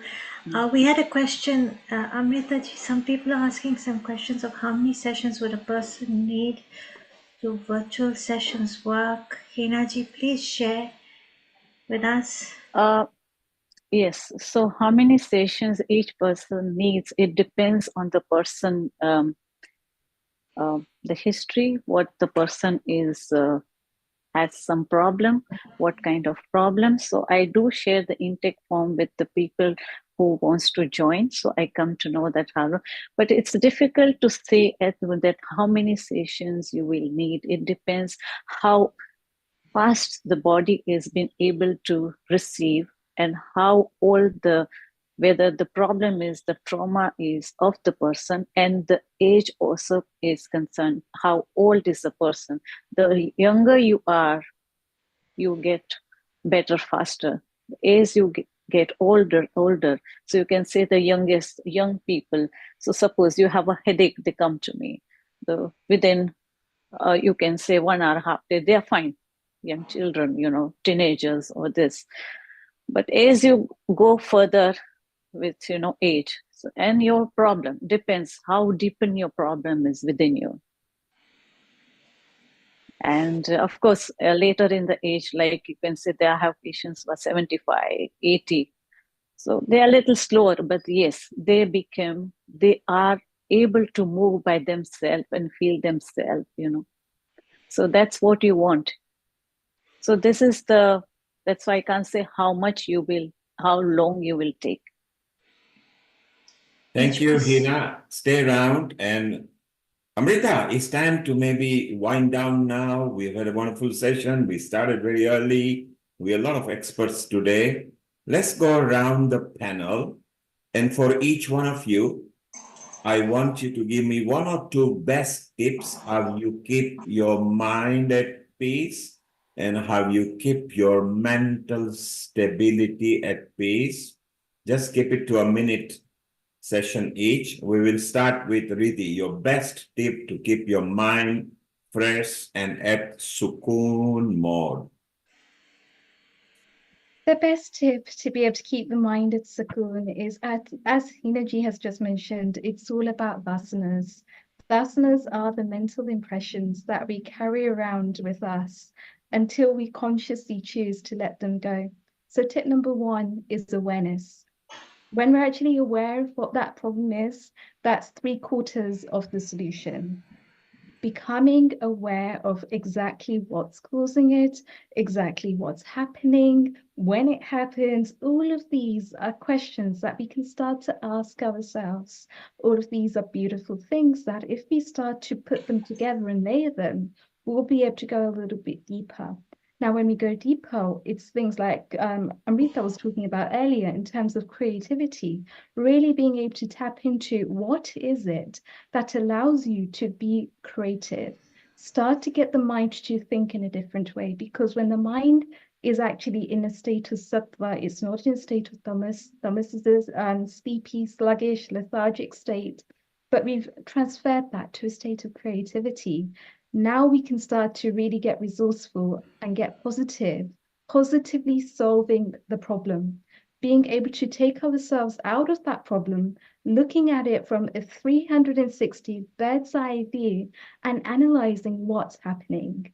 And when we can start to analyze what's happening, we step into a state of rajas.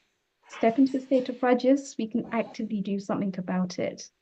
And that's what I will leave you with, is to actually be able to do something about it. If it's something that you can change, work out what specifically it is that needs to change and step into that.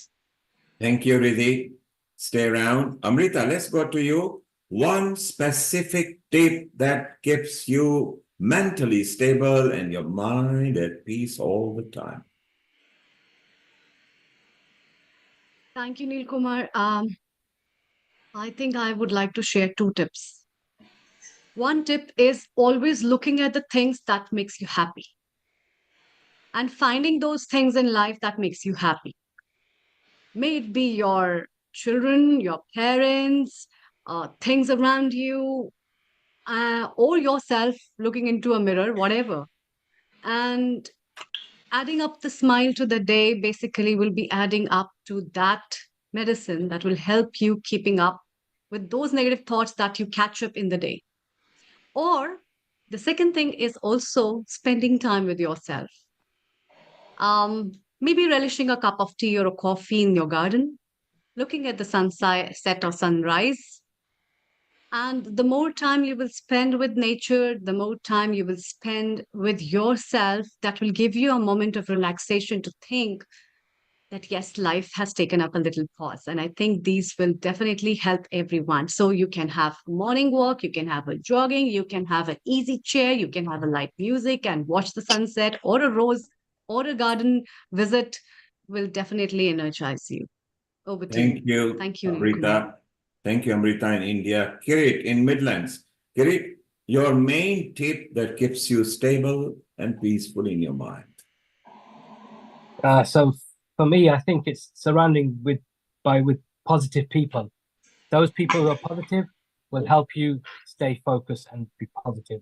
And secondly, it's also from today's session, it's about trying to implement some of these good practices. And I think we've talked about yoga, we talked about breathing, and obviously the last session was very powerful. So it's about mastering that for yourself, and then you'll know you're on that journey. Thank you, Kirit. Wonderful over there. Stay around. Sam in Scotland, your best tip that keeps you happy and peaceful. I was really amazed to hear Hinaji. I do that in my session, yoga session every day as well through Zoom. But same time, I do in Khichdi Mudra, roll my tongue back up the way. That activates your master gland. And also, mind doesn't wander, goes inside rather than outside. So easier to meditate as well. Because meditation is very important. Mind is like water. When it's turbulent, when it's shaking around, you don't see anything. No reflection is seen. So you have to make the mind still. So what Hinaji done, just doing that breathing exercise in Khichdi Mudra makes your mind water still.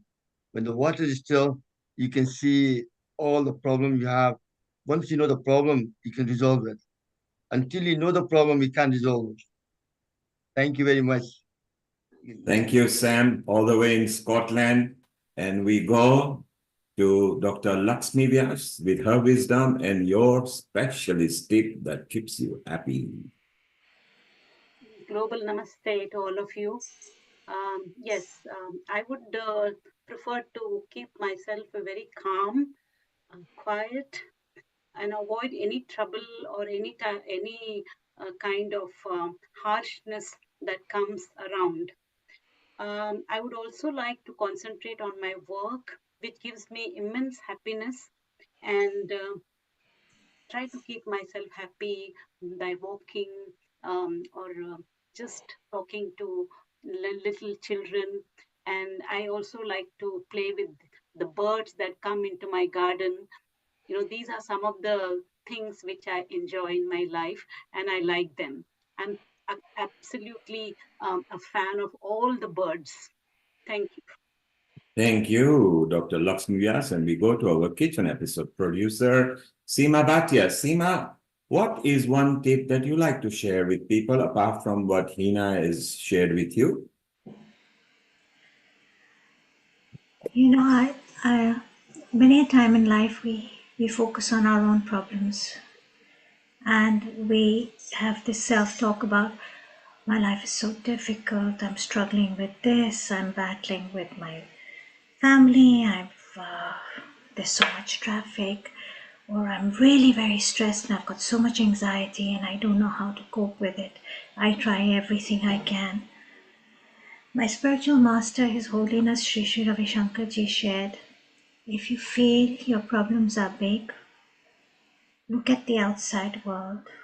Go and spend time in a mental asylum. He says, I tell you, you'll come back being so grateful for where you are. Or look at what's happening in other countries. How little children are sleeping without meals at night. Mothers are losing their children. People are losing loved ones. When you reflect on that, and then you do some philanthropic work to uplift society, go and better someone's life, make a difference in someone's life, as we do here on Healing Our Earth as well. We're always available. Our team is one big family where we say we're always here for you, even just to listen or just to give a pep talk or to make someone cheered up. Go and make a difference in other people's life. Like Hina Ji, look at her, she does somatic healings for people, and then she goes and helps the underprivileged. You will find that place of happiness and gratitude towards within yourself, and say, I am so blessed. My life is so much. Don't you agree, Asmina? This is something you do on such a strong, big level. I know that. Asmina teaches the elderly yoga at the Aga Khan. Where do you teach, Asmina? I In teach Nairobi? in their backyard. It's a community that puts all the chairs out and they all come. Thank you, Seema and Azmina. While we have you at there, what is your tip that keeps you cool, calm, and collected? I would say everything that everyone has shared is so vital, nature, all of that.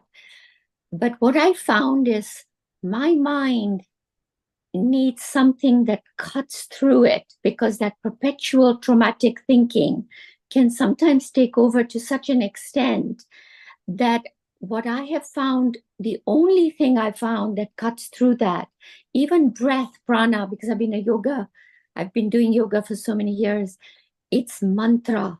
I found that the power of mantra, the word is elevating. So that seems to be one of the things that cuts through my own very limited mind capacity to get myself out of, say, a hole, is a particular mantra. And the one that I've been working with is Om Bhu Bhuva Svaha Tat Savitur Varenyam. And this was downloaded to the yogis so many years ago. And the power of this mantra, I can't even say how profound it actually, when I'm saying it, the tongue, the way it affects the synapses in the brain, it's almost like it's playing the brain.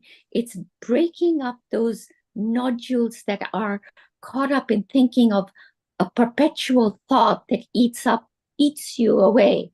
So anyway, that is what I would like to bring, that the power of mantra is very, very powerful. Thank you, Azmina. Azmina loves mantra therapy. And of course, Om Bhur Bhuvar Swaha is a universal mantra. Okay, we go to Lata. Lata, your one tip that keeps you happy, and we'll move to Hina in a moment. Well, I'm gobsmacked. Everyone's spoken exactly what I would do. I mean, I like the one that Dr. Amrita said, all those points, walking, nature. I love hugging trees or touching trees. I love being outside, especially in this lovely temperature. I would say I'm also taught by my guru, Mr. Sam. I joined his classes, so I do the breathing and pranas, and I have really, done well on that journey.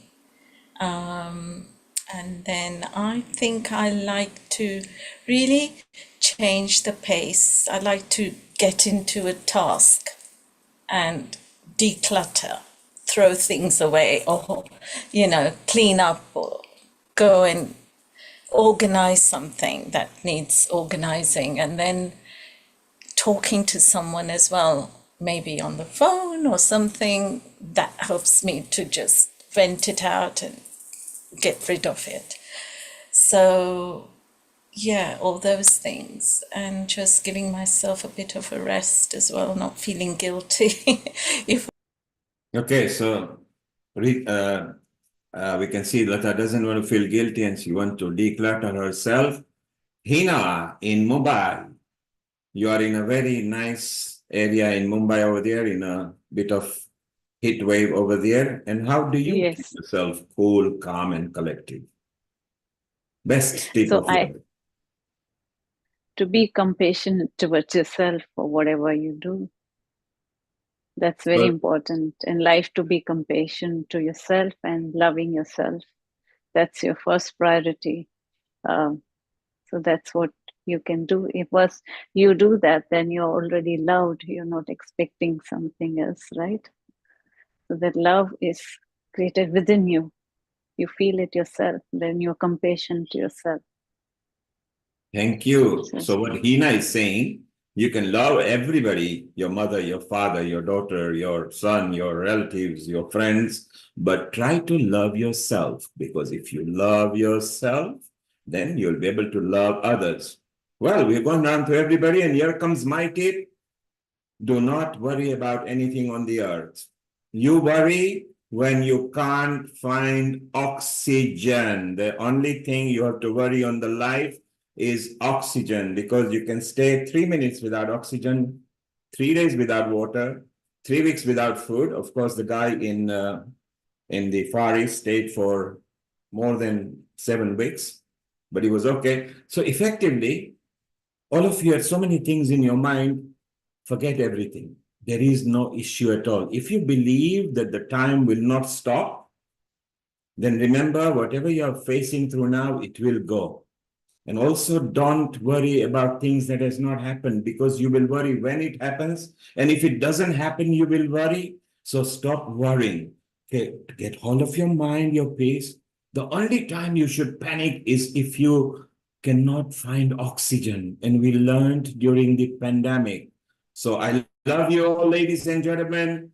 Feel good, feel calm, be happy all the time. And like Azmina said, she loves the mantra therapy. So either Seema or Amrita, let's have Gayatri mantra 3 times, and we say hello to everybody, and we'll close officially. We are now transmitting live on the social media, YouTube, Facebook, Twitter, website, Twitch, and other mediums on a partner channel. So Amrita, Gayatri mantra 3 times, and over to you. Thank you.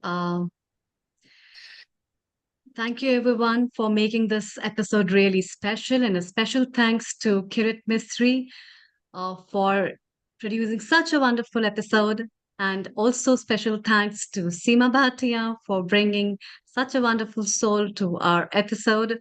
And you have added up those flowers to our bouquet today that will always be fragrating and giving us more fragrance of aromas, how to stay healthy, happy, and to live the life happily. So, thank you, all the viewers, and as well as all the contributors of Healing Our Earth, for making this episode as well a successful. We look forward for your support, your love, and your presence in the future episodes that we will be shortly showing you next Sunday again. And now it's time to close today's episode with the Gayatri Mantra. Closing your eyes with a calm mind, taking a deep breath inside.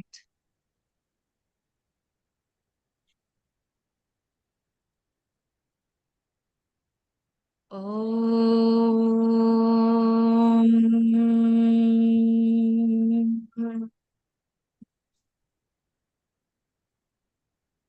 Om Bhurбhuvah Swaha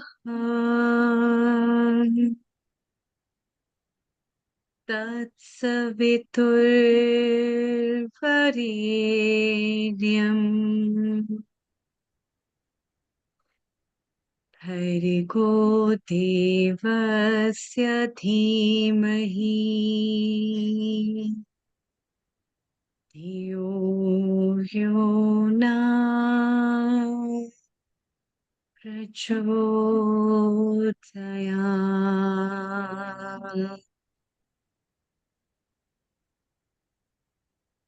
Om स्वहा तत्सवितुर्वरेण्यम्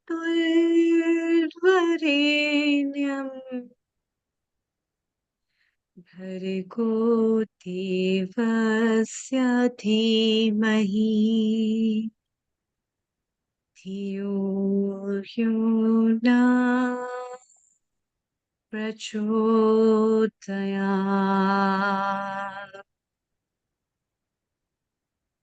ॐ भूर्भुवः स्वः तत्सवितुर्वरेण्यम्